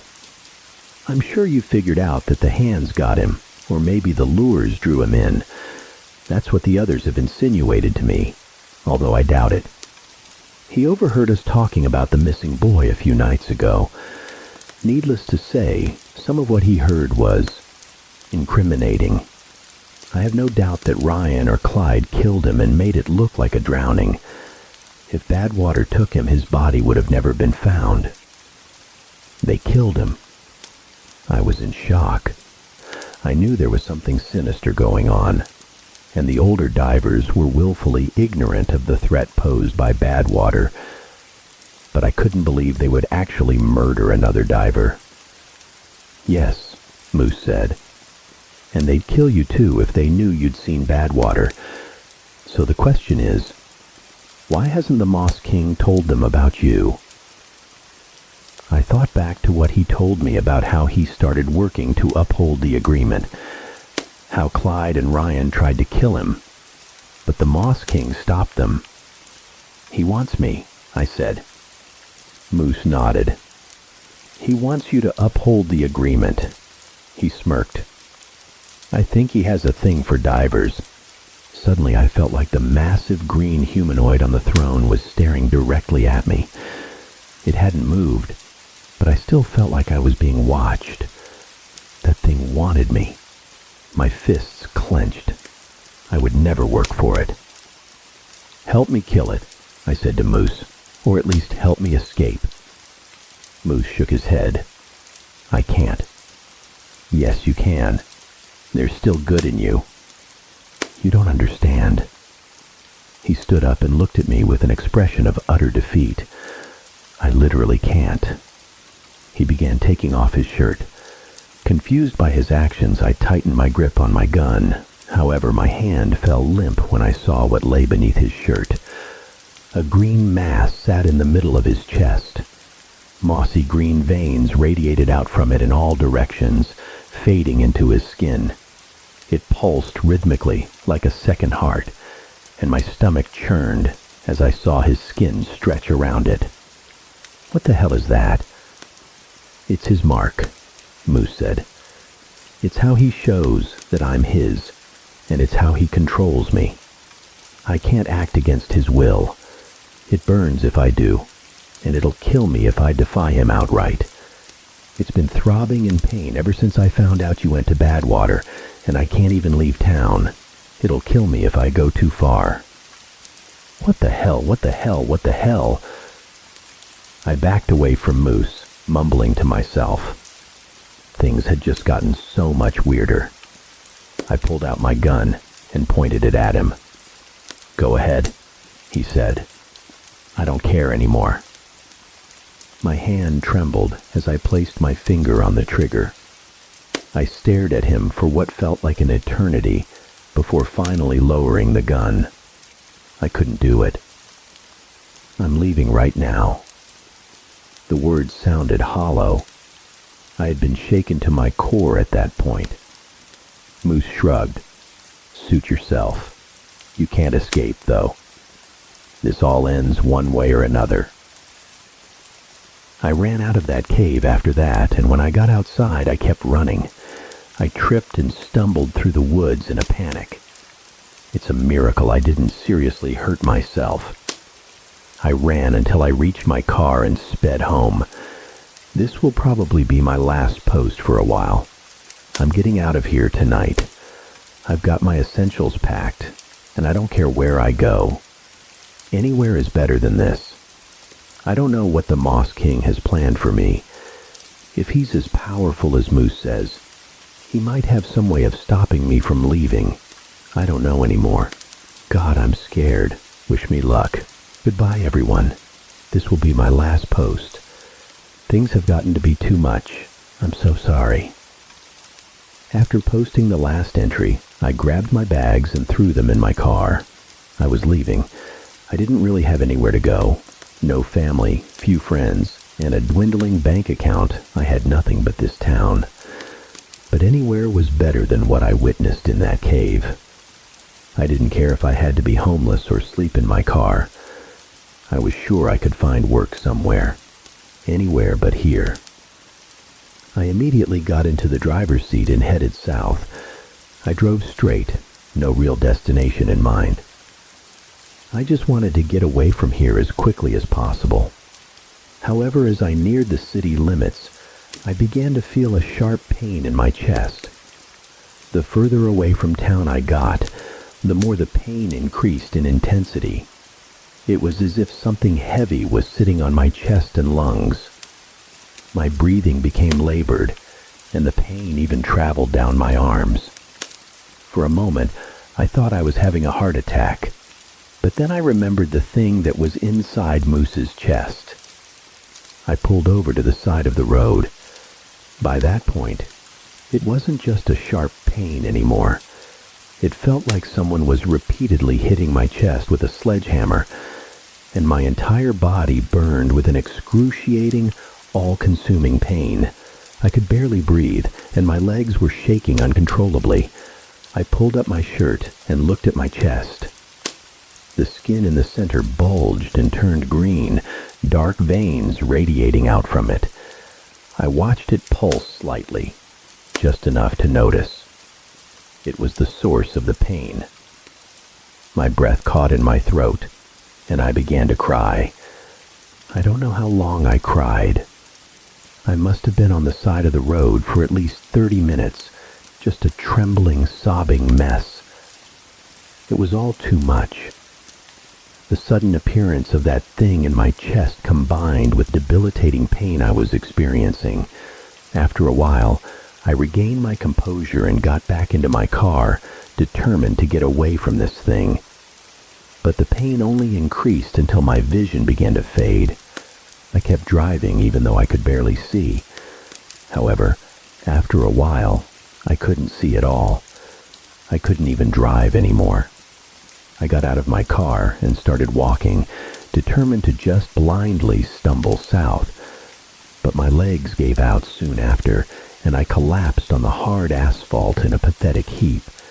The pain was too much to bear. I crawled back to my car and turned around, heading back to town. As I did, the pain subsided until it was completely gone. At that moment, I knew that I was his. There was no denying it. I don't know when it happened. Maybe it started when I entered that cave, or maybe it's been slowly occurring all along. It didn't really matter in the end. It's been over a week since then. I've spent most of that time alternating between being a sobbing mess and falling into catatonic states. It's all just too much. I'm sitting in my house now, writing these words. It hurts to even do this.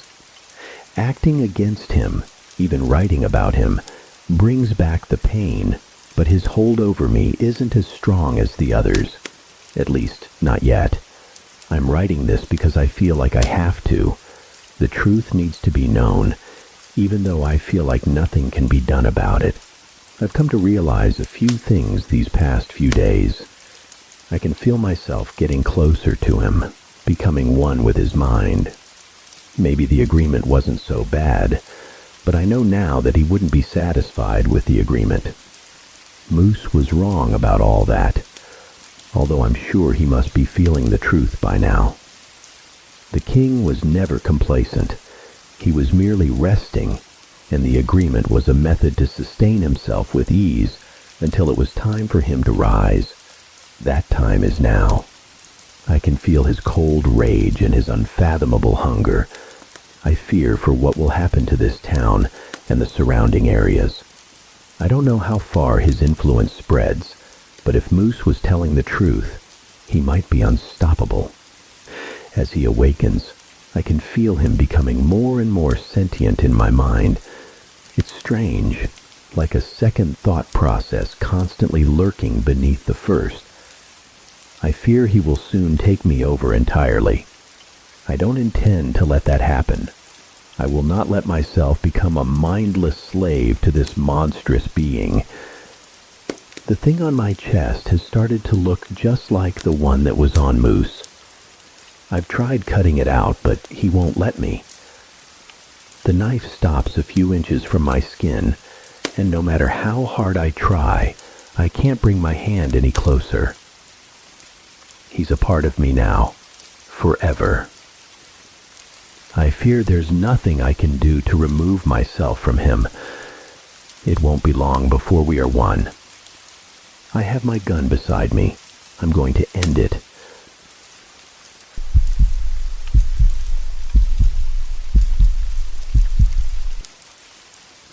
"Bobby, pay attention," he heard his teacher say. He snapped out of his reverie and looked up to see her glaring at him. "Did you hear anything I've been saying?" she continued. Bobby shrugged his shoulders. Prior to being disrupted, he was daydreaming that he could freeze time, and before that, he was imagining himself navigating the classroom if he were only 5 inches tall. The teacher continued to rant at him, just as they all did. Then she placed him on detention Friday night after school. Why are schools so intent on crushing a child's imagination? What is it about creative kids that pisses so many teachers off? They punished him for sketching or writing stories in class.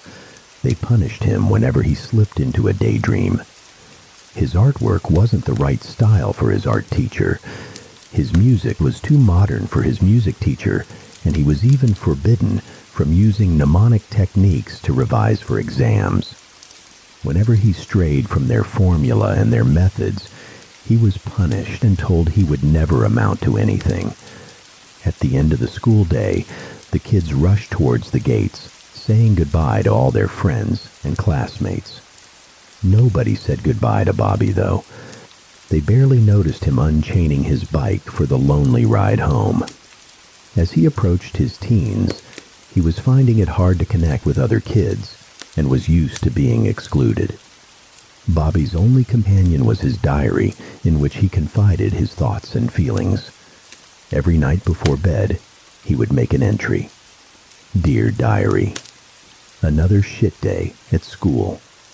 Wandered the playground alone, picked up another detention Friday night. On the plus side, there are some great Xbox games coming out this month. Bobby. The following day transpired much the same. Dear Diary, I hung around the boys in my class today, watching them play football.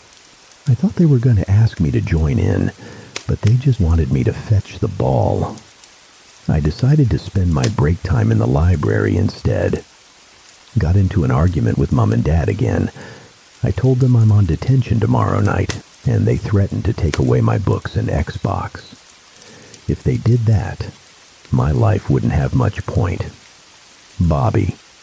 The following day at school, Bobby made an effort to focus on his classes. Every time he caught his mind drifting away, he'd try to snap his attention back to the words of the teacher. That lasted all of 15 minutes before he slipped into another daydream. When the school bell signaled home time for the kids, he made his way to the detention hall. At least here, nobody was telling him what to think about. The supervising teacher read a book, while Bobby and two other boys stared at the walls until their hour was up. When he was done, he headed outside to unchain his bike. It had started to rain, and dark clouds hung in the sky, making it feel much later than it was. Bobby rode his bike along his usual route home, over the wet, deserted roads. But before he could reach the home stretch, he noticed a gang of older boys lurking in one of the streets. They looked like trouble, so he chose to circumvent them via a patch of wasteland behind the houses. The pavement gave way to a rocky and uneven dirt track at the foot of a tall grass bank. He steered onto the grass to avoid some broken bottles, but it was soft and slippery from the rain. The front wheel slid out of control, throwing Bobby over the handlebars. He landed on his back, knocking the wind out of him.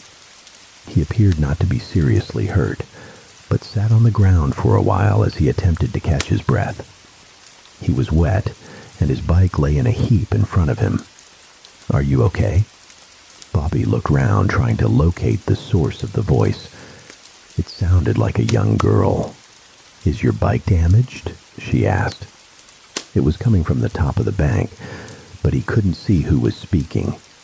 He pulled himself to his feet and started to clamber up towards the unidentified voice. A line of houses backed onto the bank, overlooking the wasteland below. In one of the gardens stood a girl, peering through a wire fence. "I saw you fall and just wanted to check you were all right," she said. "I'm okay. Thanks," Bobby puffed, gasping for breath. The girl opened the gate and gestured for Bobby to enter. The lawn was overgrown and the house looked run down, but that barely registered in his mind as he laid eyes on the girl in front of him. She had brown hair tied into a ponytail with a red bow that matched her dress. A pale and flawless complexion with pink cheeks and eyes like droplets of sky. She was beautiful. Bobby didn't know what to say. He was out of practice when it came to talking to girls, or to kids in general. "I left my bike," he said, standing on the threshold. "We can bring it up to my garden if you like. We can check it over, make sure it's safe to ride," offered the girl. "Come on, I'll help you." The two of them made their way down the grassy bank and wheeled the bike back up to the girl's garden. Thanks," said Bobby. "That's fine."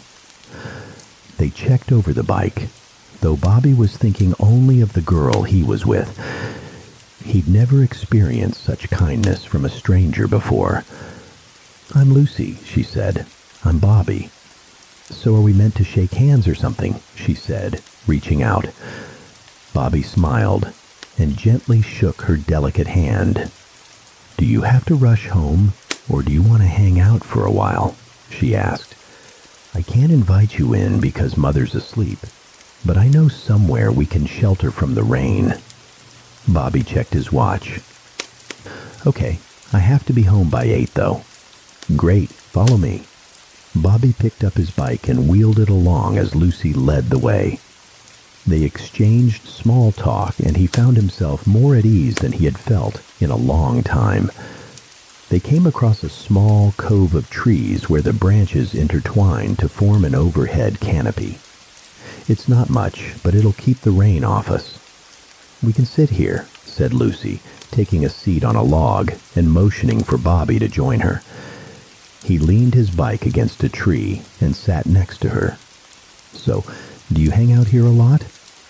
Yes. Sometimes I need to get out of the house. Mother sleeps a lot, you see. She gets really annoyed when I make noise, so I try to keep out of her way. I understand, Bobby replied sympathetically. I have arguments with my parents, too. Really? Over what? Bobby looked down before saying, I disappoint them. I'm sure that's not true. I'm no good at anything, and I'm always in trouble at school. Are you one of those bad kids? No, I'm really not. I just can't concentrate on the classes. They bore me. That's not so bad. My parents wish they had a normal son who was into sports and did well at school. When I try talking to them about the stuff I'm into or the stories I'm writing, they just roll their eyes, he said. Most people just avoid me. I didn't avoid you, Bobby. Lucy placed her hand on his as she spoke. He flinched slightly at her touch. She looked at him until he raised his head, and their eyes met. I would love a friend like you, she added. Bobby couldn't repress the smile that stretched across his face. Do you want to hang out tomorrow? I'd like that. Meet me in my garden around 3? Okay, he agreed. They continued chatting a bit longer before deciding to head home. Bobby gave Lucy a lift on his bike, dropping her off at her garden before making his way home for the night. Dear Diary, I've had an amazing day and I think I've made a new friend. Her name is Lucy. She's beautiful and sweet. We really clicked and she gets me. We're meeting again tomorrow afternoon. I'll keep you updated. Bobby as arranged. Bobby met Lucy in her garden. She was wearing that same bow and red dress. He noticed it was torn and frayed in a few places, but she looked even more beautiful in the clear daylight. They went for a ride on his bike, and he showed off some stunts. She appeared impressed and gave him a round of applause. She explained that she'd never learned to ride a bike, so he decided to teach her, gently guiding her to make sure she didn't fall. As he placed his hand on her back, he noticed that her dress was damp. Had she not dried it from the rain yesterday? Did she not have any other clothes, he wondered, but he kept his thoughts to himself. Freak! Bobby turned around to see a bunch of onlooking kids. They were shouting out and laughing amongst themselves. Freak! They yelled again. Lucy pulled Bobby aside. Take no notice. I get it all the time. But why? It's because I'm poor, and my house is a dump, she said. Don't pretend you haven't noticed. Bobby had always shrunk away from confrontation, but he found himself tapping into courage he never knew he had. He puffed up his chest and pulled back his shoulders, ready to face them. The kids scurried away nervously. Forget about it, they're just idiots, she said, tugging at his arm. Bobby and Lucy returned to their little den in the trees, where he allowed his temper to settle. He couldn't understand why they called her a freak. Aside from the frays and tears on her dress, she didn't look poor, especially from a distance. He started to wonder if they knew something about her that he didn't. They continued talking and discovered a number of interests in common. Lucy loved reading too, but confessed that she didn't go to school much. When Bobby asked why, she said it was complicated and offered no more. He figured it had something to do with her mother, but decided to drop the subject. They spent the entire afternoon laughing and playing together and forgot all about the incident.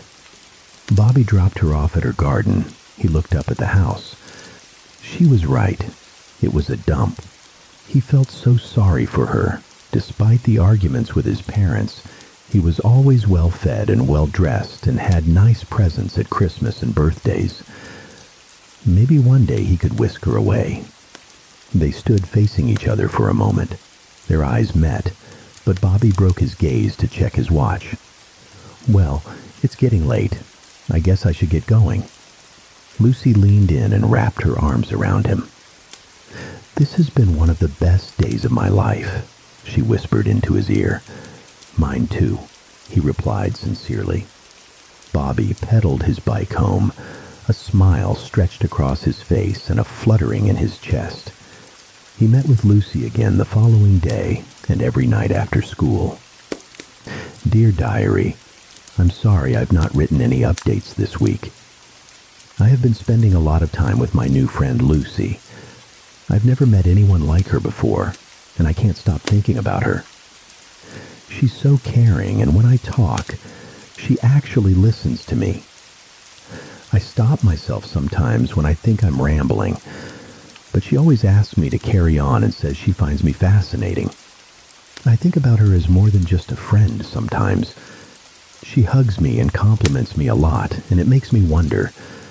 She had a big argument with her mom last night and cried on my shoulder. We held each other so tightly and just stood there for ages in the rain. She looked up at me with those big blue eyes, and I wanted to kiss her so much. I think she wants me to, but I'm scared to ruin what we have. Something really bothers me, though. All the kids keep calling her a freak. It happens whenever they see us together, and I don't understand why. She says it doesn't bother her, but it must. Why are people so cruel? I notice she wears the same tatty dress every day, and I worry that her mom is neglecting her. But I've planned a nice surprise for tomorrow. Bobby." When they met the next day, Lucy joined Bobby on his bike, and they took off along the main road towards town. "Where are we going?" she asked. "It's a surprise." "I don't get to go into town anymore," she said. "This is so exciting." They arrived at a shopping mall, and Lucy seemed overjoyed, mesmerized by the wonders in front of her. They walked round, admiring things in the shop windows, and when Lucy pointed out a dress she really liked, Bobby offered to buy it for her. "That's the surprise," he told her. He'd been saving his pocket money for some new games, but the past week, he hadn't even turned on his Xbox. "What? Really?" Lucy was jubilant. "But I can't, Bobby. That's your money. I can't." Bobby insisted and assured her it was what he wanted, so they went inside and bought the dress. "I'll wear this for you tomorrow," she said, and gave him a big hug. "I can't wait." Bobby treated her to something to eat and drink in a fast food place, but the stares they got from the people in there made them very uncomfortable, so they decided to finish their food outside. In fact, they endured a lot of stares in the mall that day, as well as a few giggles, and Bobby was sure he heard the word freak a few times too. But it wasn't enough to ruin their day or snap him out of the bliss he felt when they were together. Besides, Bobby secretly hoped that the new dress he'd bought for her would put an end to the name-calling. When he met her the following day, she was wearing the new dress as promised. It was dark purple with lace frills. She had untied her hair too, and it hung freely just below her chin. Bobby was taken aback. "Do you like it?" she asked. "I love it," he replied. That evening they decided to leave the bike behind and go for a stroll over the local park. "Do you ever dream about your ideal future?" she asked. "All the time? Do you ever picture yourself falling in love or walking hand in hand, taking the dog for a run over the park on a Sunday afternoon, then snuggling up on the sofa in the evening, watching movies?" "I guess so," Bobby said. "The truth is, He'd thought about it a lot, especially since meeting Lucy. A girl can dream, she sighed. The following 10 minutes passed in silence as they walked through the park, taking in the autumnal colors and kicking through leaves. Then he felt Lucy reaching for his hand. He held onto it, and they continued walking hand in hand. He felt butterflies in his stomach, and in that moment, he couldn't have been happier. Unfortunately, it was soon to be interrupted. 3 boys, a few years older than Bobby, stood in their path. "Look, it's the freak," one of them said. Bobby released Lucy's hand and positioned himself between her and the boys. "Leave her alone," he warned them. "Is that your girlfriend?" One of them laughed. "Mind your own business." "How about I steal her from you?" the biggest of the boys threatened. "I'll snap her head off and use it as a football." At this point, the boy reached out and grabbed Lucy's arm. As he pulled her towards him, she fell over. Bobby snapped. He threw a punch into the larger boy's jaw, who dropped to the floor in an instant.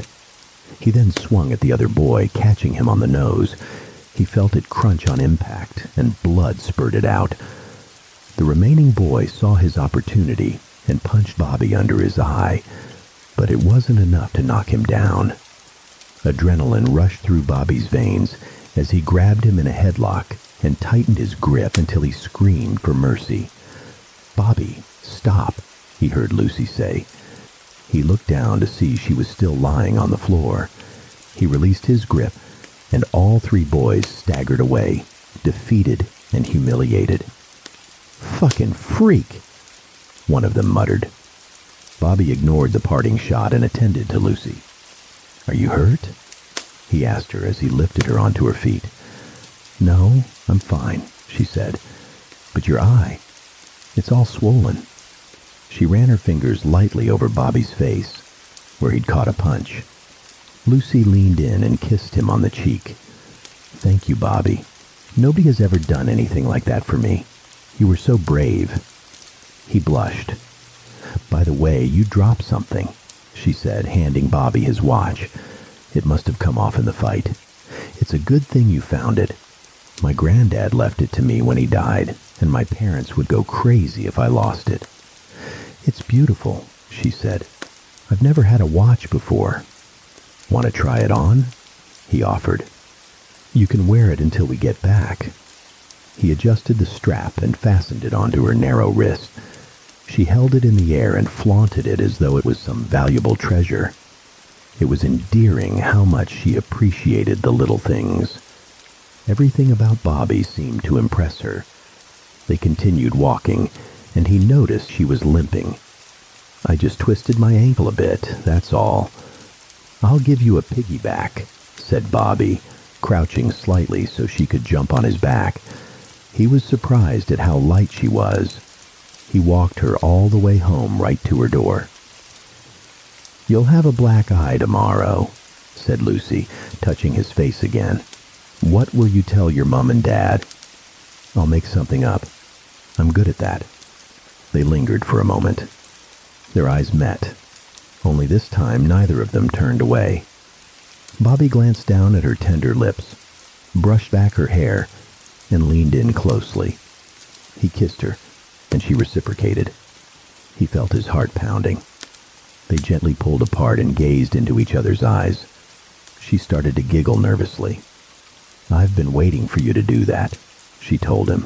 Bobby beamed at her. "See you tomorrow," he said, as he retrieved his bike. "I can't wait," she replied. He couldn't stop thinking about her on the way home, about their kiss. He was overcome with euphoria and wanted to greet everyone he passed and announce his happiness to the world. Just over a week ago, he'd meant nothing to anyone and was just some lonely failure. Now he was a hero who had taken on 3 older bullies and got the girl. Life couldn't be better. He reached the front of his house and went to check the time. "Damn!" Bobby exclaimed, realizing he'd forgotten his watch. He trusted Lucy and considered leaving it with her until tomorrow, but he started to imagine his parents stressing out before marching him to her house and demanding it back. He couldn't face the embarrassment. Bobby turned his bike around and headed back to Lucy's house.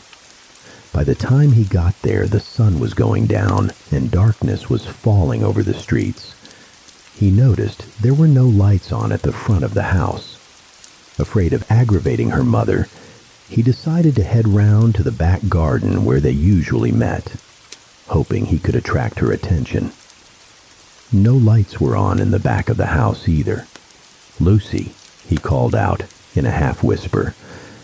He made his way through the overgrown grass and weeds, drawing towards the house. He called out again, but there was no response. He walked up to one of the windows and peered inside. He could see what looked to be a dilapidated kitchen. The walls were streaked with peeled wallpaper. The surfaces were covered in plaster and dust, and broken tiles lay on the floor. Bobby felt his heart sink on seeing the deprived conditions in which Lucy was living. He moved round to the next window. A dirty net curtain obscured his view, but in an otherwise empty and undecorated room, he could make out the figure of a girl. Her back was turned to the window, and she was gazing into a mirror. "Lucy?" he called out. No response. He knocked on the window. She didn't move. He knocked again, a little harder, but she remained perfectly still. A sense of foreboding loomed over him. He knocked again. "Lucy, it's me, Bobby." His pulse started to race and he struggled to swallow. Something wasn't right. He headed to the back door and found it unlocked. The house looked even worse on the inside. There was plaster over the floors, holes in the ceiling, and no carpet or wallpaper. It looked abandoned. He crept slowly through the shadowy hall towards the room in which he had seen the girl. Floorboards creaked underfoot, and he could feel himself trembling. It wasn't about the watch now. He just needed to check she was okay. Slowly, he opened the door, and an icy shiver ran over his body. He felt his knees buckle and his stomach churn at the sight before him. A pale mannequin with rosy cheeks and brown chin-length hair. It was wearing the purple dress that he'd bought from the mall. Its glassy blue eyes stared blankly into a dirty mirror. Fear gripped his body, but he needed to know the truth. He drew closer and gently pushed the mannequin. It toppled to the floor and lay there stiff and lifeless. That's when he noticed his watch fastened around the mannequin's narrow wrist. Bobby could feel his head spinning and his heart pounding as repressed memories came flooding back and his fantasy started to give way to reality. He ran outside and jumped on his bike. Tears streamed down his face as he pedaled furiously away from that house. Forever.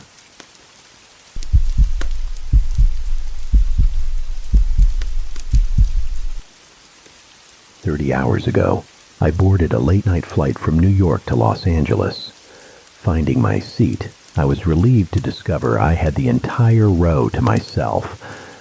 The plane took off without a hitch, and it wasn't long before I was sprawled out, sound asleep across the empty seats. I drifted in and out of consciousness for what felt like hours, unsure of how much time had passed, when I was suddenly jolted awake by a violent tremor. It was possible the cabin lights had flickered for a split second, but I was too disoriented to be sure. Glancing at my phone, the clock read 4:03 a.m. I figured I had about an hour left in the flight. But when I looked out the window, my blood ran cold at the sight. Nothing but endless ocean as far as the eye could see. My jaw went slack. There was definitely no ocean between New York and Los Angeles. I frantically pressed the call button for the flight attendant, and as I waited, my mind raced, desperately trying to think if there was a lake large enough to explain the view outside my window. Suddenly, the flight attendant snapped on the lights. Her jarringly wide smile on a tear-streaked face made me jump. "Can I help you?" she asked.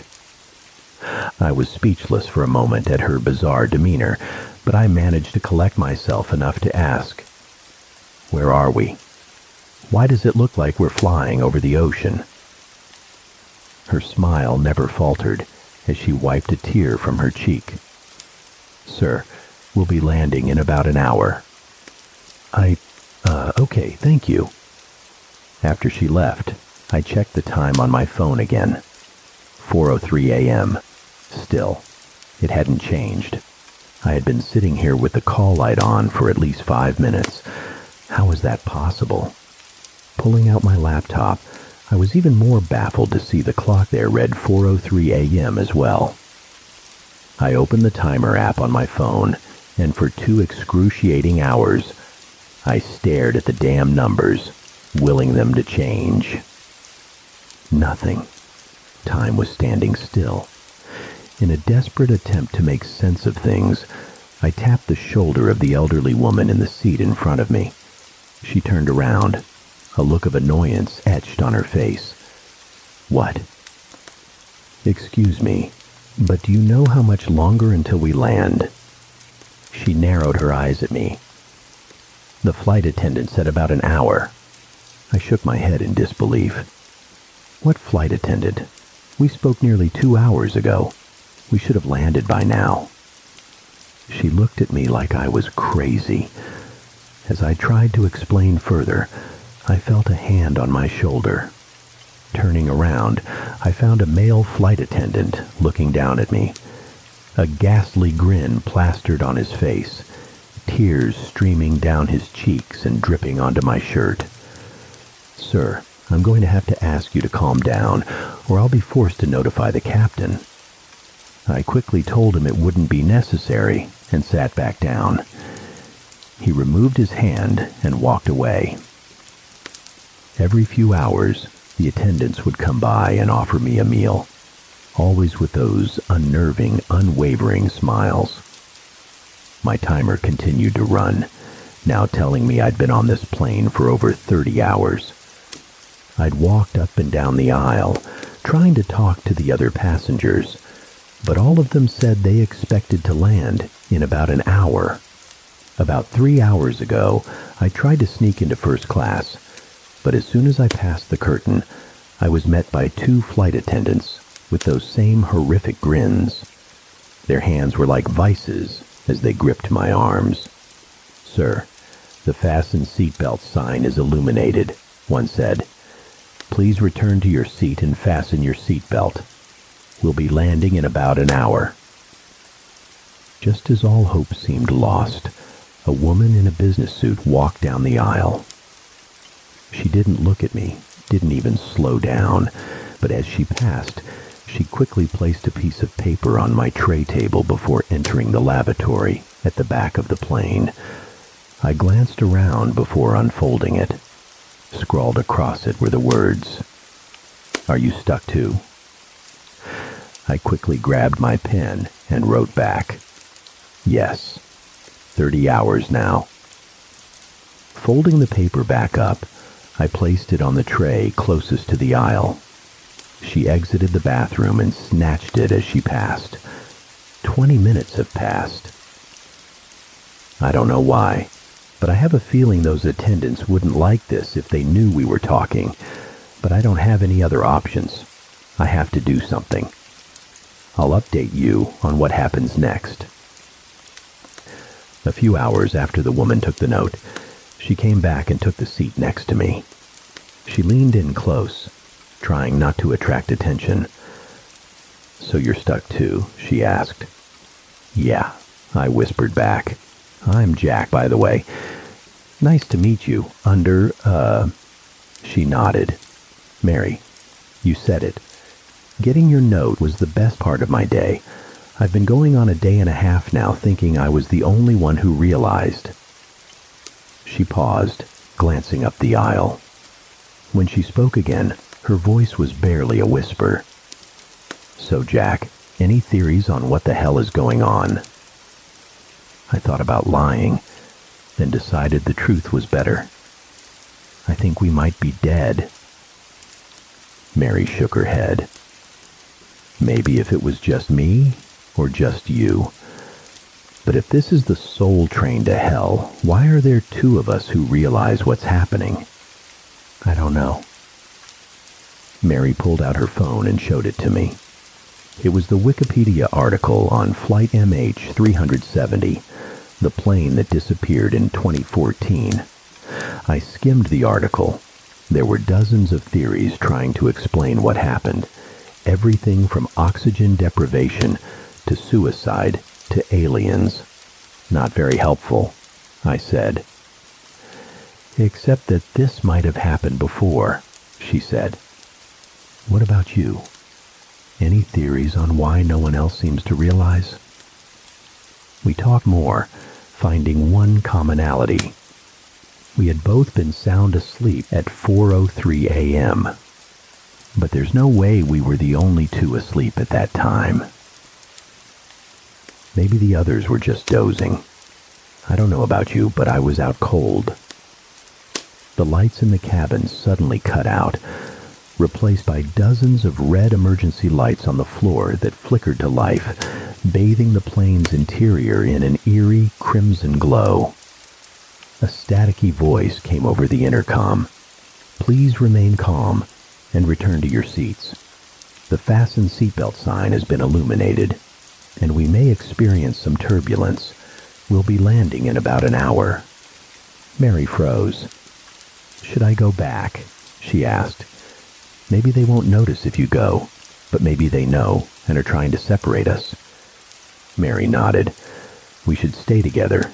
Good point. The intercom crackled to life again. Ladies and gentlemen, I'm pleased to announce the presence of the captain. We will all have a chance to meet him shortly. Please remain in your seats until you are called. If you require any assistance, do not fret. Our flight attendants are more than happy to help. The sounds of passengers getting to their feet came from up front. We sat in silence, trying to see past the curtain separating economy from first class. The captain? I asked. I don't know, but that didn't sound like they were talking about a pilot. Did it to you? No. Just then, a putrid smell wafted toward us, so awful I had to choke back vomit. It was like the most rancid, rotten eggs imaginable. But the old lady in front of us didn't react. She just kept watching her movie on the seatback display. Don't cough, I told Mary. We held our breath for a few long seconds, then both started hacking and sputtering. Instantly, the curtain was pulled back. Mary and I froze, staring down the crimson-lit aisle. 4 flight attendants walked through the curtain toward us, their grins wide and unnerving. Their faces were still streaked with tears, but this time, the liquid trailing down their cheeks was a sickening color. In the dim light, it looked like blood, but my eyes weren't on them. I was looking past them at the towering dark figure standing near the cockpit door. It was at least 8 feet tall, and it was pointing a long, spindly finger directly at us. It had called for us. "Bathroom!" I yelled. We took off running toward the back of the plane, the sinister flight attendants hot on our tails. Blood dripped from their smiling mouths, splattering on the carpet. "The captain is waiting," one of them said in a monotone voice, its smile widening as it gained on us. We darted into the lavatories, each of us squeezing into a stall. I slammed the door shut, locked it, and braced my foot against it to keep them out. They began pounding on the door and rattling the handle, while I strained to keep it shut. "I'm sorry, but you both have to see the captain," one of them said. "Jack!" Mary screamed. "Jack, help me!" A sickening crunch of metal on metal rang out from Mary's stall.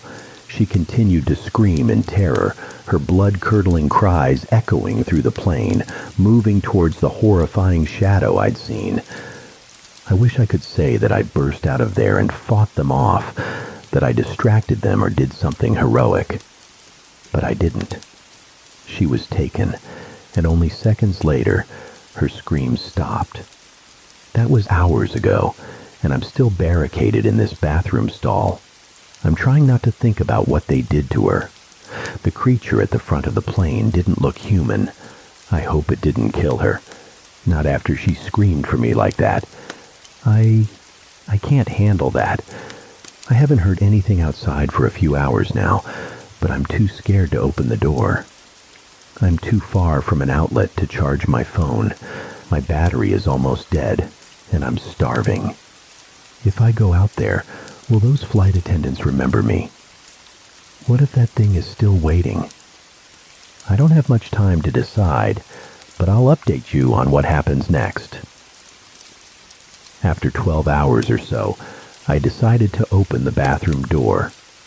The lights in the cabin were back to normal, and I could no longer smell that god-awful sulfur stench. I cautiously made my way back to my seat and nearly wept when the grinning flight attendant came by and offered me a meal. That disgusting airplane food had never tasted so good. Once I was done eating, my mind immediately went back to Mary. What had happened to her? I stealthily made my way down the aisle towards first class, doing my best to go unnoticed. Strangely, I didn't see any sign of the flight attendants. It's like they were purposely ignoring me, like they wanted me to find her on my own. Mary was sitting alone in a window seat, staring intently at her phone. I slid into the seat next to her and gently touched her arm. "Mary," I whispered. She took out her earbuds and looked at me, her brow furrowed. "Yes? Is something the matter?" "Are you okay?" I asked. "What did that thing do to you? What did they do to you?" "I'm sorry, do I know you?" "What do you mean?" "We were just..." My blood ran cold as I realized with growing horror that she had no idea who I was. I fought back tears. "Mary, how long have you been on this flight?" She glanced at her watch. "Well, it's 4:03 a.m., so at least a few hours." She gave me a look people usually reserve for those claiming to be the Messiah. Her voice was low and soothing. "Hey, it's going to be okay. Look on the bright side. We'll be landing in about an hour." I felt a strong hand grip my arm. Looking up, I saw 2 flight attendants standing there. "Sir, this section is for first-class passengers only." They were still crying and grinning, but it was only tears this time. I could still see the dried blood stains on their uniforms, though. I was escorted back to my seat and spent the next several days in despair. The attendants continued to bring me meals. I continued to use the restroom, and I slowly went mad from the terrifying monotony of it all. Looking back on it, those first few days weren't so bad. There was only so much content on the plane's entertainment system. Even with the shoddy Wi-Fi, things only got really bad about 10 days in when the Wi-Fi went out. About a week after that, I completely lost it and started screaming for the flight attendant. It took several minutes, but one finally appeared. "Please, let me see the captain," I begged. The flight attendant leaned down, her voice as flat as ever. "I'm sorry, sir. The captain has made a ruling in your case. You did not answer his summons, and because of that, you must continue to wait."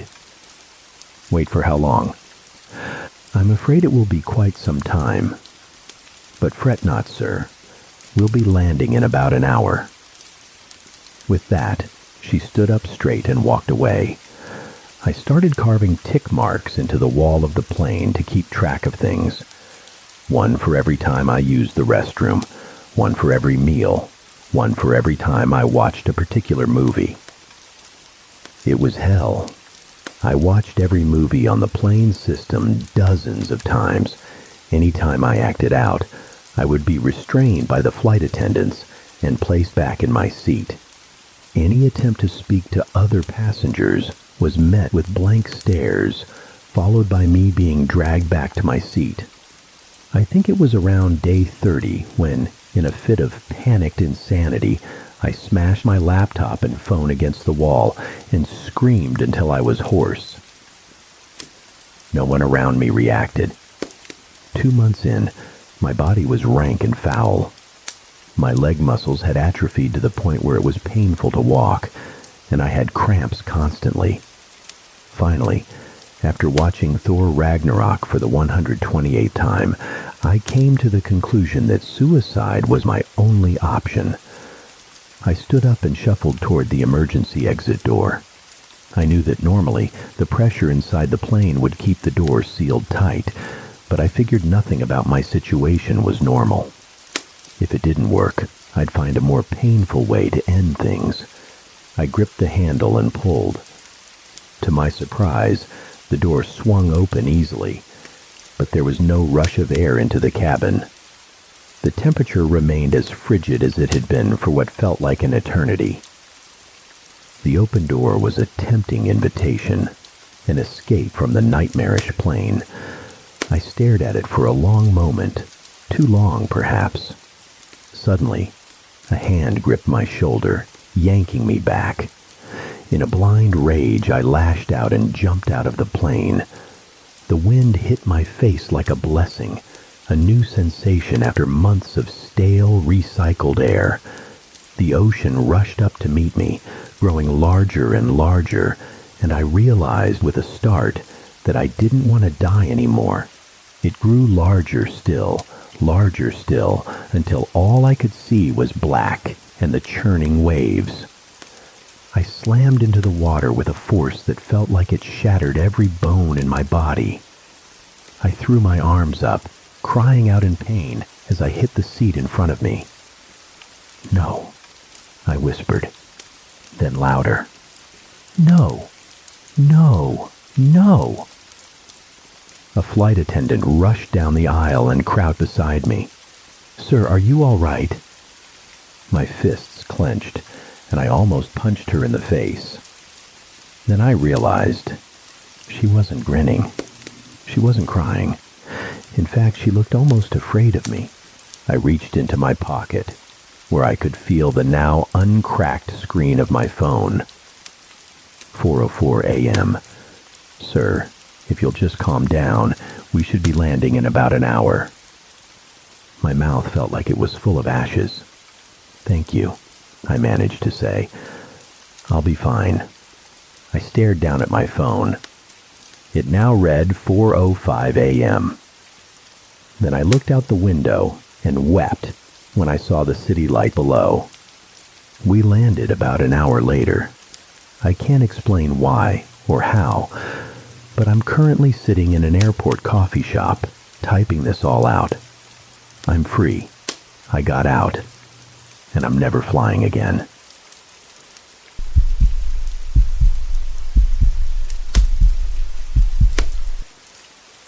My sister was a genius. At 13, she built a device that, to this day, I still don't understand. I've spent my life studying physics, and I still don't understand what she did. And maybe it's better that way, especially given how it all turned out. All I know is that in the summer of 2003, the laws of physics and atomic mass no longer seemed to apply to her. She became invisible to the naked eye, and the language she spoke was an uncanny, discordant symphony beyond human comprehension. Before I go any further, have you ever seen the show Firefly? Allow me to quote a passage. "I'm really very intelligent. I went to medical school at Osiris, top 3% of my class, finished my internship in 8 months. Gifted, they called me." So, when I tell you that my sister made me look like a dull, normal boy, I mean that she was precisely that much smarter than me. This passage could have been written about me and my sisters. My family has a history of being exceptionally bright. My father was a neurosurgeon, my mother worked for SpaceX, and my older sister was a celebrated artist whose work had been featured in prestigious galleries since she was 12. I myself am a high-energy physicist at a university I won't embarrass by naming. And much like Simon Tam in Firefly, I'm not telling you this to brag or imply that I'm special. I just want you to understand what I mean when I say that Neurali made all of us look like dull, normal children. In 2003, I was about to turn 17. My idea of fun wasn't like other teenage girls, so I won't bore you with the details of what I found more interesting than TV, books, or the mall. But suffice it to say that I was almost always preoccupied with personal research projects. The first time Neurali went invisible, I was neck-deep in a particularly vexing scientific paper. They're wrong, you know? Neurali's sing-song voice startled me from behind. I groaned under my breath. We'd had a serious conversation about knocking, but it never seemed to stick. Neurali, what did we talk about regarding knocking? Oh, her voice held genuine surprise. I forgot about the door. What? I frowned, turning in my chair to face her. The room was empty. Wait, empty? I blinked, wondering when I'd fallen asleep and assuming I'd misheard her. Just as I turned back to my computer, I heard Neurali giggle. Come on, silly. I'm right here. What the... How? Where did you hide the speakers this time? I stood, scanning the room. She'd pulled this trick before, hiding an elaborate speaker system she'd built herself to create omnidirectional sound. It could make it seem like she was anywhere in the room. She even made it sound like she was moving around. Impressive, really, especially for a 10-year-old. This time, however, it seemed like she'd taken her prank to a whole new level, or something else was going on. The giggling again. There are no speakers. It's just me. Okay, just you. But how? I crossed my arms, staring at the empty space where I thought her voice was coming from. That's kinda hard to explain. Neurali speak for, you won't understand. Try me, I said, because I can be incredibly stubborn, and explain she did. I, of course, understood nothing. My head started to throb as if in the pre-grip of a migraine. Almost nothing she said made sense. Something about atomic frequencies, post-dimensional drift, superstring asynchronicity, and something she called Planck time superpositioning. It was all very much over my head. Okay, I said, rubbing my temples as if to massage the information in. But how did you get in here? I walked in. Infuriating. I mean, how did you get in here? I gestured to the closed door and surrounding walls. Oh, I could hear the long, suffering sigh in her voice. I just came in where there wasn't any wall. I narrowed my eyes at the empty space where I thought she was standing. You... What? She sighed again. It was a special sigh. The kind of sigh an adult makes when a much smarter than you child is trying to dumb themselves down so you can understand. My cheeks burned with shame. I knew she was smarter than me, smarter than all of us, but it still made me feel like I'd just gotten a math problem wrong in front of Neil deGrasse Tyson and a puppy, and they were both disappointed in me. I came in where there wasn't any wall. Walls aren't everywhere, Divya. In fact, in most places, like reality, walls don't even exist. So I just walked through those places. I wanted to get this explanation on paper, even though I knew she wouldn't be able to replicate it, except maybe on scraps of paper with half-finished notes that only she could understand. I also knew those proofs would be as nonsensical as her initial explanation. Despite this, it still bothered me that I could only grasp at the edges of her meaning in the most vague and abstract ways. It wasn't natural. The abstract nature of her thinking chafed against my linear, logical thought processes in ways I couldn't grasp, and I hated it. Maybe Sana would understand. Her brain worked that way. Mine, however, did not. I must have looked as lost as I felt, and was, because she continued. Where I am, or when and how, rather, everything is a Schrodinger's is and isn't puzzle. All I have to do is look for the places where the state of a thing is isn't, and go there. This was not helpful. I mean, it was helpful. I understood the gist of what she was trying to convey, but in terms of the practical application of physics, it was a mishmash of meaningless science-sounding words. She may as well have told me to eat ice cream backward and chant purple in reverse 30 times, and the wall will turn to jelly. But only if you look at it from a 45-degree angle, and it would have been precisely as scientific sounding as what she actually said. However, she was invisible, so the limits of my understanding in science itself had no bearing on whether or not she was. Do you still have a body? I mean, can you see you? Oh yeah, she said, her voice higher with excitement. I look like 100 versions of myself, all layered on top of each other. It's kind of weird looking at my hands and stuff, but I'm here. Great. I had no idea what to do with this information. She started giggling again. What now? You haven't even noticed, have you? Noticed what? I couldn't keep the edge of frustration out of my voice. It was hard enough to swallow the premise that she'd managed to trick physics into allowing her to walk through matter while remaining invisible to the naked eye. But I'd had enough of how much dumber than Nirali am I for one day. What I'm speaking. I had to blink and think about it for a second. It's English, right? She giggled again. Say something, I commanded in my most authoritative older sister voice.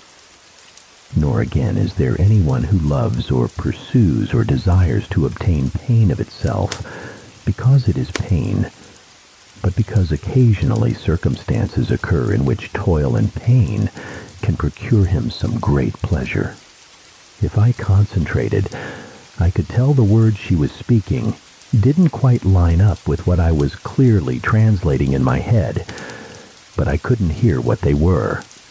Except, wait, is that the lorem ipsum's translation of definibus bonorum et malorum? Another giggle. Yep, want me to try something in Hindi? I said, a little dazed and a lot more than a little curious. Sure. May he on whom shines the daughter of the mountain king, who bears the celestial stream on his head, on whose brow is the crescent moon, whose throat holds the poison, and whose breast is the support of a huge serpent, and who is adorned by ashes on his body, may that highest deity, the Lord of all, the destroyer of the universe, the omnipresent Shiva, the moon-like Shankara, ever protect you. I frowned, torn between focusing on the words and trying to place what she was quoting. I began to mouth some of the words as my mind raced back over them, and my jaw dropped when I realized the truth. Did you just quote the Ayodhya Kand invocation of the Ramcharitmanas? Another giggle. But how? That didn't sound anything like Hindi. That's the fascinating part, she said. It doesn't sound like Hindi when I say it, but I am thinking Hindi words. What does it sound like to you? English, I guess. I mean, it doesn't sound like anything, but I understand you in English. That's so cool. Do you ever hear anything other than English? Kind of. I mean, almost. If I really try, I can tell that the sounds you're making don't match up with the meaning of the words I'm not hearing, but understanding. But the meaning overrides everything else, so I can't really make out the individual sounds or syllables. Do you think you could identify the physical language if we went one phoneme at a time? Maybe processing entire words, is preventing the identification of individual phonemes. Maybe, I said with a shrug, still stuck on the wonder of this aspect of her discovery. We can try it. She let me run her through some general object identification to give me a chance to listen to the sounds she was making and how they differed from the words I knew, the words I was hearing, but I only ever caught ghosts of the difference. She thought it was hilarious. I thought it was terrifying. She started coming to my room regularly in this state, usually after lights out or when our parents were at work. I didn't blame her for sneaking in. Sana wanted nothing to do with anything science-y, and if our parents knew what we were doing, we'd be grounded for life, especially since Nirali was banned from at-home experimental projects. The last one had required a lot of outside help and several $1,000s to clean up. But someone had to try and catalog this universal lexicon, and this was the only way we had access to it. One night, as we were lying awake on the floor, calling out the names of objects, we'd given up on trying to produce individual sounds earlier, as there was no discernible difference without meaning behind them.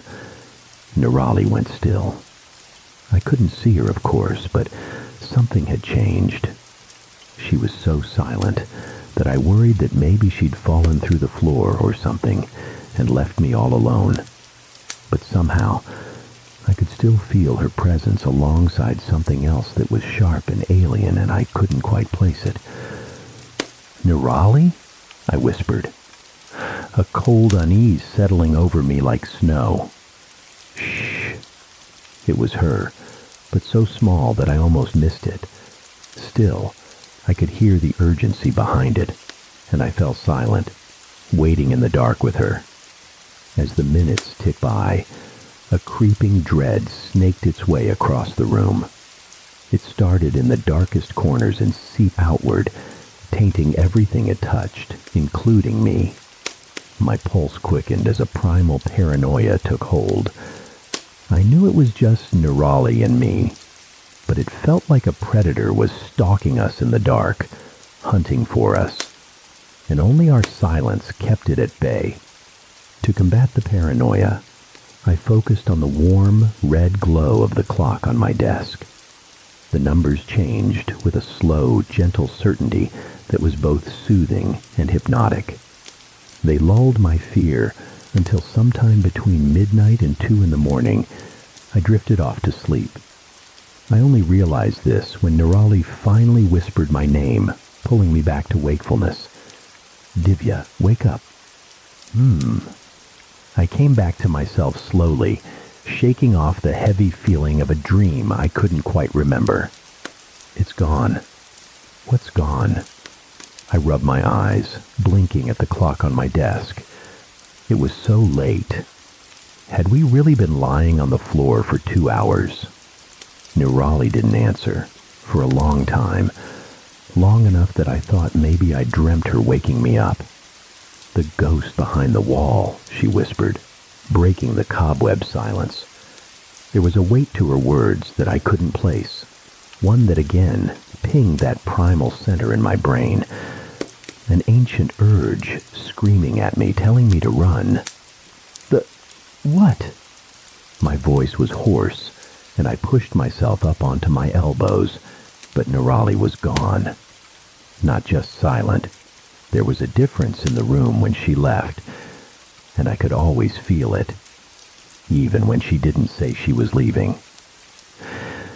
A few minutes later, she was at my bedroom door, actually knocking. The sound made me jump, my heart suddenly pounding a frantic rhythm of adrenaline. I crept to the door to let her in, overly aware of the night around us and startled by the shadows I suddenly worried couldn't be trusted. Without a word, she slipped past me and crawled into my bed, burrowing under the covers with her knees pulled up to her chest and her back to me. I followed her lead, crawling in behind her, offering myself as her protector against the night. Sleep came slowly as my body purged the survival instincts from my veins, But it must have come eventually, because the next thing I knew, the sun was streaming through the window, and Nirali was watching me sleep. Divya?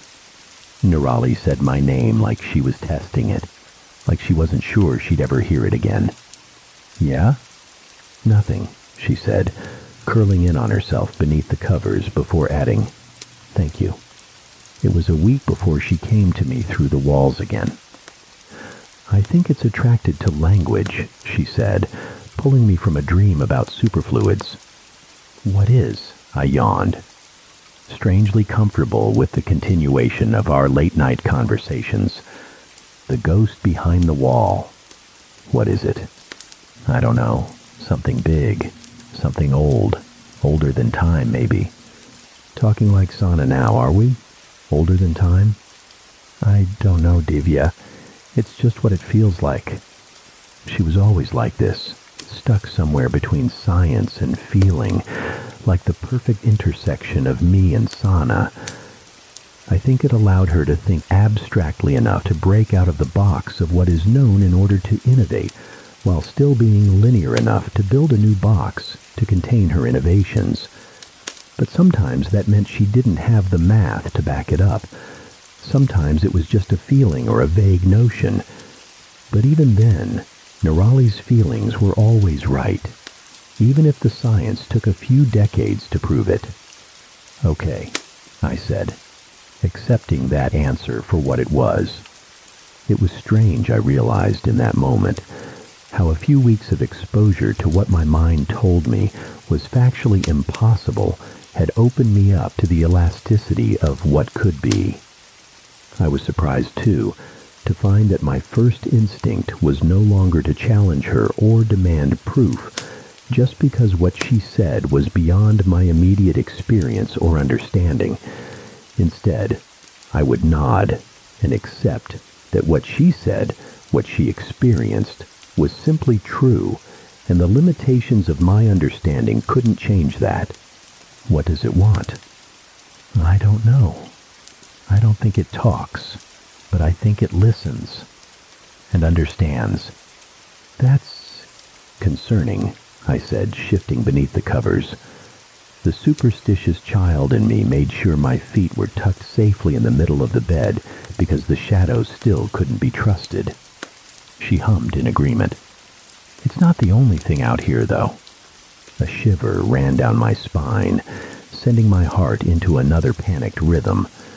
What do you mean? I mean, there are other things. Big things.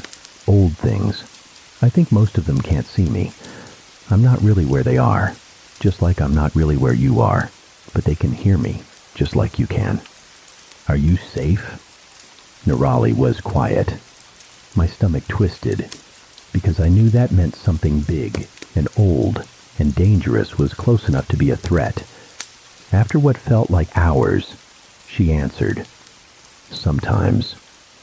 Only sometimes? I sat up, staring at the spot on the floor where she would have been sitting. Only sometimes. Then why are we still doing this, Nirali? I wouldn't agree to this if I knew you were in danger. I know, she said, her voice small.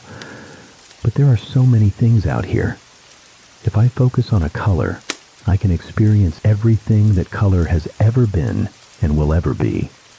If I think about a time I'm sitting in what used to be here, or sometimes what will be here, watching a faded echo of an event that won't happen for another 1,000 years. I've seen cities you can't even imagine made of bone and shimmering glass, monolithic wonders that would shame the gods. Last night I stood inside a black hole, not a hologram or a simulation, but a real black hole. Captured, imprisoned, recreated, exploited, I don't know, but it was here, and I was, too. And through the black hole, I saw so many other universes, all laid out like mirrors, reflecting into infinity. Nirali, I whispered, both awed and horrified. She'd been experiencing this every night. All those hours we'd spent talking about nothing and everything. But there are bigger things, too, she said, her voice fading into the darkness. Things that hide in the starlight on the glass. Things that follow me back from the future and wait for me in the past. They ripple like stones across the water, only touching the surface for a minute, and never with their whole selves. But even that is too much. It hurts to look at them. They're too many shapes at once, and they're all hungry in ways I don't understand. Tears welled in my eyes as she spoke. It was agonizing to accept these things as truth. I couldn't understand them, touch them, or even experience them for myself. But I had to accept that they were real because my little sister was invisible. She could walk through matter at will and speak a universal language every night. But accepting all of that also meant accepting that my little sister had been spending every night driven by her own curiosity to return to this dangerous state again and again, only to be terrorized by what waited in between. I'm glad they can't see me, but I don't think that will be true for much longer.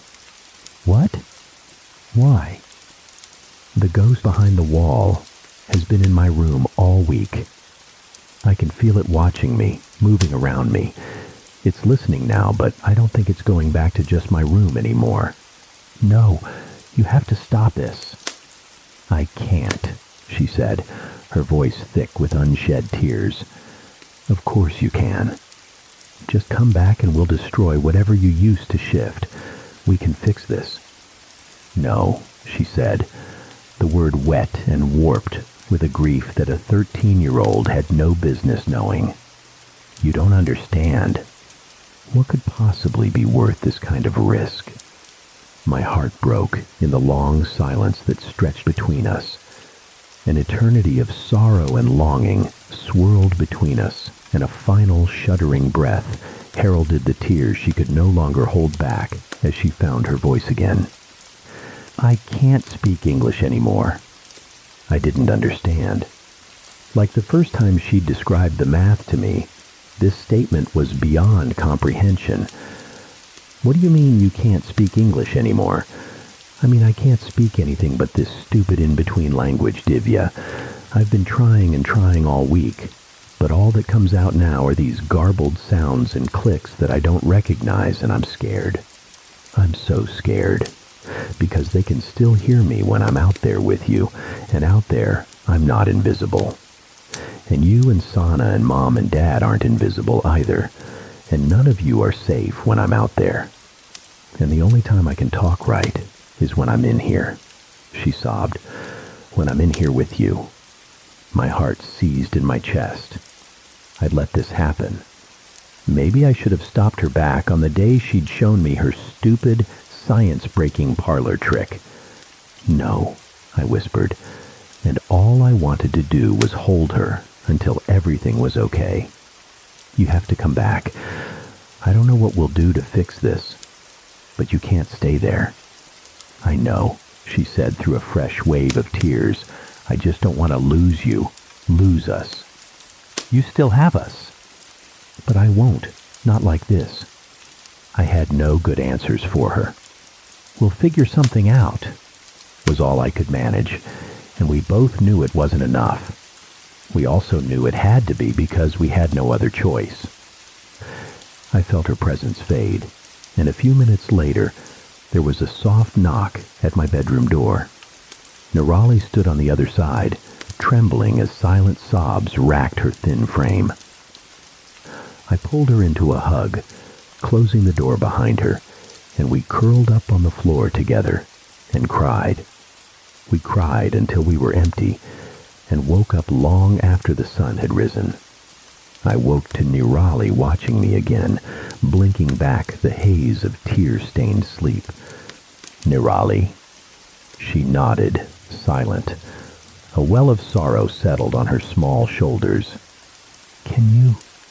She shook her head. Nothing? She glanced away, looking through me and toward the hall as someone walked past. I could see a million thoughts flit across her face in that moment, most of them contradictory, but after a minute or so, a steely resolve settled in her eyes, and she leaned closer, motioning for me to do the same. Her mouth was almost touching my ear when the most unimaginable stench of rot emanated from her lips. A shiver ran down my spine at the sound of each warped phoneme. Never in my life had I been so simultaneously disgusted and terrified. I could hear her voice, but it dripped with a venomous poison, dragged across hot coals, buried at the bottom of the deepest ocean, and clawing at the edges of sanity with wicked talons. It was wrong, and to this day, it is the most horrifying, violating experience of my life. The words, this language, was never meant for human ears. Science would not bear me out, but I knew in my bones that these words held a power humans were not meant to wield. And yet, even as my mind rebelled at the very sound of her voice warping around those awful words, I knew what she meant as clearly as if she'd spoken in English. Don't tell Mom and Dad.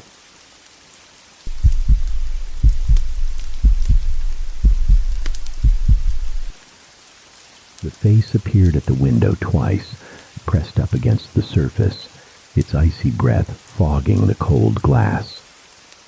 At first it looked strange to me, the skin under its eyes sagging into folds of flesh, revealing sensitive red layers underneath. It was the winter of 1983, and I had booked the cabin for 3 nights. Just 3 nights. I needed a break, a place to relax, a place to recover. I had suffered a heart attack 2 months prior, a painful, miserable experience I would not wish on my worst enemy. Lying there writhing on the kitchen floor, the searing pain had drained the blood from my veins, chest, arms, jaw. I passed out only to find myself in a hospital bed days later. It was my daughter, Jen, who found me. Thank God for her. The cabin was to be a sanctuary, a place far from the stresses in my life, the fallout of a failed marriage, the pressures of a dwindling career, and the pain of staring death in the face. Comfort had become a stranger. Fear, however, was now both my enemy and close companion. Each beat of my heart was felt, the slightest change in rhythm or flutter a harbinger of horror. The realization that, at any time, the pain of death could come for me by the very thing that gave me life seemed a perversion, a disgust of purpose. I now wandered through life as though made of glass, afraid that the slightest exertion would shatter me. The doctors had done their part through surgery and medication. Now it was my turn to help my body recover as best I could. Only time would tell how successful those efforts would be. I was advised to relax, perform some limited physical therapy exercises, and avoid any worries or sudden shocks. But how does one avoid a shock or an unpleasant surprise? By definition, a shock is an unforeseen, unforeseeable, surprising event lurking in the shadows of ambiguity, out there, blending with the fog of what is yet to come. Around a corner in the next room, a wrong turn, or an unwanted phone call carrying bad news. I found the whole concept of avoiding surprises laughable. And yet, there I was, preparing for the peaceful quiet of the countryside, following the advice of the experts, the men and women in sterile white coats. I had nearly dismissed their advice, languishing at home, hollow, counting the hours and heartbeats as finite measures of my life, when still the mind can launch an awful assault of memories. I thought of Susie, of the years together now squandered. We had been happy, but I played my part in how we ended. She came to visit me at the hospital. Perhaps she too wished for reconciliation. But feeling the divide between us as she sat by my bed was worse than any physical pain. We smiled and spoke the empty, everyday words that fill every sick room. When she left, she touched my hand briefly, but I could tell she no longer held the spark she once had for me. She tried to be kind, but some things said and done cannot be taken back. the flames of resentment never fully extinguished. They say time heals all wounds, but some cuts run deeper than others. In those solitary, grim days, I had only thoughts of my daughter to keep myself from slipping into depression, but she was with her mother most of the time. Perhaps I had been cold to her too. I knew my faults as a husband, but I never thought I was anything but a loving father, and so I lived for the 2 short days each week when I could see her. The rest of the time was filled with the fear of death and worthless ruminations. Friends, family, doctors, they all urged me to take a vacation, but I was afraid of my heart giving out, afraid of the possibilities conjured up by an anxious mind when dwelling on the fragile body containing it. If not for Jai, I never would have gone. He visited me a couple times a week and cheered me up as best he could with his usual jokes and jests. In fact, he kept me going and eventually convinced me that a few days in the countryside would do me good. Still, I was terrified of being left alone, isolated, far from everything and everyone. What if I had another heart attack? Maybe the next one would be fatal, and even if I could be saved, I would be too far away to get help in time. I needed a place to relax away from the world, but not so far from the miracles of modern medicine. That's why we chose the Blackwood cabin. Jai had been there as a kid. It sat on the outskirts of a large forest, surrounded on a clearing by a beautiful river flowing on the other side. While it seemed cut off from the world, it was in fact only 6 miles from the nearest hospital, perched near a small town at the edge of that dense, dark, sprawling forest network. This, and Jai's insistence that he'd stay too, satisfied me enough with the thought that help was always within reach. I could feel myself start to relax as we left the city, and throughout the drive we chatted and laughed, reminiscing about the days we roomed together in college. For the first time in months, I felt positive about the world around me, watching the freeway recede into the distance, relinquishing its concrete grip to give way to the wild, untamed, majestic beauty of nature. Only once did I mention my separation from Susie, but Jai quickly steered the conversation to a more positive, light-hearted topic, as he often did. I still hoped the divorce would never be finalized, that she would come back to me, but hope can also be a tired condition, so I tried to filter Susie out of my mind as much as I could. The single lane wound its way through the Blackwood forest. We snaked around 6 miles of curving road and bends before we finally reached the clearing. A large puddle spread a carpet of untamed grass across the area, so much so that we had to park a few hundred feet from our destination for fear of getting stuck. At the center of the boggy, near-flooded land was where the old, rickety shelter we intended to call home for the next 3 days stood. The cabin itself was small, with a single full room, complete with a fireplace and cozy wood-burning stove, and 2 cramped bedrooms at the back. It had clearly been there a long time, and the dark wood panels bore the weight of time, sagging and drooping as they staggered overhead. The smell of moss and bark saturated the air, and the trickling, babbling sound of the river on the other side of the cabin bubbled and brewed, peaceful, tranquil, yet mysterious. The first day passed uneventfully. Exactly what I needed. Relaxing with a book in front of the 3 large logs smoldering in the fireplace, and spending some time sitting on the steps leading into the cabin, watching the roiling, swimming river with its wintry currents. It was then that I understood where this place got its name. Looking out over the scrubby field toward the horizon, the forest looked picturesque yet impenetrable from a distance, and the clearing where the cabin stood was merely a temporary halt before it once again continued to blanket the land on the other side of the river. The forest was dark and black, yes, but vibrant with life, the bustle of many species, deer, fox, beetles, rabbits. But I never could have guessed the horrors that lurked among its dense, verdant foliage. Many tourist spots thrive on the stories of ghosts and monsters hiding somewhere nearby. Tales exaggerated by innkeepers or hotel managers, talking of rooms where something mysterious appears at midnight. Travelers flock to such places, hoping to spend a night in a haunted room, to catch a glimpse of something in the dark that whispers the idea that life is stranger, more exciting than we can imagine.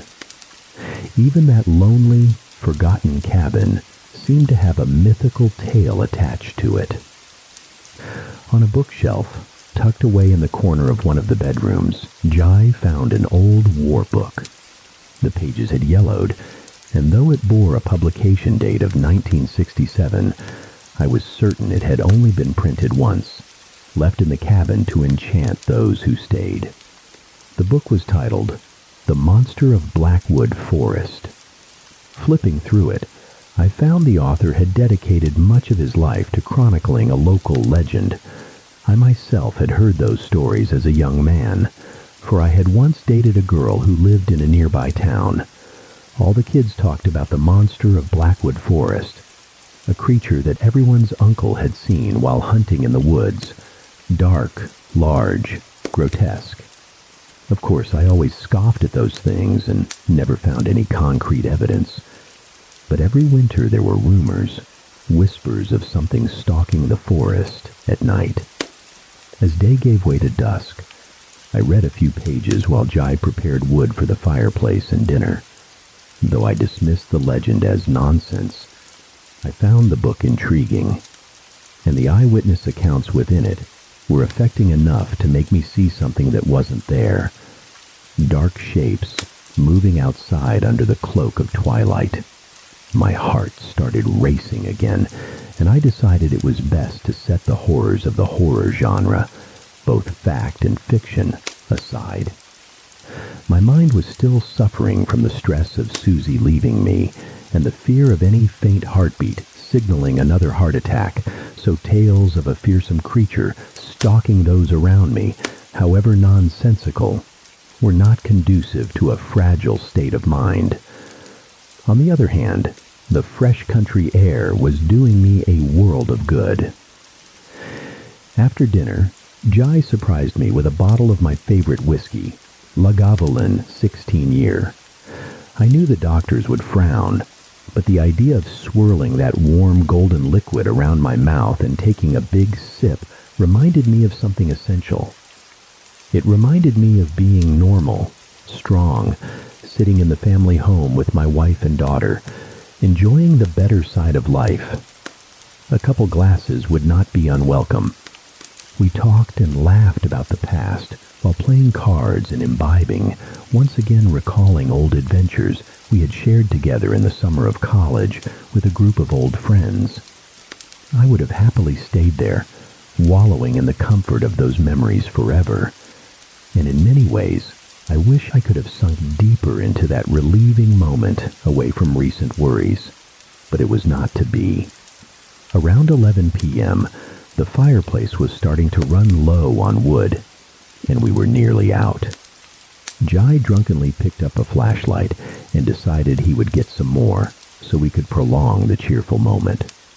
I did not object. I was happy. I was content to let that night continue. He was a good friend and insisted that I not lift a finger out in the cold and dark. He was always braver than me, and I would be lying if I said the irrational thought of something lurking in the woods had not left its mark. I watched from the window for a time as the beam from Jai's flashlight bounced across the lumpy field, now frozen over. The light dropped to the ground for a second, and I heard my friend's merry, drunken laugh ring out as he stood up again before continuing toward the horizon. Smiling to myself, I turned back to my favorite book, flipping through a few pages of an Ellery Queen detective novel, less dangerous than the previous tome. About 15 minutes later, I realized just how quiet the cabin had become. No noises, no wind, no sounds of life or living things, and for the first time I felt something ominous sitting in the silence. Suddenly, Jai burst into the cabin and collapsed onto the floor, panting. He spun toward the door and kicked it shut frantically with his heels, eyes wide, panicked, disbelieving. Staggering to his feet, he flipped a small table and wedged it underneath the aged wooden door handle. "Help me, for God's sake," he whispered urgently. I quickly got up and rushed to aid my friend, helping him barricade the door with furniture, anything weighty we could find. It was the first time since the heart attack that I had exerted myself, and it would not be the last. I felt the blood pumping hard through my chest and shuddered momentarily at the sensation. I tried to find out what had happened, but Jai was exhausted and anguished. A sheen of sweat glistened down his cheek as he panted and gasped.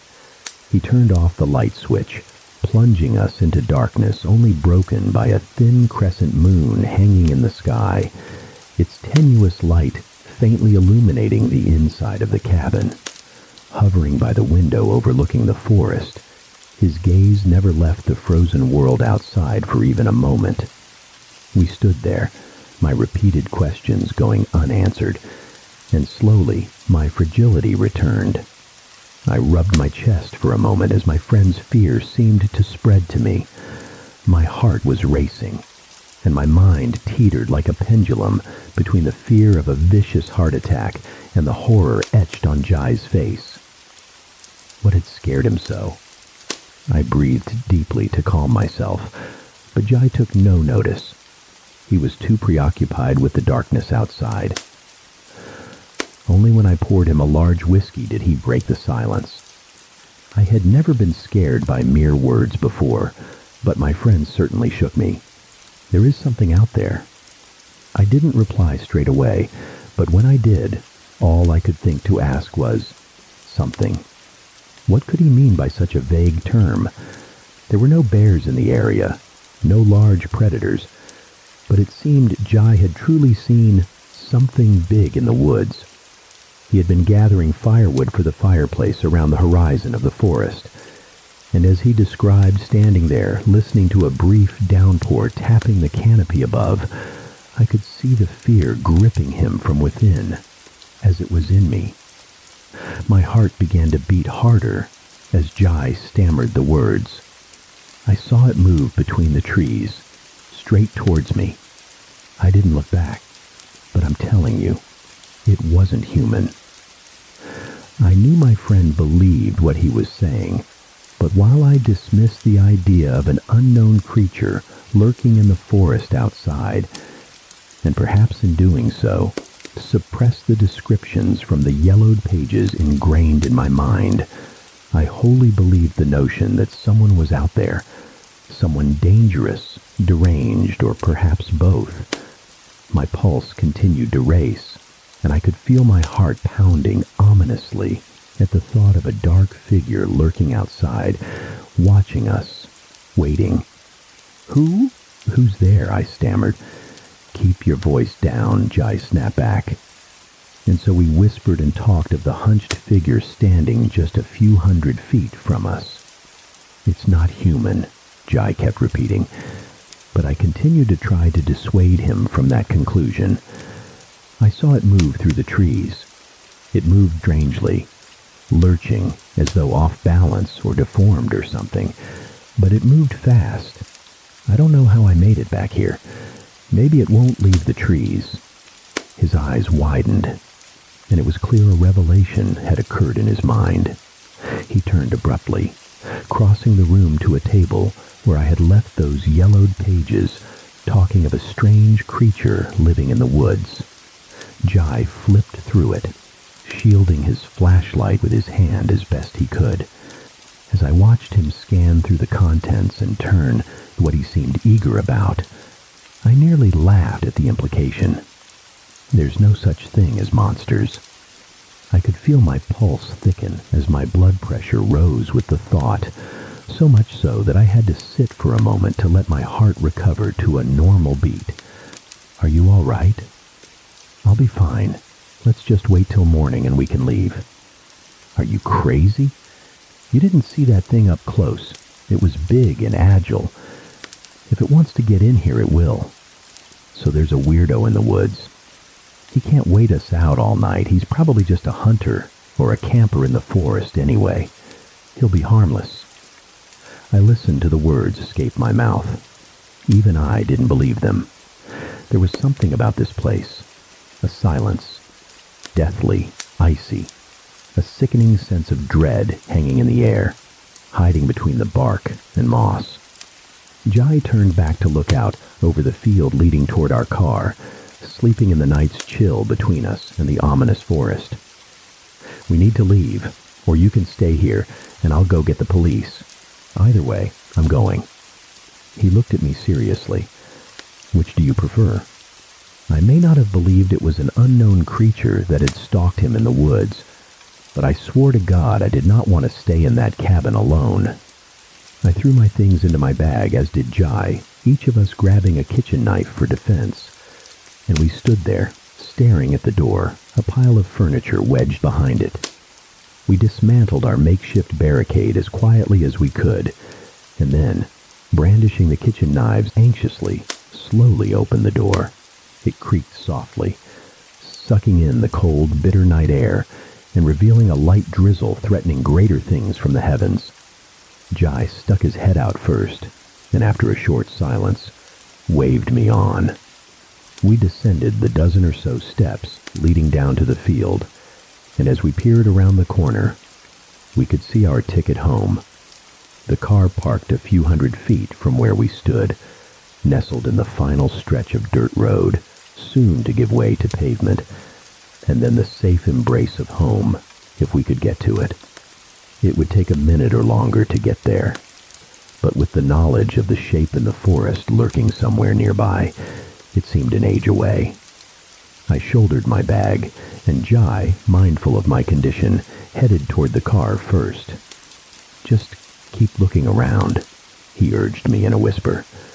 The wet field slurped underfoot, and the rain began to fall harder as we crept toward the safety of the vehicle. We tried to be as quiet as possible, but even in the moonlight, we had to use flashlights to see ahead, advertising our position to anyone or anything in the vicinity. I kept looking out at the woods, the horizon, the swelling river behind me, but I saw nothing, nor did I hear anything above the rain now pelting down on the car and splashing off my hooded head.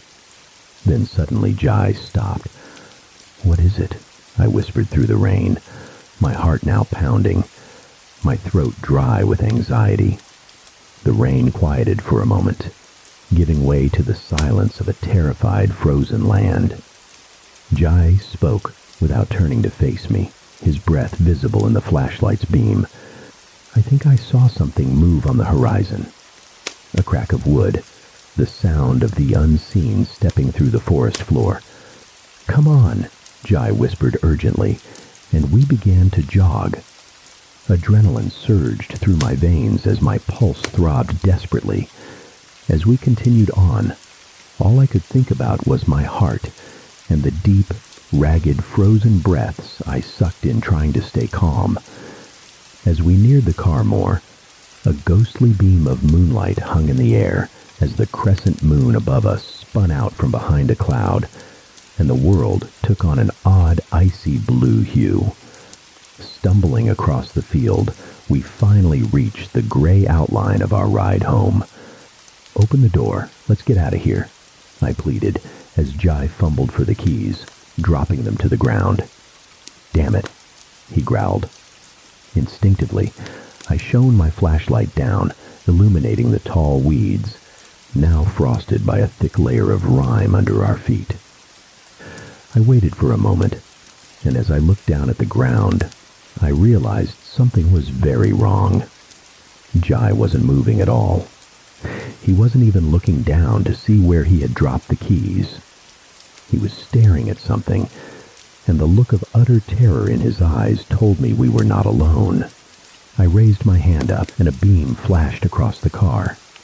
Two large eyes stared at us from the other side of the vehicle, a hunched, large creature staring at us, crouched behind the hood. It shuddered, then shuddered again, and as it stood up, I saw it for a moment. Its fur soaked its mouth agape, its face gray and trembling. It groaned loudly, in a strange, unearthly, high-pitched tone that only added to the horrific appearance of the creature. "Run!" Jai screamed. I didn't need to be told twice. I dropped my bag and ran as fast as I could. I panted, sweated, stumbled, pushing myself forward with every ounce of energy left. And as I did so, the first pains began. The biting cold stung my eyes. I fell twice, helped up by my friend. My heart fluttered. It wrenched and pounded in my chest. I could feel a slight pain run down my neck, nesting in my jaw. My chest tightened. I cried out in horror. This was a heart attack. I yelled out, "Help!" But all I could hear was the sound of Jai's feet pounding behind me, shouting at me to move faster. Just keep going and don't look back. As the cabin came within reach, I heard the heartbreaking absence of my friend's footsteps. I knew Jai, all the years we were close. He was always the brave one, the stubborn one to a fault, to stand up to anything. I understood implicitly that he was buying me time, a selfless gesture that got me to the steps, staggering up only to turn and see him staring down the creature, face to face, the monster obscured in the tatters of the night. As its massive bulk lunged toward him, a searing pain shot down my neck from my chest. I fell to the ground, but he needed me, and whatever life was left in my ailing body, I was compelled to use to help him. Staggering to my feet, the cold night air burning my lungs, I charged forward, clutching my chest, ready to attack the monster with whatever I had left. Before I could assist, Jai emerged from the darkness, grabbed my arm, and threw me into the cabin. He hurriedly reconstructed the barricade at the door. We slumped to the floor, breathless, deciding to turn off the lights and listen, the sound of shuffling in the dark, but nothing more. The pain in my chest had subsided a little. Clearly, the heart attack had begun, but when it would finish me off, I did not know. What was that?" I asked between gasps. "I don't know, but it's not human," Jai said gravely, before showing me the knife he had used in the battle, now coated in a putrid black liquid. "I don't think even this hurt it much. This is crazy. What do we do now?" "I don't know. I really don't know." And so we waited and waited. But the pain in my chest grew more and more, my breathing more irregular. I took my medication, but I knew my old foe had returned, and I needed more than pills to soothe my nerves. Without medical attention, it was likely I would die. Jai stared at me as I sat on the old sofa by the window, worried that each breath could be my last. "We need to get you to a hospital," he said softly. "Yeah, just have the helicopter fly me in." We both laughed for a moment. Jai stood up and peered out. He seemed reluctant at first, and no wonder given what lurked outside, but his concern for me seemed to slowly drown out the fear. "I can't see anything out there anymore. The moon has gone behind those clouds, and we may not get another chance. I think I can get to the car faster if I go alone." "But that thing is out there," I said, wincing once more at the increasing pain in my chest. He leaned over me and smiled kindly, patting my shoulder. "I can do it. It's pitch black out there. You'll need to use the flashlight, and it will see you," I said, shuddering at the searing sensation once more in my chest. "I'll turn it on and off. That way it won't know where I am. Maybe it'll get confused, I don't know." He gripped the flashlight tight, while eyeing the kitchen knife in his other hand. "Hopefully that'll give me enough time to see what's ahead and get to the car. The keys must still be lying where I dropped them. Jai, please wait till morning. I pleaded. But as my friend looked at me clutching my chest, I knew he'd made up his mind, and a part of me was glad for the hope his bravery brought. Barricade the door as soon as I'm out. Okay, I said, trying to stifle the tears of pain and worry for my friend. He hugged me, and then he was gone. I shut the door and reinforced it once more with anything I could find before dragging myself back to the chair and peering out. At first I saw nothing but the inky stillness of the forest. Then a beam of light flashed, then another, and another as Jai's flashlight blinked on and off. Each flash illuminated the scene around him like a ghostly photograph capturing his progress toward the car. I could see what he was doing, and I smiled to myself for a moment, once again impressed by his cunning. He didn't move in a straight line, but zigzagged to make his path unpredictable. Another flash, and another. Each time, no sign of the creature, and he was a precious step closer to the vehicle. Grass, trees, a nameless wilderness of darkness. Another flash, another patch of grass. He was so close. Then the intermittent light became erratic, moving one way, then another, retreating, left, right. Was he lost? Was he unsure which direction the car was? A more horrifying thought then slid through my mind. Was he being chased? A flash. Nothing. Then another. Still nothing. Finally, the light shone. He had made it to the car. The light quickly went out, followed by the sound of a door opening. One final flash of the flashlight, the distinct outline of a hunched figure standing behind my friend. A blood-curdling scream, and then nothing. Jai was gone.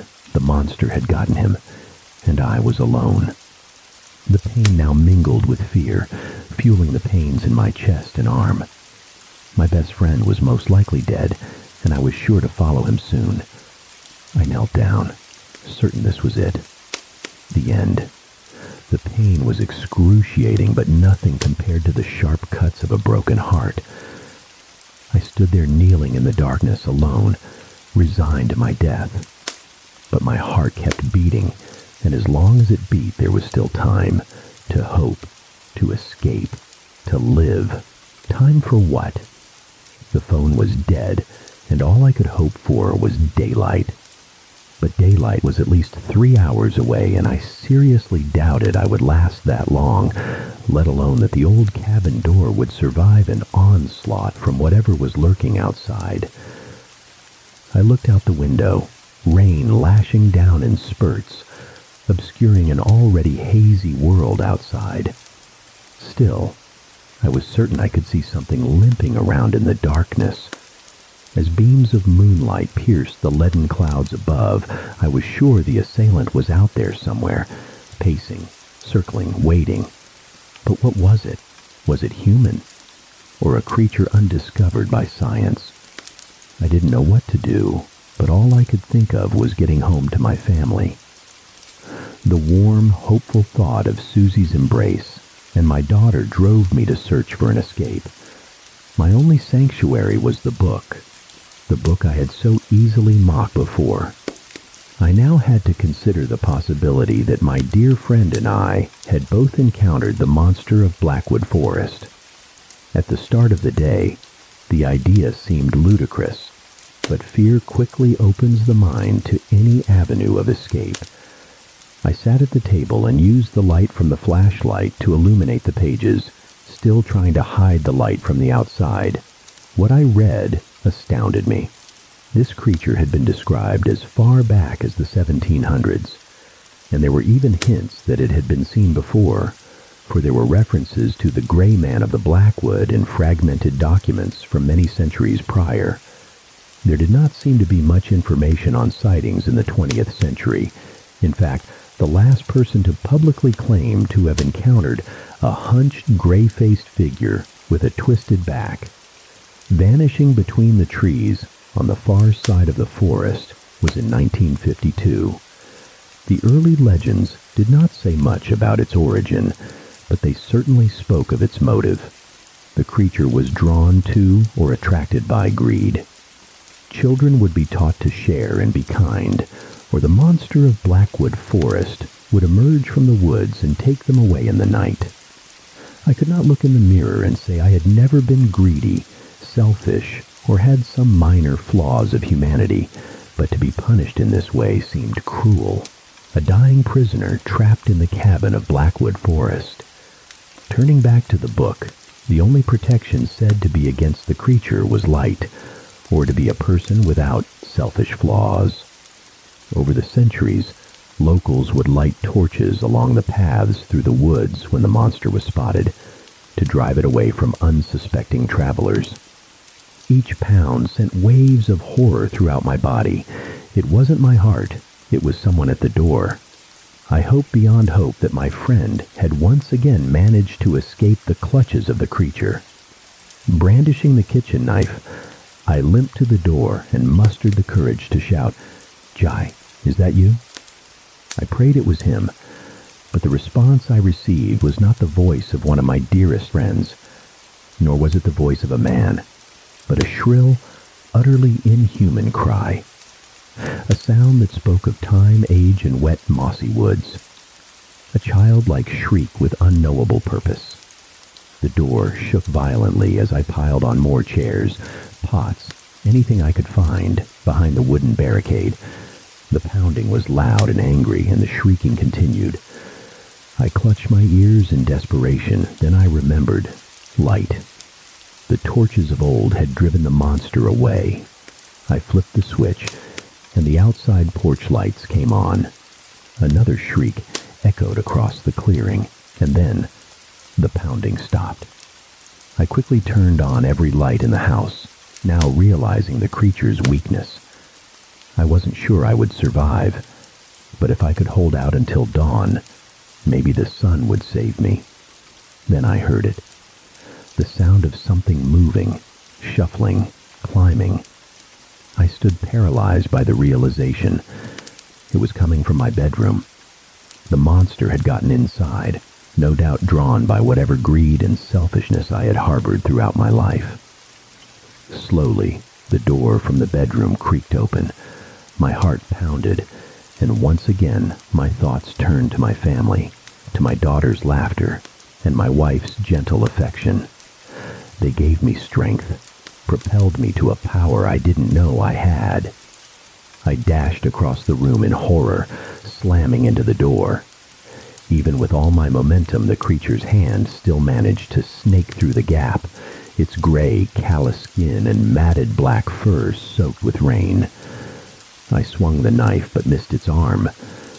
The creature seemed to hesitate for a moment, and that's when I shoved my hand through the crack and turned on the light in the room. A pained howl, then silence. I panted and leaned against the door for a while, before finally mustering the courage to peer inside. A window stood wide open, but the room was empty. I shut the window and staggered back to the living room. My heart was racing, and while I tried to stand steady on my feet, a searing pain arched up my back and stabbed into my chest, knocking the breath out of me. I felt like I was about to pass out and stumbled forward, collapsing onto the chair. I breathed slow and deep. Not yet. Dear God, don't let me die. The cabin was still eerily silent, and in that silence were memories of better times, of my daughter playing as a child, of trips with Jai when we were in our 20s, of Susie's smile. I don't know how long I lay there, but I knew it would not be long before my body could take no more. I looked out the large window behind the chair, hoping to see the first rays of dawn welcoming me, but I saw only darkness. If I wanted to survive, I had to make a run for the car, get past the monster, and drive through the woods to the hospital, or at least a main road. If I ever wanted to see my family again, the car was my only hope. It was all or nothing. Then suddenly the gnarled head of the creature popped up from under the windowsill. Its inhuman face pressed up against the cold glass, its skin gray, running and oozing from its eyes, revealing the damp red flesh underneath. The shock finished me off. My heart stopped for a moment, then pounded, struggling to keep me alive. My body went limp, my head only inches from the window. Looking up helplessly, I watched the creature stare into my eyes through the glass. My heart started to beat erratically again, slamming against the inside of my rib cage. A searing pain shot down my neck, the creature's piercing blue gaze boring into me, and as its breath fogged the glass, I grabbed the only thing within reach, the yellowed book, and slammed it into that rotting face. The book was followed by a fist that shattered the glass, countless shards and splinters raining down on both the creature and myself. A shriek, a ghastly, cursed howl rang out, tearing through the icy black night as I pummeled that hideous, damnable face again and again. Its gnarled hands flailed and clawed, grabbing at me, and for a moment I thought it would rip me out from inside the cabin. Then the winter frost came to my aid. The creature slipped from its perch on an aged water pipe clinging to the outside of the old shack, and as I clawed at its face with utter revulsion, the creature fell some 6 or 7 feet to the ground below.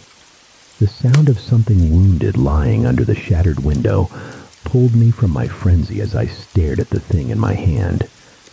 Where eyes had been, the face now stared at me eyeless.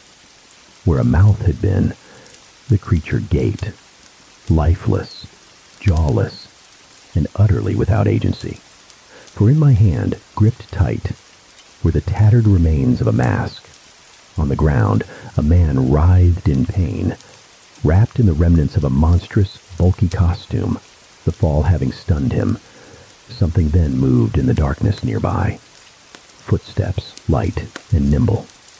Susie, my soon-to-be ex-wife, the one I had loved so passionately and suffered over. She screamed, running to tend to her lover on the ground. My best and closest friend, Jai, the monster of Blackwood Forest. Susie looked up at me with a gaze of hatred and contempt. But I could not muster the rage nor the jealousy. All I could think was that I must have been a monster to deserve such cruelty from those I loved, the 2 people I trusted most in the world.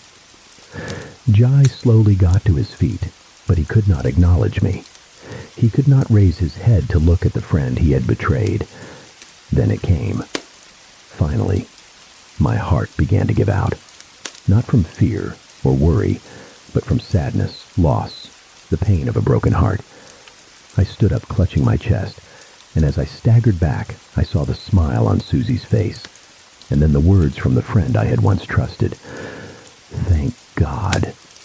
They embraced under the window as I fell to the cold, hard wooden floor of the cabin. However, I did not lose consciousness.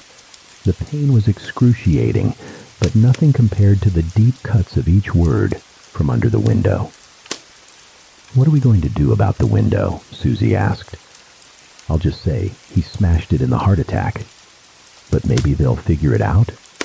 "No, my love. They won't figure out a thing. He'll die, and we can start a new life when the insurance money pays out. Now you need to get back to the woods and home. I'll clean up here and then call the ambulance when I'm sure he's gone." I nearly laughed as I writhed helplessly on the floor.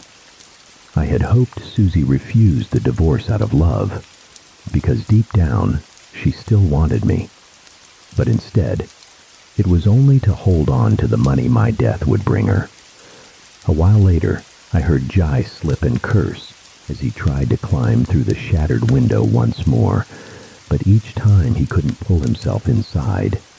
He then changed tactics and tried to push at the door, but once again, I had blocked it effectively, and he clearly did not want to force it and leave more evidence of foul play. That's when he started shouting angrily, even cursing my name. It was only a matter of time before he got in, cleaned up the place, and told the police how sorry he was when my dear old friend's heart gave out. My final thoughts were of my daughter, of never having the chance to right my wrongs as a father. I finally passed out. However, my assumed death did not come to pass. I woke up to find myself in the white light of a hospital room, my hand gripped tightly by my daughter, asleep in the chair by the bed. The doctor treating me said I had suffered another heart attack, but not as severe as the previous one, and that, though I would need to rest, with some therapy, I would recover. The police were eager to speak with me. I told them what had happened, and in turn, they told me all they knew. My unconscious body had been found beside a main road just outside the Blackwood Forest, on the outskirts of the nearest town.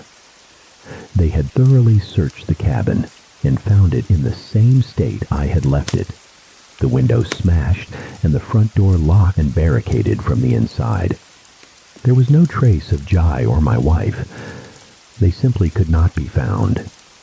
The only evidence that they had ever been there were their footprints in the mud around the cabin, along with a much larger third set, leading back, deep into the Blackwood Forest.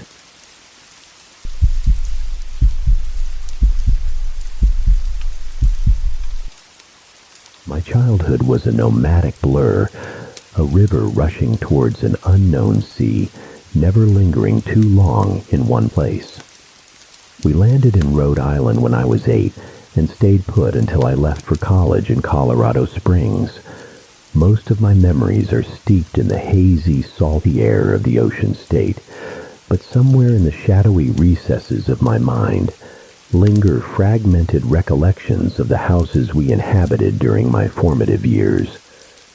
Most of these memories are fleeting and inconsequential, chasing after a neighborhood boy in the backyard of a North Carolina home, attempting to build a raft to float on the creek behind our Pennsylvania rental.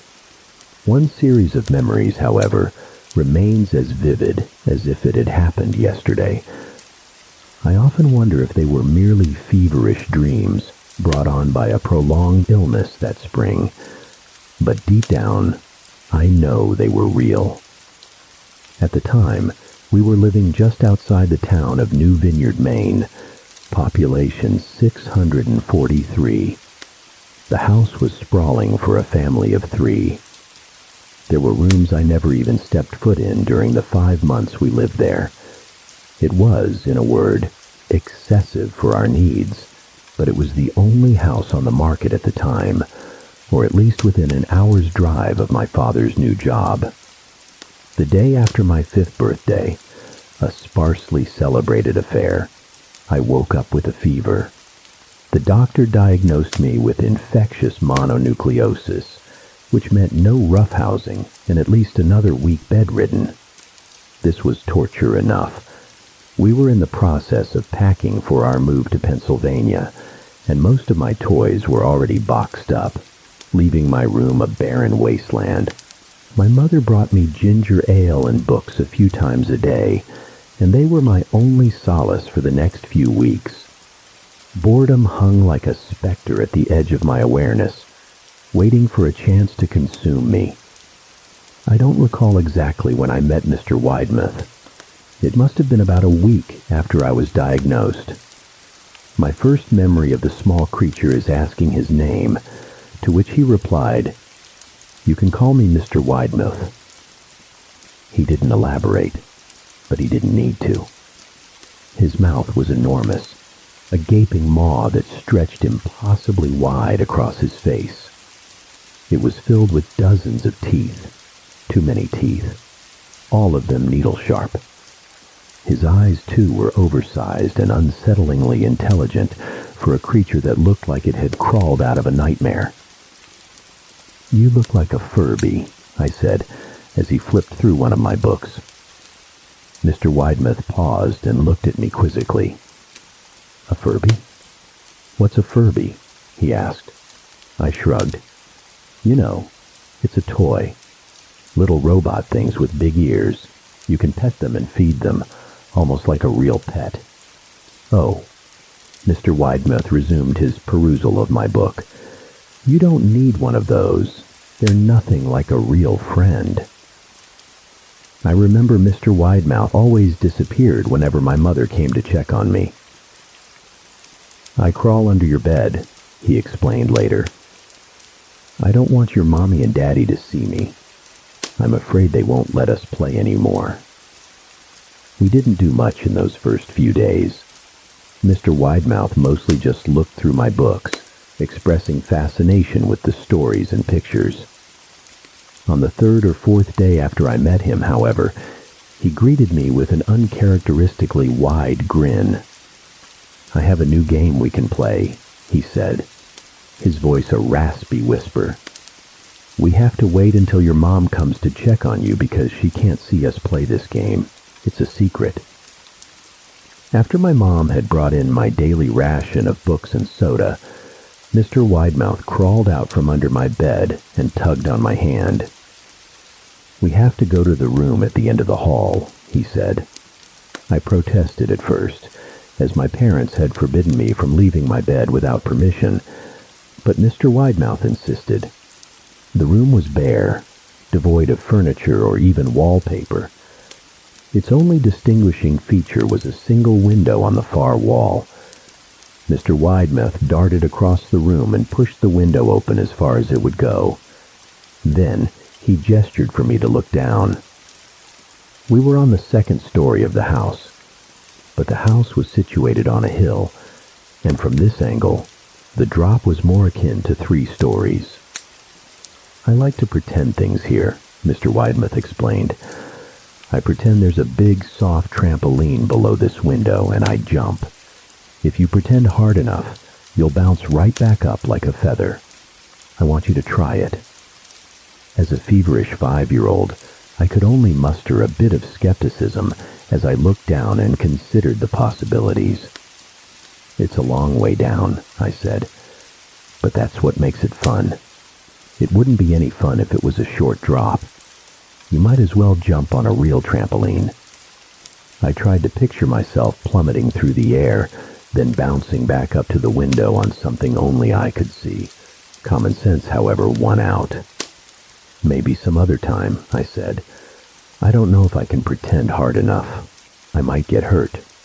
Mr. Widemouth's face contorted into an expression of pure rage, but it was gone as quickly as it had come. The anger was replaced by a look of disappointment. If you say so, he said. He spent the rest of the day under my bed, silent as a church mouse. The next morning, Mr. Widemouth arrived carrying a small box.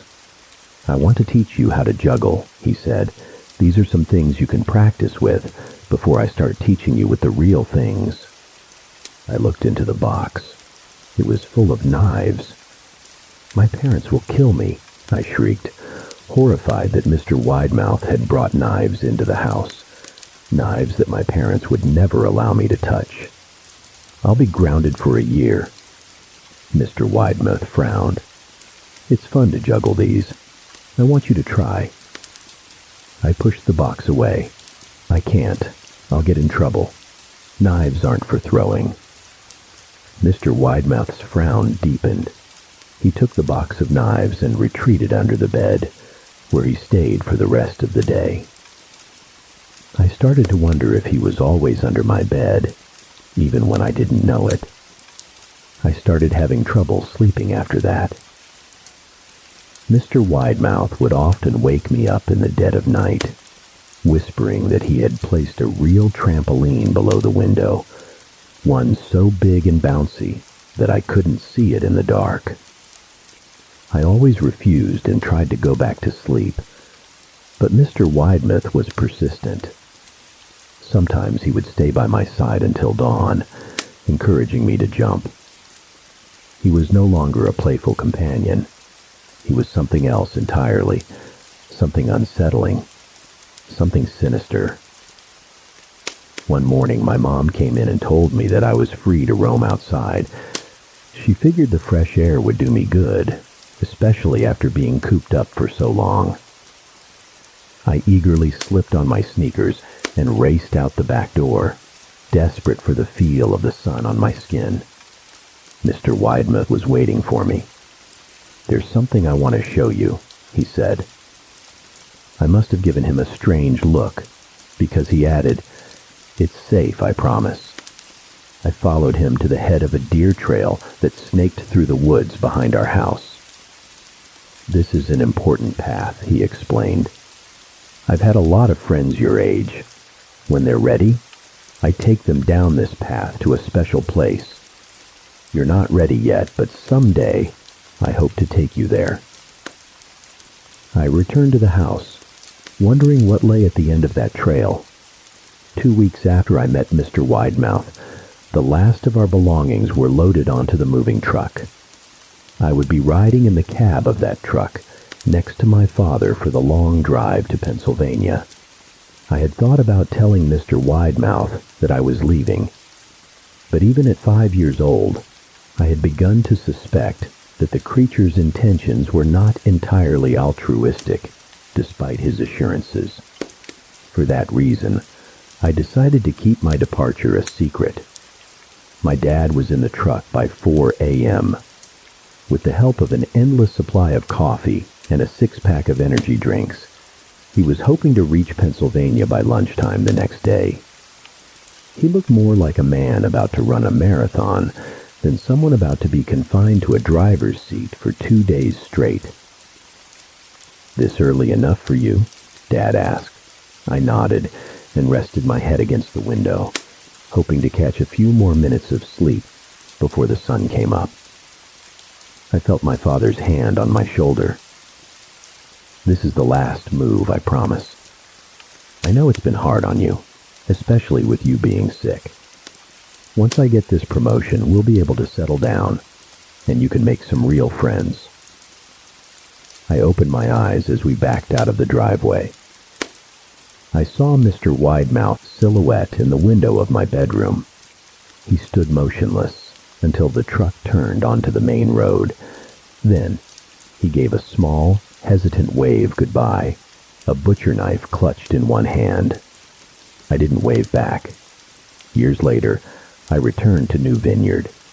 The lot where our house once stood was empty, nothing but a concrete foundation, as the house had burned down a few years after we left. On a whim, I decided to follow the deer trail that Mr. Widemouth had shown me. Some childish part of me half expected him to leap out from behind a tree and scare me half to death. But I sensed that Mr. Widemouth was gone, somehow tethered to the house that no longer stood. The trail ended at the New Vineyard Memorial Cemetery. I noticed that a disturbingly high number of the headstones belonged to children. And that's how I found myself standing in that graveyard, staring at rows of tiny headstones. The sun was setting, casting long, eerie shadows, and for a moment, I could have sworn I saw him again, standing at the edge of the trees. Mr. Widemouth, still watching, still waiting.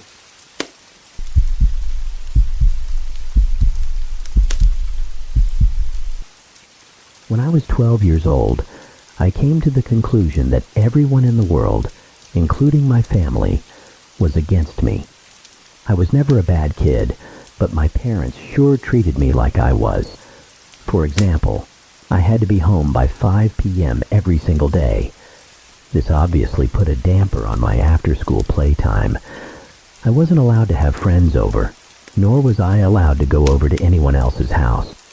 I had to do my homework immediately after getting home from school, no matter how long it took. My parents refused to buy me video games, and instead made me read books, and then write a report on them to prove that I actually read it. Now, while the rules listed above irritated me to no end as a child, they weren't what upset me the most. The thing that really got to me was the lack of empathy from my parents. My mother was a bitter woman who always made me feel guilty for any accidents or mistakes I made. My father only knew one emotion: disappointment. The only times he ever spoke to me were when he was scolding me for bad grades or beating me for misbehaving. But enough about them. Let's talk about my school psychologist. For his privacy, we'll call him Dr. Tanner. Like most middle schools, a psychologist was on campus during school hours to assist any student who needed counseling, whether it be emotional, academic, social, behavioral, etc. To be honest, I never saw any students speaking to Dr. Tanner. Every day, I'd walk past his office on the way to the cafeteria and peek through the little window on the door. He would always be in there by himself, doing some paperwork.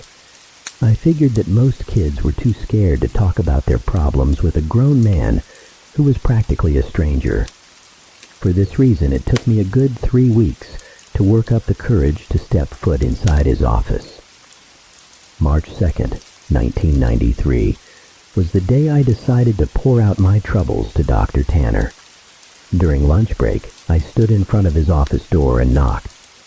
Through the window, I could see him look up, smile, and gesture for me to come in. So I did.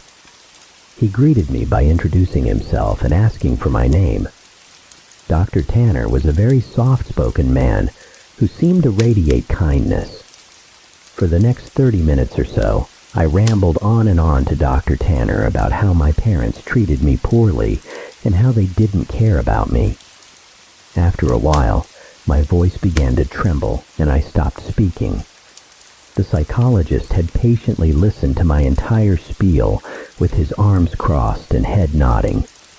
I was half expecting him to start talking about how everything I had just said wasn't true, and my parents loved me very much, and blah blah blah. But he didn't. Dr. Tanner leaned towards me with a smile on his face and said, "You know, I'm the best psychologist in the world. I promise we'll fix this." I rolled my eyes. "Okay, but how?" I asked. "We have our ways," he replied. "I'm a man of my word. I promise that in 1 month's time, your relationship with your parents will be better than ever. Forever and ever." After a pause, he continued, "I do need you to promise me one thing, though. You have to promise me that you'll come back to my office after school tomorrow, and you won't tell a soul that we spoke today. It'll be our little secret." I promised. The next day, I went back to see Dr. Tanner after school. It was about 4 p.m. when I entered his office. After a warm greeting, he asked me to take a seat in the chair in front of his desk once again. As I sat down, I noticed Dr. Tanner close the blinds on the little window of the door. "There," he smiled. "Now we have all the privacy we need." We began talking about my hobbies and passions, my favorite subject in school, my least favorite teacher, and things of that nature. About an hour into the conversation, Dr. Tanner offered me a soda. I happily accepted, as my parents never allowed me to drink soda. Dr. Tanner reached into his mini fridge and fumbled around for a bit before setting 2 open sodas on the desk. We then continued talking about what was going on in my life, but it wasn't long before I blacked out from whatever drug Dr. Tanner had slipped into my drink. It took a minute or so for me to adjust to my blurry vision upon waking up, and when I did see clearly, I didn't know what to think. I was handcuffed to a bed and my mouth was covered with duct tape. I immediately started to panic, thrashing and yanking at the handcuffs, but gave up shortly after. My eyes widened in astonishment after taking a look around the room. Posters of superheroes were plastered all over the walls, and photographs of famous athletes were displayed on shelves. In the middle of the room was an old television and Super Nintendo, with stacks of game cartridges next to it. I didn't know what to think. I was in a room filled with items that most kids would kill to get their hands on. I probably would have cried tears of joy if I wasn't restrained to the bed frame. My stomach dropped as the door creaked open and Dr. Tanner walked in. He took a seat on the edge of the bed. "Now listen," he said. "Just remember that I am here to help you, and I will never hurt you, okay?" Dr. Tanner gently removed the duct tape from my mouth and then the handcuffs from my wrists. My first instinct was to start crying, but there was just something about Dr. Tanner that made me feel safe. He smiled at me. "You're going to be staying here for a little while," he continued, "and during this time, you are free to play with any of the toys in this room when I'm home. But when I'm out of the house, I'll have to cuff one of your hands back to the bed. You can still watch TV, but I want you to only watch the news channels when I'm gone." I sat in silence, still trying to process the information he had just given me.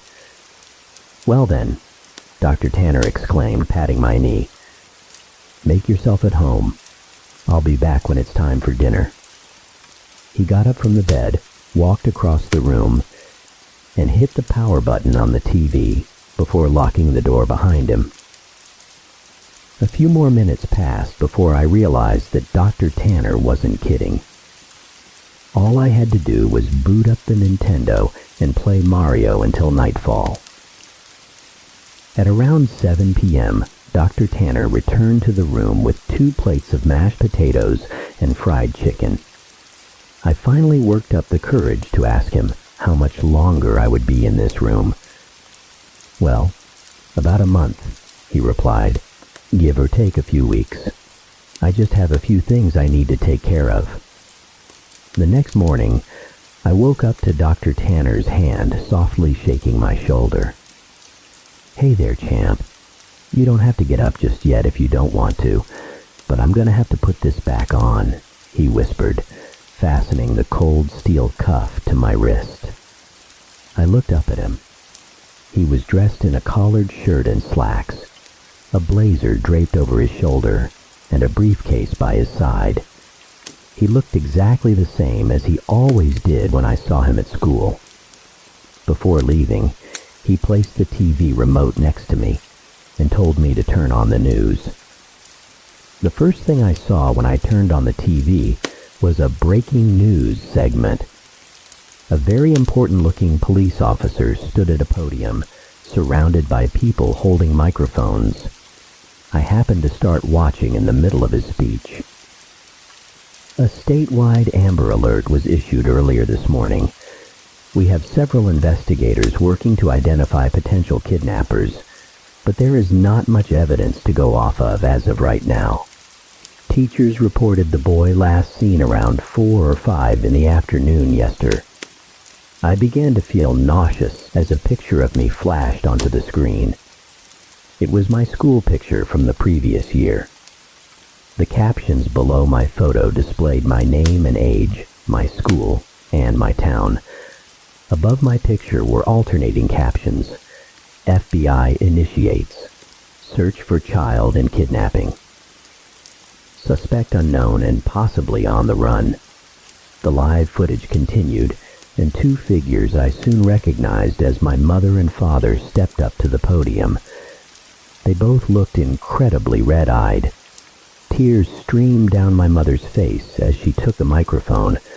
I'd never even seen my mother get this emotional before, as she sobbed on live television, choking out phrases like, "Please give me my son back," and "I'm so sorry," and "Please come home to us." When my father took the microphone, I was almost expecting his demeanor to be cold, but he too had tears welling up in his eyes.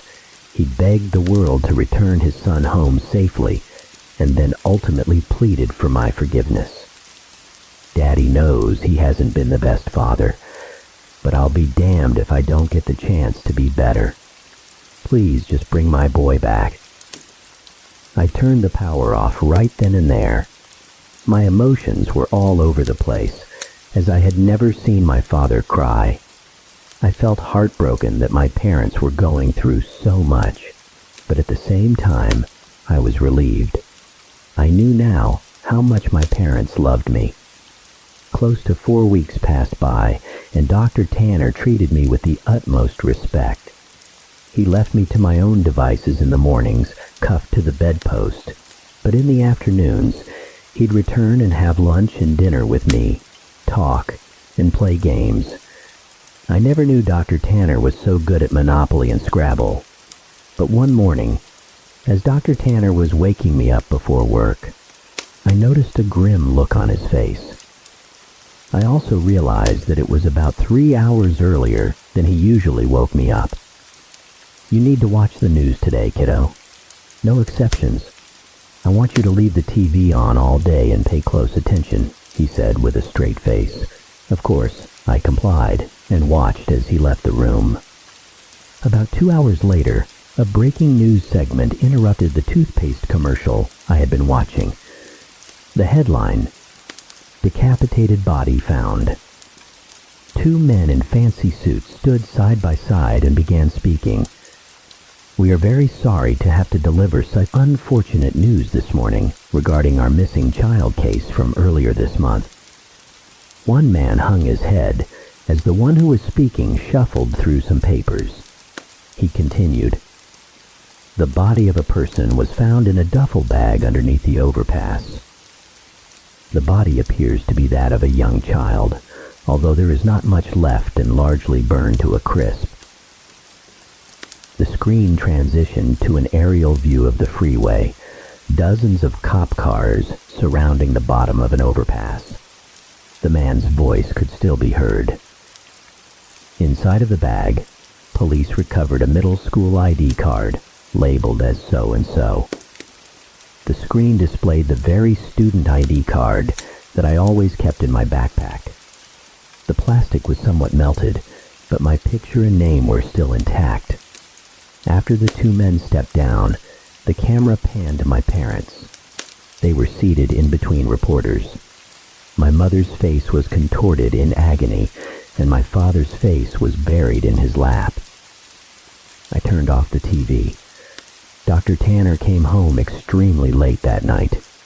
He rushed into the room, uncuffed me, and handed me a glass bottle of soda. He placed his hand on my shoulder and smiled.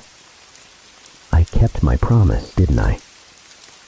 I nodded, tears welling up in my eyes. "I need you to make one more promise to me," he whispered. He told me that I needed to drink all of the soda in the bottle. It would help me sleep well, and that from this day forward, I was never allowed to tell a soul that I had ever met him. I promised. "I told you I was the best psychologist in the world, right?" And he was right. I woke up late that night to find myself lying in the middle of the park, stars shining brightly in the night sky. I recognized this park. It wasn't too far from my school. About a mile away, I could see my house. The lights inside were off, but I could see my dad sitting on the front porch steps. I hesitantly called out to him. He slowly lifted his head, but upon seeing me, he jumped up and ran towards me with open arms, calling my name. My mother came rushing out of the house after him. Dr. Tanner was right. Everything did change with my family and me.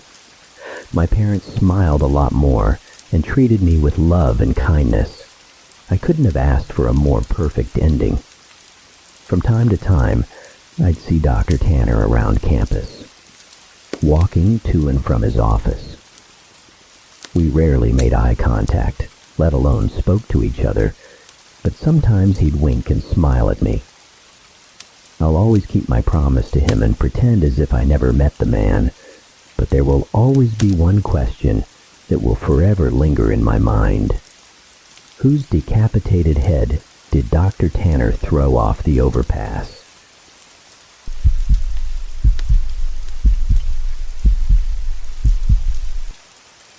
They call me Charles Lee Locod, a nobody who traded a fiancé for a rifle, a home for a shack, and 3 years of his life for the lives of others.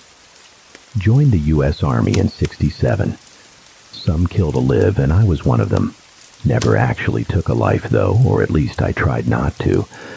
But then there were those who lived to kill, like Sergeant Stevens. A hulking brute of a man from the backwoods of Carolina, he found pleasure in the most gruesome acts of violence. Last I saw of him was a few days ago, waving me off as I boarded the chopper. Good riddance. After what felt like an eternity wading through the muck and mire of the battlefield, I was finally heading home, one of the lucky ones, unlike so many of my brothers in arms who fell in that God-forsaken land. Getting away from Stevens was the thing that brought me the most joy. The man was a psychopath, a cold-blooded killing machine who took lives without a second thought. I remember him telling me when we first met, "Kid, I'm 23 kills in, and the only damn thing I feel is the kickback from this here rifle." A goddamn psychopath.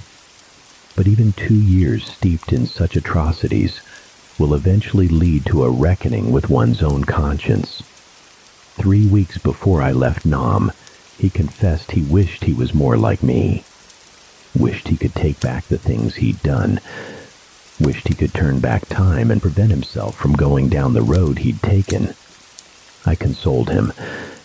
"Listen, Stevens, I know you hate yourself right now, but there's still time to change your path." Or something to that effect. It was right before I got ordered to clear out a tunnel. All I remember is a loud boom, and Stevens dragging me out with tears in his eyes. After I was discharged from the base, I found myself at the bus depot in Tenino. Had to catch a connection back home to New York. Why didn't I just hop on a plane straight to New York, you ask? Don't ask me. Ask the government. They told me my bus would be a few hours late.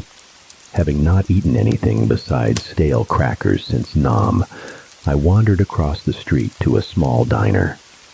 Ordered myself a large steak and eggs, sunny side up. The waitress jotted down my order, then gave me a strange look. "You want a different booth, hon?" she asked. I guess I was a bit fidgety. The feeling of my combat knife digging into my thigh wasn't the most pleasant. After I finished my meal, the waitress came back with a bottle of Coca-Cola. "Here you go, hon, on the house," she said. An image flashed through my mind of an impoverished village we passed in Nam, somewhere along the Perfume River. A young girl ran up to me, smiled, and offered me a Coke. She said something in her native tongue, then ran off. As I twisted the cap off to take a sip, Stevens snatched the bottle from my hand and hurled it against a nearby rock. Shards of glass flew into the air, Coke splattering across the dusty road. "What'd you do that for?" I asked. Stevens replied, "Buddy, I've seen this one before. They put shards of glass in these here bottles. One sip and your insides will be ripped to shreds." He raised his rifle, pointed it at the young girl, clicked off the safety, and squeezed the trigger. What happened next was pure carnage. Lieutenant Higgins screamed, "Stevens, are you insane?" The mother ran over to cradle her fallen daughter, tears mixing with blood on the girl's lifeless face. Stevens raised his rifle again, this time aiming at the grieving mother. I snapped out of it. The waitress was looking at me with a puzzled look on her face. "No, thank you," I said hastily. She motioned for me to take the bottle anyway. "Damn it," I said, "I don't want the goddamn Coke," I shouted. She quietly walked off, her face a mixture of confusion and sadness. After that debacle, I paid my bill, leaving the poor waitress a hefty tip, then walked back to the bus depot. It wasn't more than 30 minutes later that my bus arrived. I stepped onto the bus. The salt and pepper-haired driver glanced at my olive green army jacket and gave me a nod. "Welcome home, son," he said in a thick southern drawl. I took the last seat in the back, tossed my duffel bag on the seat in front of me, leaned back, and hoped to get at least a few minutes of shut-eye. No sooner had I leaned back in my seat than the bus lurched forward. I took a deep breath, let my muscles relax, and slowly drifted off. A horrific nightmare overtook me. I was back in the jungle. Stevens and I were taking turns on watch duty. He pulled out a cigarette and lit it. "Nice lighter, let me get a look at that," I said. He tossed it to me. I held it under the dim lamplight to get a better look. The inscription was barely legible, but I made out the words, "Yeah, though I walk through the valley of the shadow of death, I will fear no evil, for I am the baddest motherfucker in the valley." I chuckled. Fear no evil? What the hell does that even mean? Stevens took a drag from his cigarette and asked, "You ever read the Bible?" I shook my head. There's this verse in the Bible that says those who believe in God shouldn't fear death because he is always with them. I changed it up a bit, T.A. Though I walk through the valley of the shadow of death, I will fear no evil, for I am the baddest motherfucker in the valley. Has a nice ring to it, don't you think? He looked at me inquisitively. You buying any of this? He took another drag and replied, I like to tell myself that when I'm out there, gives me courage. From below the watchtower, I could hear Higgins yell up softly, Stevens, shut the hell up. You want to bring every damn Viet Cong out here? Stevens shrugged it off, readjusting himself on the M60 as if he were busy. Son of a bitch, he muttered. What was that, Stevens? Higgins bellowed. Jungle's too damn loud, Stevens replied. Higgins got even angrier. Stevens, I saw what you did to that little girl. You're going down when I report this to the colonel. Stevens' teeth gritted. You're going down if you breathe a word of this, Higgins. After a half hour of uneventful silence, a barrage of gunfire erupted from the tree line. Stevens immediately returned fire with a deafening roar from the M60. I took cover behind the sandbags, calling out targets. 2 o'clock, 11 o'clock, half a dozen of them. Stevens yelled, Reload, reload. I grabbed a fresh belt of ammunition and fed it into the gun. From a distance, I could hear the rumble and screech of tank treads. A lone tank from our company was speeding towards the gate at full speed. 2 plumes of thick black smoke shot up from the tree line, heading directly for the tank. 2 loud explosions rang out, turning the tank into a giant ball of fire. Hot! Hot! Stevens yelled to me. I slipped on a pair of asbestos gloves and swapped out the barrel for him. Link them all together, he roared. I struggled to link the ammunition belts together as fast as I could while taking cover behind the sandbags. What the hell is going on? Then I heard the sound of what seemed like 1,000 people yelling at once. Looking up, I was horrified to see an entire battalion of Viet Cong charging towards us, firing their weapons wildly. Stevens waited patiently for me to finish, muttered, Fear no evil, then unleashed a continuous stream of lead from the machine gun. I grabbed my rifle and fired off a few rounds in their direction. Spent shell casings littered the floor of the watchtower. Calling out targets became pointless. They were coming at us from every direction. As I was reloading, I saw the barrel of Stevens' machine gun glowing red. That's when the last of his ammo ran out. He grabbed me and threw me off the watchtower. He jumped down, landing right beside me. Before I knew what was happening, he picked me up and started running. Looking back, I saw the Viet Cong overrunning the gate. Stevens and I ran for our lives into the jungle. Ahead of us, Higgins was running for dear life. Stevens raised his rifle and fired a single shot. I jolted awake, screaming at the top of my lungs, causing the driver to swerve the bus. The tires skidded across the rain-soaked road, sending the bus careening off the road and into a ditch. The bus slammed into a tree. I was thrown into the air, landing on the seat in front of me. I lay there motionless for a moment, feeling a wave of embarrassment wash over me for what I had just done. I could hear the bus driver asking from the front, You all right back there, son? I sat up replying, Yeah, I've had worse. The bus driver nodded, then tried backing the bus up. The tires spun in place, only succeeding in kicking up mud and filling the wheel well.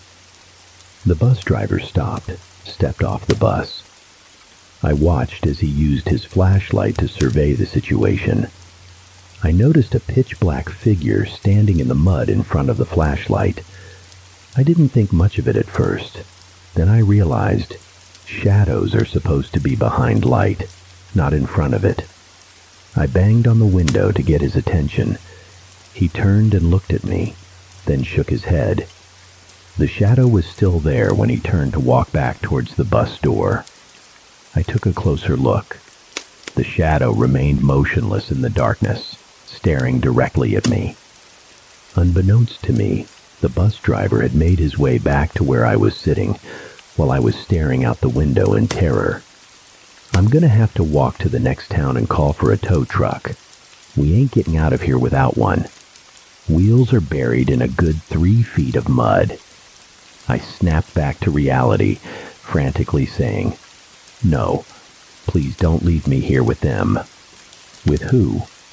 The shadow people. Can't you see them? The bus driver cocked his head to the side with a confused look on his face. "Son, I think a trip to the psychiatrist is in order when you get back to New York. Ain't nothing out there but rain. Please just let me come with you." "Can't do that, company policy. You gotta stay put." "Please." "No can do. Just stay put and get some sleep. I don't want you screaming again when I get this thing moving." The bus driver turned and walked away. I pleaded with him to stay as he stepped off the bus, but to no avail. He paused for a moment once he was engulfed in darkness. I was hoping he would change his mind, but he didn't. All he did was reach back into the bus and pull the keys from the ignition. The bus was now cloaked in darkness.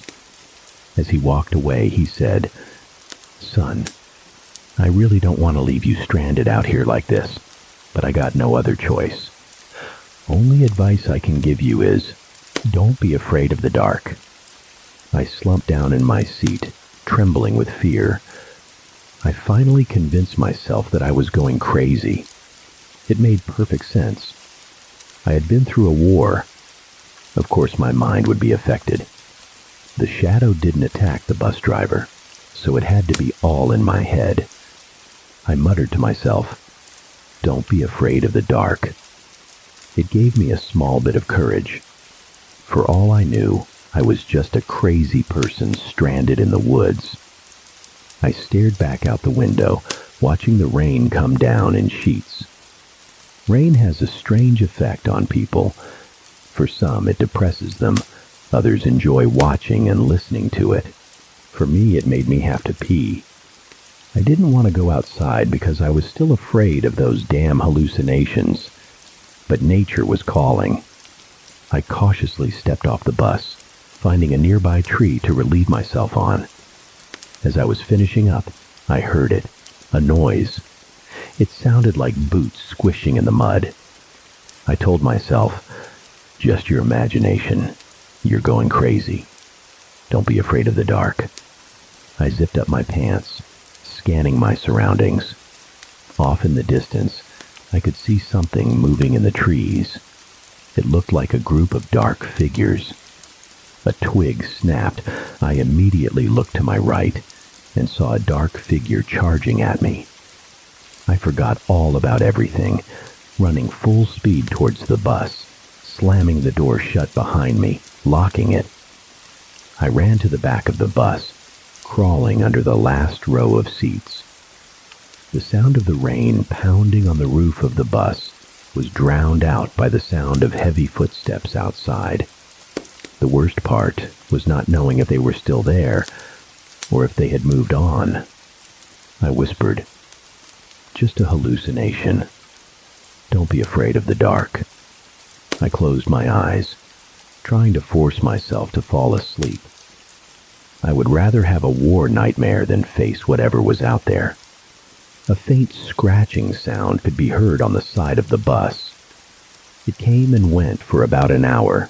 Then it turned into a high-pitched screeching sound, like fingernails on a chalkboard, sending chills down my spine.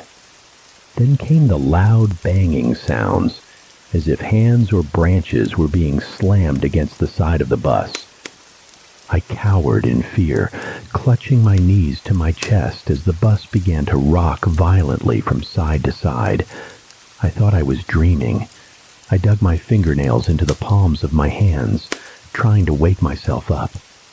I squeezed harder and harder until I could feel the blood dripping down my hands. That's when I realized I wasn't dreaming. High-pitched screams could be heard. They sounded identical to the screams from that night, when Stevens and I were overrun at the watchtower. I muttered to myself, "Don't be afraid of the dark. Don't be afraid of the dark. Don't be afraid of the dark." It gave me a small amount of courage, but quickly faded when I heard the sound of shattering glass and hurried footsteps rushing into the bus. As I looked up, I saw the feet moving towards me. I closed my eyes tightly shut, yelling in vain, "Don't be afraid of the dark. Don't be afraid of the dark. Don't be afraid of the dark." I opened my eyes. The footsteps were gone. I took a deep breath. Maybe my mantra had worked. Then I heard an eerie sound. It sounded like bare, wet feet padding across hardwood floors. 2 small, bare, blood-soaked feet were slowly approaching me. My heart raced faster with each heavy thud as they inched closer and closer. I felt like my heart was going to explode as the feet came to a stop, just inches from my face. I whispered, "Don't be afraid of the dark." One more time, but the apparition didn't go away. It bent down, reaching its clenched fist under the seat. I pressed myself against the wall of the bus. The blood-soaked fist moved right in front of my face and stopped. Slowly, the tiny fingers began to unfurl. It wiggled its fingers as if wanting me to grab a hold. I shuddered, uttering, "No." Then I heard a familiar voice say, "If you're not afraid of the dark, take my hand." I hesitantly reached out and grabbed a hold. The small hand gently pulled me out from under the seat. As I stood up, I looked down at the hand I was clutching. It was the little girl, the one Stevens murdered. Blood trickled from a head wound and covered her entire body. She looked up at me with a sympathetic look in her eyes, leading me down the aisle. As the little girl turned her head to look forward, I glanced up and was horrified to see the aisle filled with feet, standing shoulder to shoulder. They had been here the entire time. My mantra was useless. Most of them were the blood-soaked faces of Viet Cong soldiers, staring directly at me.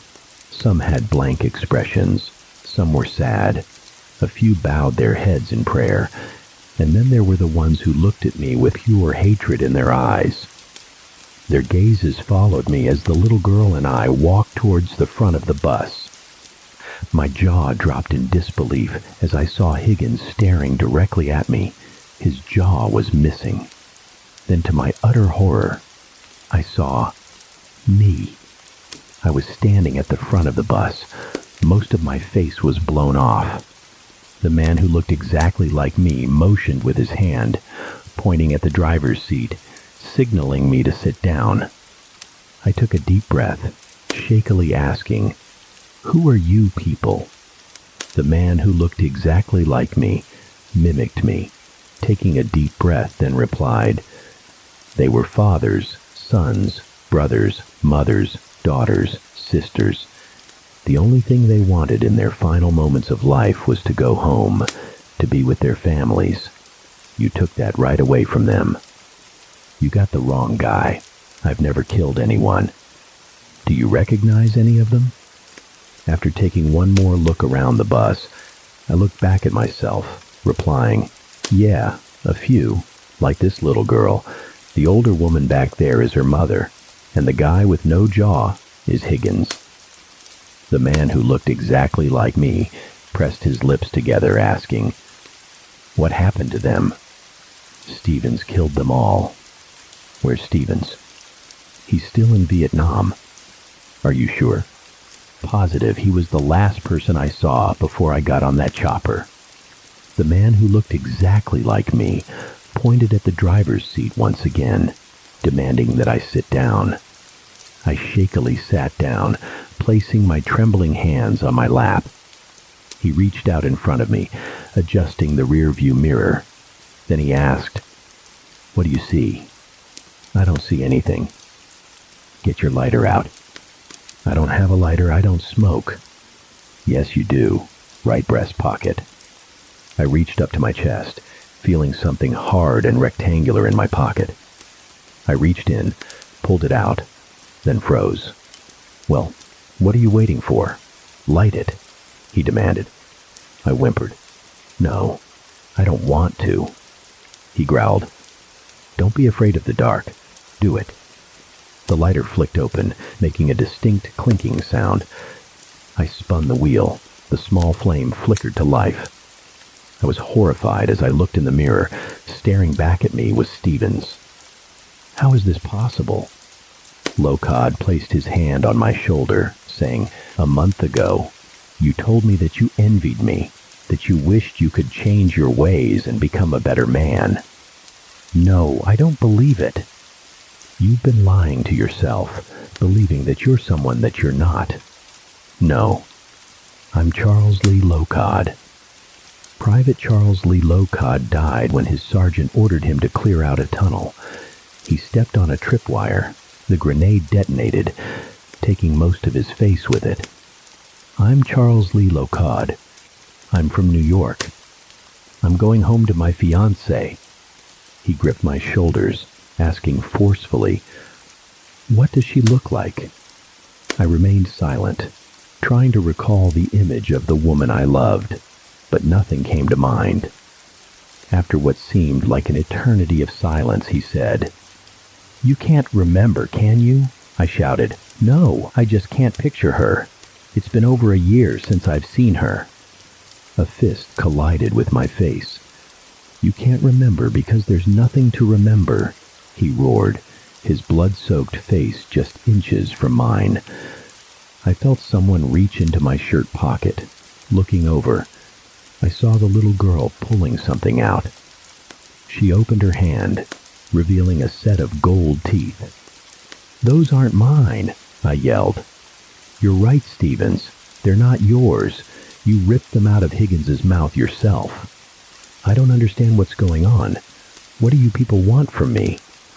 The man released his grip on me, taking a step back. "You need to remember what you did. You can continue living a lie, believing that you're an innocent man named Charles Lee Locod, or face who you really are and change your ways." "I am Locod, damn it. I'm just going crazy." He stared into my eyes, saying, "Read the inscription on your lighter." I shook my head. "I don't want to." "Read it." "No, I won't read it." "Face it, Stevens." Tears streamed down my face as dozens of hands were placed on my shoulders and back. The little girl wrapped her arms around me. At that moment, I finally remembered. I was the one who killed Higgins. I was the one who murdered that little girl. I was the one who got Locod killed. My name may have been Stevens, but there were two different people living inside of me. A murderer who was left behind in the depths of war, and a man who wanted to put his dark past behind him. I whispered, "Yea, though I walk through the valley of the shadow of death, I will fear no evil, for I am the baddest motherfucker in the valley." I didn't even need to look. I knew those words by heart. And there you have it, the chilling conclusion to our story. If you enjoyed this descent into darkness, don't forget to subscribe to the channel for more tales of horror and suspense. Hit that notification bell so you won't miss a single upload. Until next time, sleep tight, if you dare. Good night.